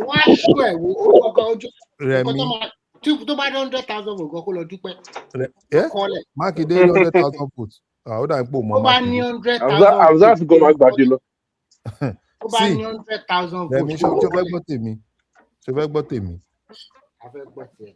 Makinde Tinubu gangan fúnra rẹ̀ mọ capacity Makinde. Clearly Tinubu ò ṣe ní last election. kí ló ṣe òfin ní àwọn Teslim Fọlárìn àwọn Adélabú Larry, he is the only governor now. Only governor now. Say governor no man. Governor can no man execute the listen, ó ti kó governor sí. Ṣó ti kó governor sí. Kò tí kó governor ó sì ní place díẹ̀. Ó dẹ̀ tí ó jẹ́ sí ní PDP tó ní stronghold mọ́, ó sì ń bẹ̀. Let me tell you something here. Since Makinde tó lórí láyà láti fight Wike, forget all those àpọ́nlítà and pọ́n people in there. Kò ní ìdí àti fight Wike. Ẹni tó láyà ti ṣe láti bá Wike jẹ láti sọ pé kíní kan tọ́jú ẹ̀ dánù kúrò nínú hall. Tí Makinde ò lè ṣe. Ìwé wa ni kò fẹ́ sọ. Let me tell you something. The only thing tí Makinde ò lè ṣe ni gbogbo pé kà ń bàjẹ́ outside the Ọ̀yọ́. But lọ́yọ̀ọ́ yẹn o, Makinde tẹ rí yẹn, politics ti Makinde yàtọ̀ sí kínní. Forget that thing, my brother. Sorry, ibi líle láti mọ ọkùnrin. Sorry, since tó pé ojo ti ṣe ojo, tó ti kúrò ní PDP, tó ti lọ join APM ni, ọmọ forget it. Any other thing is secondary. Àbọ̀ ni. See, lọ́yọ̀ọ́ yẹn, nínú senatorial election mẹ́ta, probably APC máa win ní ẹyọ kan. APM náà máa win. Either KPC win ẹyọ kan, KPM win méjì, or KPC win méjì, KPM win ẹyọ kan. It will go both way. APM máa lẹ́yọ kan, kéré tán. Wọ́n yà kátà wá jẹ. So, tàbá rò pé bóyá APC máa win ní gbogbo ẹ̀, possible. APM máa win. Because ẹni tẹ́ máa yẹ pàtì ìgọ́ tí mo kàn sọ ní pé ẹni tẹ́ máa fẹ́ lò ní north ní Mákindé fẹ́ lò. Bro tó sọ pé káyé máa pa àwọn pípọ̀ ilé. Let me tell you, if you have been a presiding officer before, ó ní báwọn èèyàn ṣe máa ń di ìbò ọláwọn bìkan tẹ́ pé tí wọ́n bá di ìbò against the president tàbí even tó bá like president, wọ́n sì lè dìbò wọ́n lè jò tọ́kẹ́ like yẹ wọ́n lè dìbò against the across board. So you just see them wọ́n kàn lọ di APM adé affect Tinubu kékeré. So I know what I'm doing. Tọ́fín contest lọ́yọ̀ọ́ nsìn kí ní ọ̀rọ̀ kidnapping tó ń ṣẹlẹ̀ lọ́yọ̀ọ́ nsìn wọ́n fi ń contest against Tinubu seriously lọ́yọ̀ọ́ nsìn.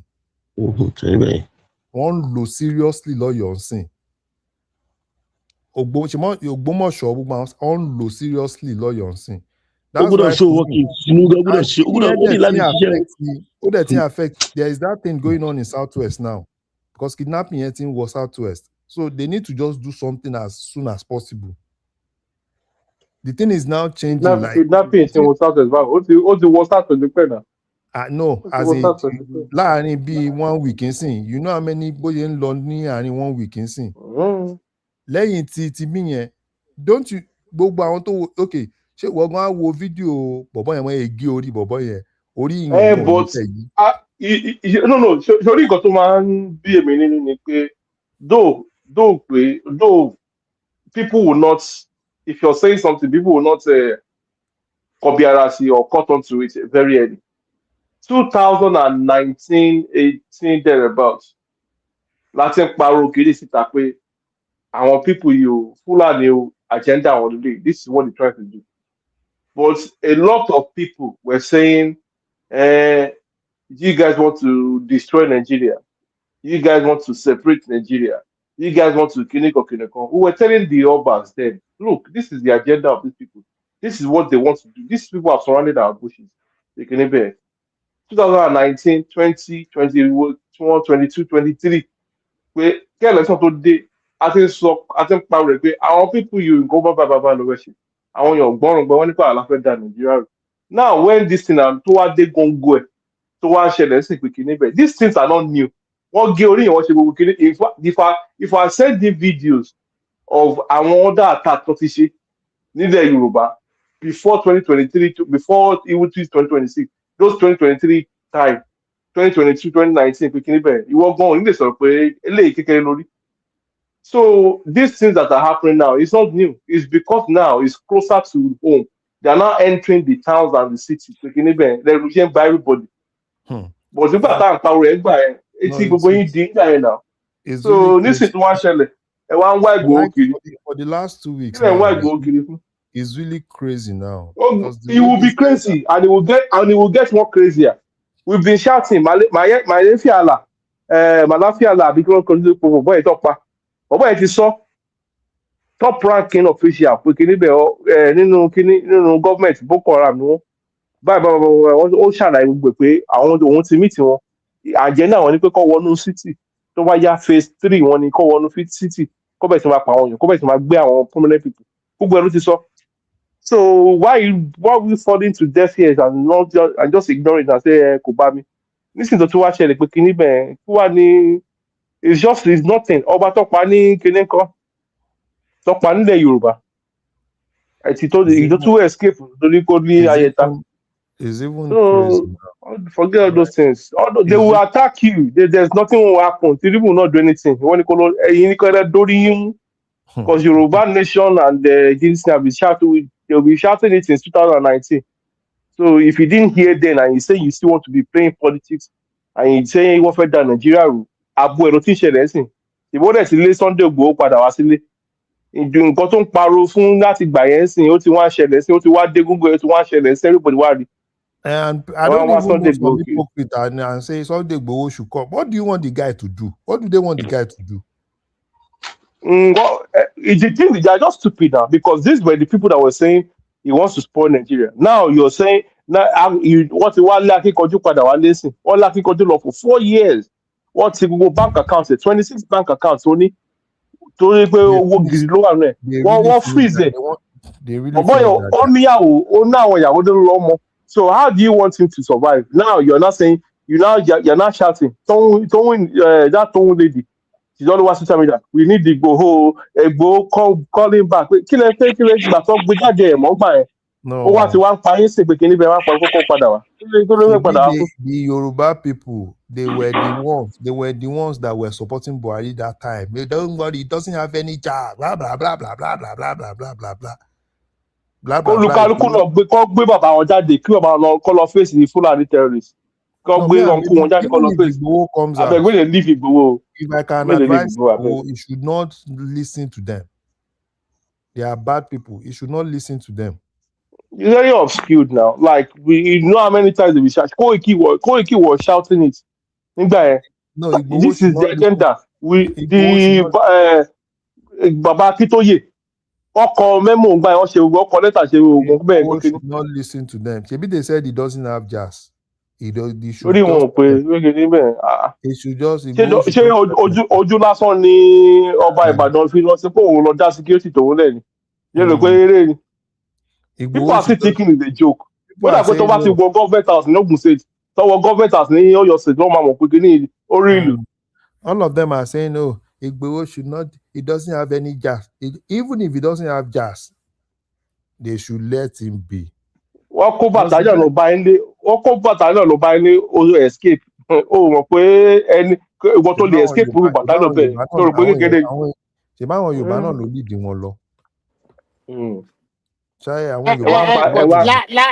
Larry àwọn Yorùbá náà ló wọ́n ti arrest sí.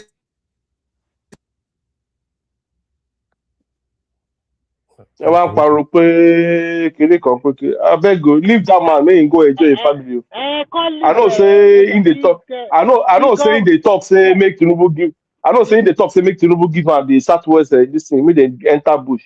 Akínkanjú ni kò lè ever back down. Wọ́n ti fún ní order already òun gan ti lọ síbẹ̀ náà already. Ó ti lọ bẹ̀. Yeah, so come on your way lẹ́nu kọjọ ọ̀rọ̀ ajé kò gbé ayé lẹ́yìn. When it comes to security, every one of us, and to me, I think the president is saying, you should not delay that state police anymore. Kíákíá nǹkan tó bá fẹ́ kíní ni kó ní kálukú fi fún because bẹ́ẹ̀ mi ṣe rí sí nìyẹn. Gumi lọ kiri. Gumi dẹ̀ láti 5 years ago or 7 years Gumi lọ kiri ó ṣe gbẹ. Ẹ wù ẹ mọ ọmọ tí ẹ fẹ́ lè fẹ́kùn pàjẹ́ ẹ ní pé Ìgbòho ló fẹ́ da Nàìjíríà rù. Orí yẹn náà. Ṣé báwọn èèyàn kan náà ló Gumi wá sọ̀yọ̀? Ṣé bí Gumi wá sọ̀yọ̀? kí ló ń wá káàkiri wọ́n kàn nígbà tó wá sọ̀yọ̀ Oríyọmí Hamzat ló lọ bá sórí Ọ̀yọ́ politics yẹn àánú wọn tẹ̀ kí n ṣe mí rárá tó because àwọn ló máa ń gba àgbàkúgbà wọn máa àlejò ọ̀ràn òṣì wọn máa ń gbà nílùú yẹn àwọn àti Kwara yẹn Ọ̀yọ́ àti Kwara àlejò òṣì wọn máa ń gbà oríṣiríṣi àlejò òṣì kí ló Oríyọmí Hamzat ló lọ ń gba tó lọ ń gba terrorism. ó fẹ́ di gọ́vnọ̀ náà. àlejò ọ̀ràn lọ́kọ̀ máa ń gbà bẹ́ẹ̀ Ọ̀yọ́ yẹn àti Kwara yẹn.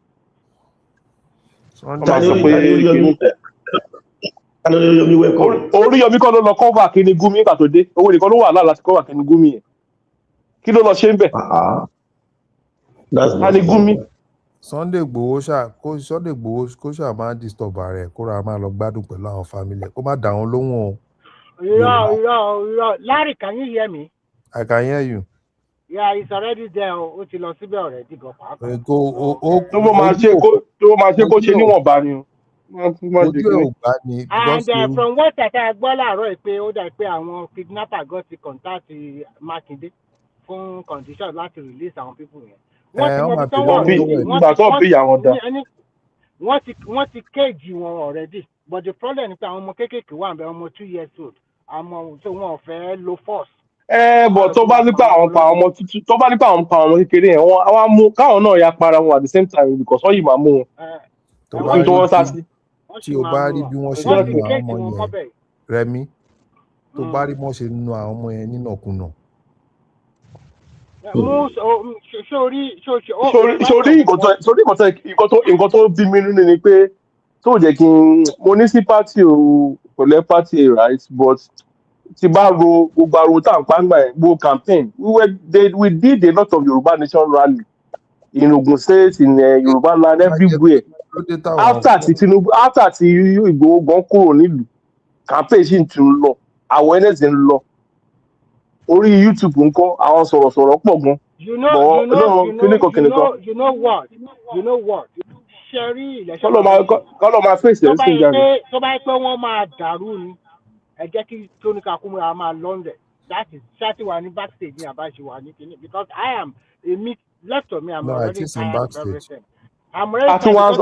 Àtúwà sọ́nà pé kí níbẹ̀ àwọn ará ìkọ̀ àmà bá ibò jà kí lẹ́yìn bá ibò jà fún pé wọ́n fẹ́ gbalẹ̀ pé kí níbẹ̀ ẹ jẹ́ ká kúrò Nàìjíríà kan gba visa wà ìyẹn ni gangan ni kókó nígbà tó bá tábà ìwà Nàìjíríà ọmọ báyìí máa dulẹ̀ yìí ni wọ́n tẹ́ wá ti já kúrò níbẹ̀ tá ti tọ́ gba visa fún pé kí níbẹ̀. Ẹ̀yin ará bí ilẹ̀ kó bá Sunday Igboho ẹ̀yin oníkọ́ gba visa wà ẹ̀yin ilẹ̀ kó bá Sunday Igboho ẹ̀yin ará bí ìgbà ọ̀nà ní gba visa wà. Sunday Igboho ti rọra ń follow security ló lóun ṣe ẹ̀yin lẹ kó lọ sọ́nà Yorùbá nation ẹ̀yin tẹ́ kó bá ẹ̀yin gangan lẹ kó bá. Iṣẹ́ ìgbà ọ ní Yorùbá àdínkù ní Nàìjíríà. Ẹ̀yin gangan lẹ kó bá ká ní Sunday Igboho bóyá ọ̀rá ń ṣiṣẹ́ ẹ̀yẹn ló ra ń ṣe kó yà ń ṣiṣẹ́ ẹ̀yin náà lẹ lọ kó bá kó lọ ṣe Yorùbá nation yẹn náà dẹ̀ ilé ẹ kàn fi kówó mi ni. Ta ló kówó mi èmi ò bá wọn kówó mi o. Owó lẹ fi kó mi. Owó mélòó ló yọ bẹ́ẹ̀. Àwọn àlọ́kọ́ àwọn kan máa lọ dó sínú igbó kan àwọn ń ṣe kinní kan kìí ó yà diaspora náwó now but what I'm trying to say is àwọn kan wà tẹ́ pé they were not genuine tó máa pa wọ́n pé àwọn wà ní gbóòsì wọ́n ṣe kinní kan òfin ti pẹ́ tẹ̀lé gbogbo nígbà tí gbogbo ẹ̀dẹ̀ fọ́ yányán táwọn èèyàn yẹ pé kì í wọ́n sọ pé àyè bàbá aláwọ̀ tó kó orí tó lóko ológun ó àṣẹ pé òní kankan so ojú wọn níbo níbẹ̀ sí ńlá so it now make people be talking online kékeré bẹ́ẹ̀ instead of pé kọ́ máa ṣẹ́dọ̀ pé wọ́n máa gbó lọ. But what about the Àmọ̀tẹ́kùn gan-an pàápàá ṣe bó pump pension náà gbélé wọn lọ́wọ́. Àmọ̀tẹ́kùn ó dà pé let me tell you something. Pump pension náà gbélé wọn lọ́wọ́ náà. You just wait let me tell you something something that you don't know understand ni pé. AK-47 náà kó lé wọn lọ́wọ́. Ẹni jẹ́ ìzọ̀kọ fún ẹ nǹkan tí gbalade ni ṣé wọ́n ṣe nìyẹn so the thing is here let me tell you something that you don't know anything tó bá ti yà sórí Yorùbá a ti máa ń ṣe alágbára o but a máa ń ṣe ojo nígbà tó yẹ ká ṣe ojo a máa ń ṣe bí àwọn mo máa ń describe pé Yorùbá is like the English people bá ṣe rí nìyẹn we are like the English people our mama máa ṣe high service a máa fẹ́ máa ṣe bíi liberalism pé no we can do let them kill kìnìkan but tó bá wá dé ojú ẹ̀ lọ́ máa ṣe ayé pé wọ́kè wọ́n láti òfin kan wọ́n jà padà wọ́n ṣe gbẹ òun lẹ́ rìn sí o ìjà padà rẹ ló ń rìn sí i. ṣé Yorùbá sì lágbára kò ságbára kankan mọ́. no Yorùbá sì lágbára wọ́n sì lágbára but wọ́n ní agbára. but I still understand your own point ja pé wọ́n lágbára it is because pé a máa ń ṣe bí ọ̀dẹ̀ nígbà mi tó ẹ̀ka ti tó fẹ́ pa àwọn ẹ̀bùn yẹn nísìnyí wọ́n ní a ti take action gidi gan. ní láyé ìgbà yẹn kéèyàn tó jẹ ọba ó láwọn nǹkan kan kéékèèké kan tó bá gbọ́dọ̀ ní abẹ́lẹ̀ tó yẹ pé òòkàn lè lùpòrù girigiri wá fi kẹ́ lọ́jọ́ gbàgbé. nígbà kan ti bẹ̀rẹ̀ sí ní kí gbogbo àwọn NURTW gbọ́n náà fi ń jọba gbogbo àwọn jágbajàgba náà fi ń jọba so kò sí gbogbo kinní yẹn mọ́. ṣẹ̀bẹ́yìn elite yìí náà lẹ ṣe gbogbo wàhálà lẹ da gbogbo ẹ̀rú. kò sí gbogbo kinní yẹn mọ́. àwọn gómìnà yìí náà they are your governor doing rubbish like that now. kò sí gbogbo kinní. They are the ones they will go to diaspora and go and bring them. Ọmọ tó yẹ pé yọpì ní America àbí Canada tí yẹn ló fẹ́ ní pé kò lọ máa jẹun kò ní èjì náà. Ìrẹ̀mí diaspora sì dá àwọn NURTW náà fi ń jọba ń sìn àwọn agbèrò náà fi ń jọba ń sìn.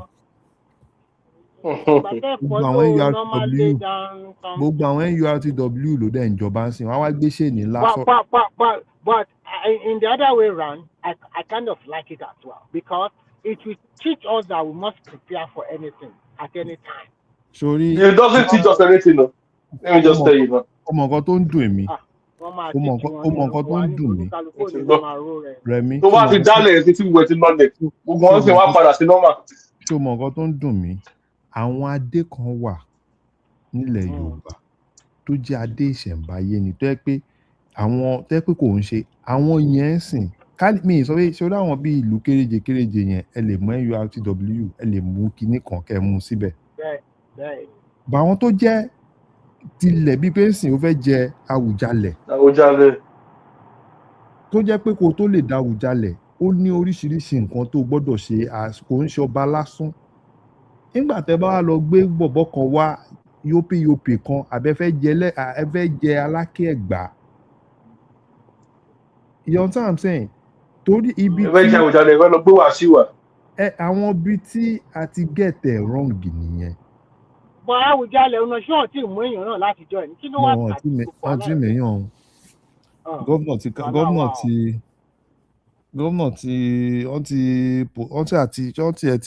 ní wọ́n ti jágbajàgba wọ́n ti lè náà. Ìgbà yẹn ti pọ̀ jù náà àmọ́ ruling house gan. No kí ló ṣe bí ò mọ nǹkan tó ṣẹlẹ̀ kí ló dé tíjà ò ní pọ̀ ìgbà tó yẹ pé ó lè ní gbogbo ó lè ní gómìnà ó lè ní gbogbo wọn why tí ẹ fi fáwọn traditional people kí wọ́n lọ mú ìwọ tó bá mọ̀ pé pastor ni ẹ má jọba ọba is a traditional title. Má ọ̀tọ̀ ni it's a traditional ni. But traditional people lọ́nà fẹ́ lọ mú ọba Aláàfin gbà. Wait, traditional ló fẹ́ lọ mú ọba Aláàfin gbà yẹn tí gbogbo Ọ̀yọ́ sì lọ gbàgbọ́ wọ́n ní gbogbo gbàgbọ́ ìṣèlú. Bàbá make I no lie you forget all those. Ló jẹ́ pé Abímbọ́lá ló ṣe lọ da fọ́pẹ́ kọ́tọ́. Wéètì gbogbo ẹ̀ náà ọ̀rọ̀ gbogbo pẹ́ẹ́nìkan ló da fá yẹn náà politics wà ń bẹ̀ ẹ má jọ máa tanra wa jẹ ẹnìkan da fá Ifá ẹnìkan ló ṣe kí kò sí nǹkan tó stop nígbà tó fẹ́ yan Aláàfin bẹ́ẹ̀ mi ṣe mọ̀ látàyè àdá kò ń ṣe ẹnìkan ṣo ló ń dáfá. Kẹ wá ní ẹnìkan Ifá àtẹnìkan ẹ máa pe wọn jọ lóríṣiríṣi ni wọ́n á dá ń bí wọ́n á dá ń bí wọ́n á dá ń bí wọ́n á dá ń bí torí ẹ̀ ní different factor authentication gbọ́dọ̀ wà ká lè mọ̀ pé òun gangan ni. Wọ́n sọ pé àwọn Ọ̀yọ́ Mèsì ti gbà ó. Oyin ṣe mí nǹkan tó ń sọ fún wa nìyẹn. Kò ń ṣe politics. Àdèmọ̀ bí àtọ̀ ni. Tó bá jẹ́ ọlọ́ni nǹkan tó bá jẹ́ kí Mákindé lo tó bá yẹ kí Mákindé ṣe bí nǹkan tí Mákindé sọ fún yín nìyẹn. No. The Olúbàdàn of Ìbàdàn is the most easiest one. No, Ìbàdàn kọ́ là ń sọ Ọ̀yọ́ là ń sọ Ọ̀yọ́ là ń sọ àṣọ Ìbàdàn láàfin là. Canada Ọlọ́run ní Ifá mú láti Aláàfin láti Canada ní Ifá mú, Ifá lọ Canada. bóyá ọ̀rẹ́ Mákindé ń dókọ̀ lọ mú wá. Ifá lọ Canada, Ifá lọ mú, Ifá ní ará Canada ní Ifá mú. Torí ọ̀nà Wọ́n á Yẹmí máa sì wá ti lówó. anybody káàkiri tó jọmọ Ọ̀yọ́ ní Canada. Tèmi náà bá jọmọ Ọ̀yọ́ ní Canada, wọ́n á mú mi. Ifá ò ní. Nǹkan tá a gbọ́ ni pé ẹni tí àwọn Ọ̀yọ́ Mèsì fẹ́ mú àbí ọ̀kan bẹ́ẹ̀ tó mọ́ Fúlàní àbí nǹkan bẹ́ẹ̀ ṣá. Sí, Gbádé ṣe Gbádé Gẹṣin àbí kí ni tọ́nà àwọn Ọ̀yọ́ fèsì fẹ́ mú. Tèmi ni pé. Ó tọmọ Fúlàní. Tèmi ni pé. Tó bá jẹ́ kí ẹni tó tọmọ Fúlàní jẹ ọba nílẹ̀ Yorùbá. Ibi tí pọ́blẹ́mù ti ń wá sílẹ̀ Yorùbá nìyẹn. Gbogbo nǹkan àbáláyé. Báwo lè blame àwọn Yorùbá náà náà nígbà táwọn ìyàwó àwọn fífi. Bọ́ọ̀ lè jẹ́ kí ẹni tó jẹ ọmọ Fúlàní jọba ní Yorùbá náà. No, wait now. Wait, let's say something. Hold on, guys. Please, everyone, please subscribe. Make sure you like the channel. We're gonna go backstage in 5 minutes. So if you want to come in, I'm gonna send the link again. It's already in the comment section. So come in 5 minutes. Thank you. God bless you. Good morning and have a great weekend. Yeah, thank you, Shoma. Thank you, guys. Go ahead. So compare ọba tó kú yẹn, Aláàfin tó kú yẹn, sí àwọn èèyàn tó wàjà. Compare àwọn. No, Aláàfin tó former Aláàfin is a very powerful one. That one has that. You know they see how they always tell off the governor. Aláàfin yẹn ti ṣe nǹkan kan nígbà tí Aláàfin yẹn came to Ojúde Ọba lọ́dún kan lọ́hùn. Ìgbà yẹn ló gbé eégún kan tó ní Ọ̀yọ́, eégún tó máa ń dáná sun lára yẹn, tó máa da kíní tó máa jó, tó máa da bíi petrol sí lára, ṣáná sí lára, ṣe gbogbo ẹ̀. So you understand what I'm saying? There are still a lot of those things, and that is why it's been easy for Yoruba land to be conquered. Irú sì tó ń ṣẹlẹ̀ sí tó ń wo irú gbogbo àwọn Ọ̀yọ́ Kwara yẹn tọkàn wọlé tó ń jí gbogbo ọba ti sá lọ tán. So ìjọ tí Yorùbá bá máa mọ̀ bóyá ìjọ tó bá kàn lọ gbé Ọlọ́run dá ìjì mi Ọlọ́run jẹ́ kó rí o kọ́kàn lọ gbọ́ ní wọ́n ti já Láàfin gbé ẹ máa mọ̀ pé ó ti súnmọ́lé. Ó ti súnmọ́lé. Bóyá Láàfin náà. Nǹkan tá ariwo tá à ń pa ni pé nǹkan táwọn ìpínlẹ̀ dẹ̀ bẹ̀ ṣe nìyẹn. Nǹkan tó bẹ plan gbogbo. But ẹ̀yin Yorùbá nation náà yín náà ṣe dáadáa, to be frank. Báwo la ṣe dáadáa? Ìbẹ́ fún wa ní ìbọn ìdarí fún lọ́jà. Ó lè ní gbogbo Yorùbá nation.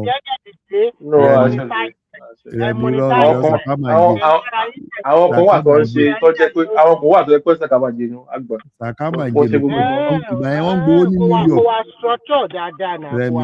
Ìgbà yẹn wọ́n dáwó ní New York, wọ́n dáwó Chicago, wọ́n dáwó ní Maryland. Kí bàbá tí wàá sọ̀rọ̀ Yorùbá nation, you remember àwọn ni. Àwọn fracture kan wà tó jẹ́ pé ti tó pè ní ìyàwó Abíọ́lá ìyẹn ti ẹ̀dá kóru gidi gan àwọn yẹn wà nílùú dẹ́gbọ̀n. ọlẹ́nìkan jẹ ó kó $200,000 jẹ. àwọn ti ìyàwó Abíọ́lá yẹn nìyẹn àwọn ti ìyàwó Sókòlà Abíọ́lá yẹn nìyẹn. ìyẹn náà kọ́ wọ́n ń gba sàkámà jẹ òun ló lọ rá àwọn èèyàn kan lọ gba radio station ní Ìbàdàn nínú ìpínlẹ̀ kan. Akẹ́pàrọ̀ títí nígbà pé òfútù fẹ́ tẹ̀lé ìyá yìí ẹ má tẹ̀lé wọ́n àwọn èèyàn ògbóngbà ẹ̀ wọ́n má tẹ̀lé. Ó fi Abíọ́lá tàn wọ́n ni bàbá kan náà tún wà olóhùn imam of kìíní kan. Imam of Ìlọrin Imam of Yorùbá land àbí báyìí rẹ̀ tó wà ní ìyẹn náà tún gbé oríṣiríṣi. Ṣé ọmọ àgbà yóò understand Yorùbá náà? Ṣé ọmọ. I do watch Yoruba movies, and I'm comfortable. I'm comfortable listening to Yoruba.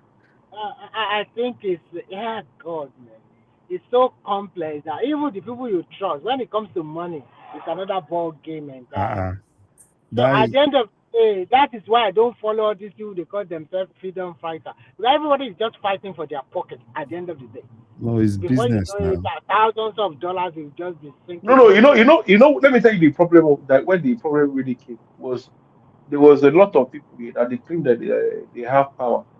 That when you see your people that are being kidnapped now, and you see videos of people killing people, videos of people, these Fulani terrorists going to eat people's crops and all this stuff, you will want to do something now. So they did something. They were fighting, telling these people to go, pay their transport, pay everything to go and, help those people. At the point, sir, they said they were Okay, buying now, boss. They said they were buying boss. They want to buy locks. They want to start buying ammunition. No, there's nothing like ammunition. It was just normal. This coffee, the war, no law. Everything Yoruba level. So Yoruba level.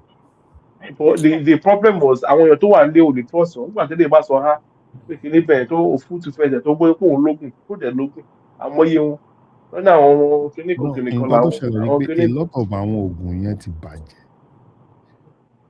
A lot of them ti bàjẹ́. So I know people abroad that they will trust people that bàbá yìí ìṣèbí ìbò kan tó jáde ńgbà yẹn tó sọ pé bí Sunday Igboho lòun kò wọ́n ní church òun ní kinní kan l'Abuja òun ní church òun ní kinní kan lórúkọ ọ̀pọ̀ yìí Èmi kan tún wà Bánkọ́lé òun náà ni Bánkọ́lé tó jáde ńgbà yẹn tó lóun lọ́mọ ogun kinní kan tó jábọ́ tó ṣe gbogbo ẹgbà yẹn. Ibo làwọn yẹn wà sí. Òun pásọ̀ lọ òun ló jáde ńgbà yẹn tó pé and people really trusted him there wọ́n dẹ̀ donate gan. But nǹkan tí mo sọ ara òfútu fẹ̀tẹ̀ náà àwọn other ones wá jáde lẹ́yìn Bánkọ́lé yẹn. The only person that I saw that Sunday Igboho as at that time fine ó lè má àwọn kankan lè ti bàjẹ́ mọ́ òun náà lára o but he has something he has a lot of things. Àbàjẹ́ báwo I don't think anything bàjẹ́ mọ́ lára ẹni tó pé wà ní Benin Republic jẹ́ pé wọ́n rí mú òun ló lọ sọ fún ìyàwó ẹ̀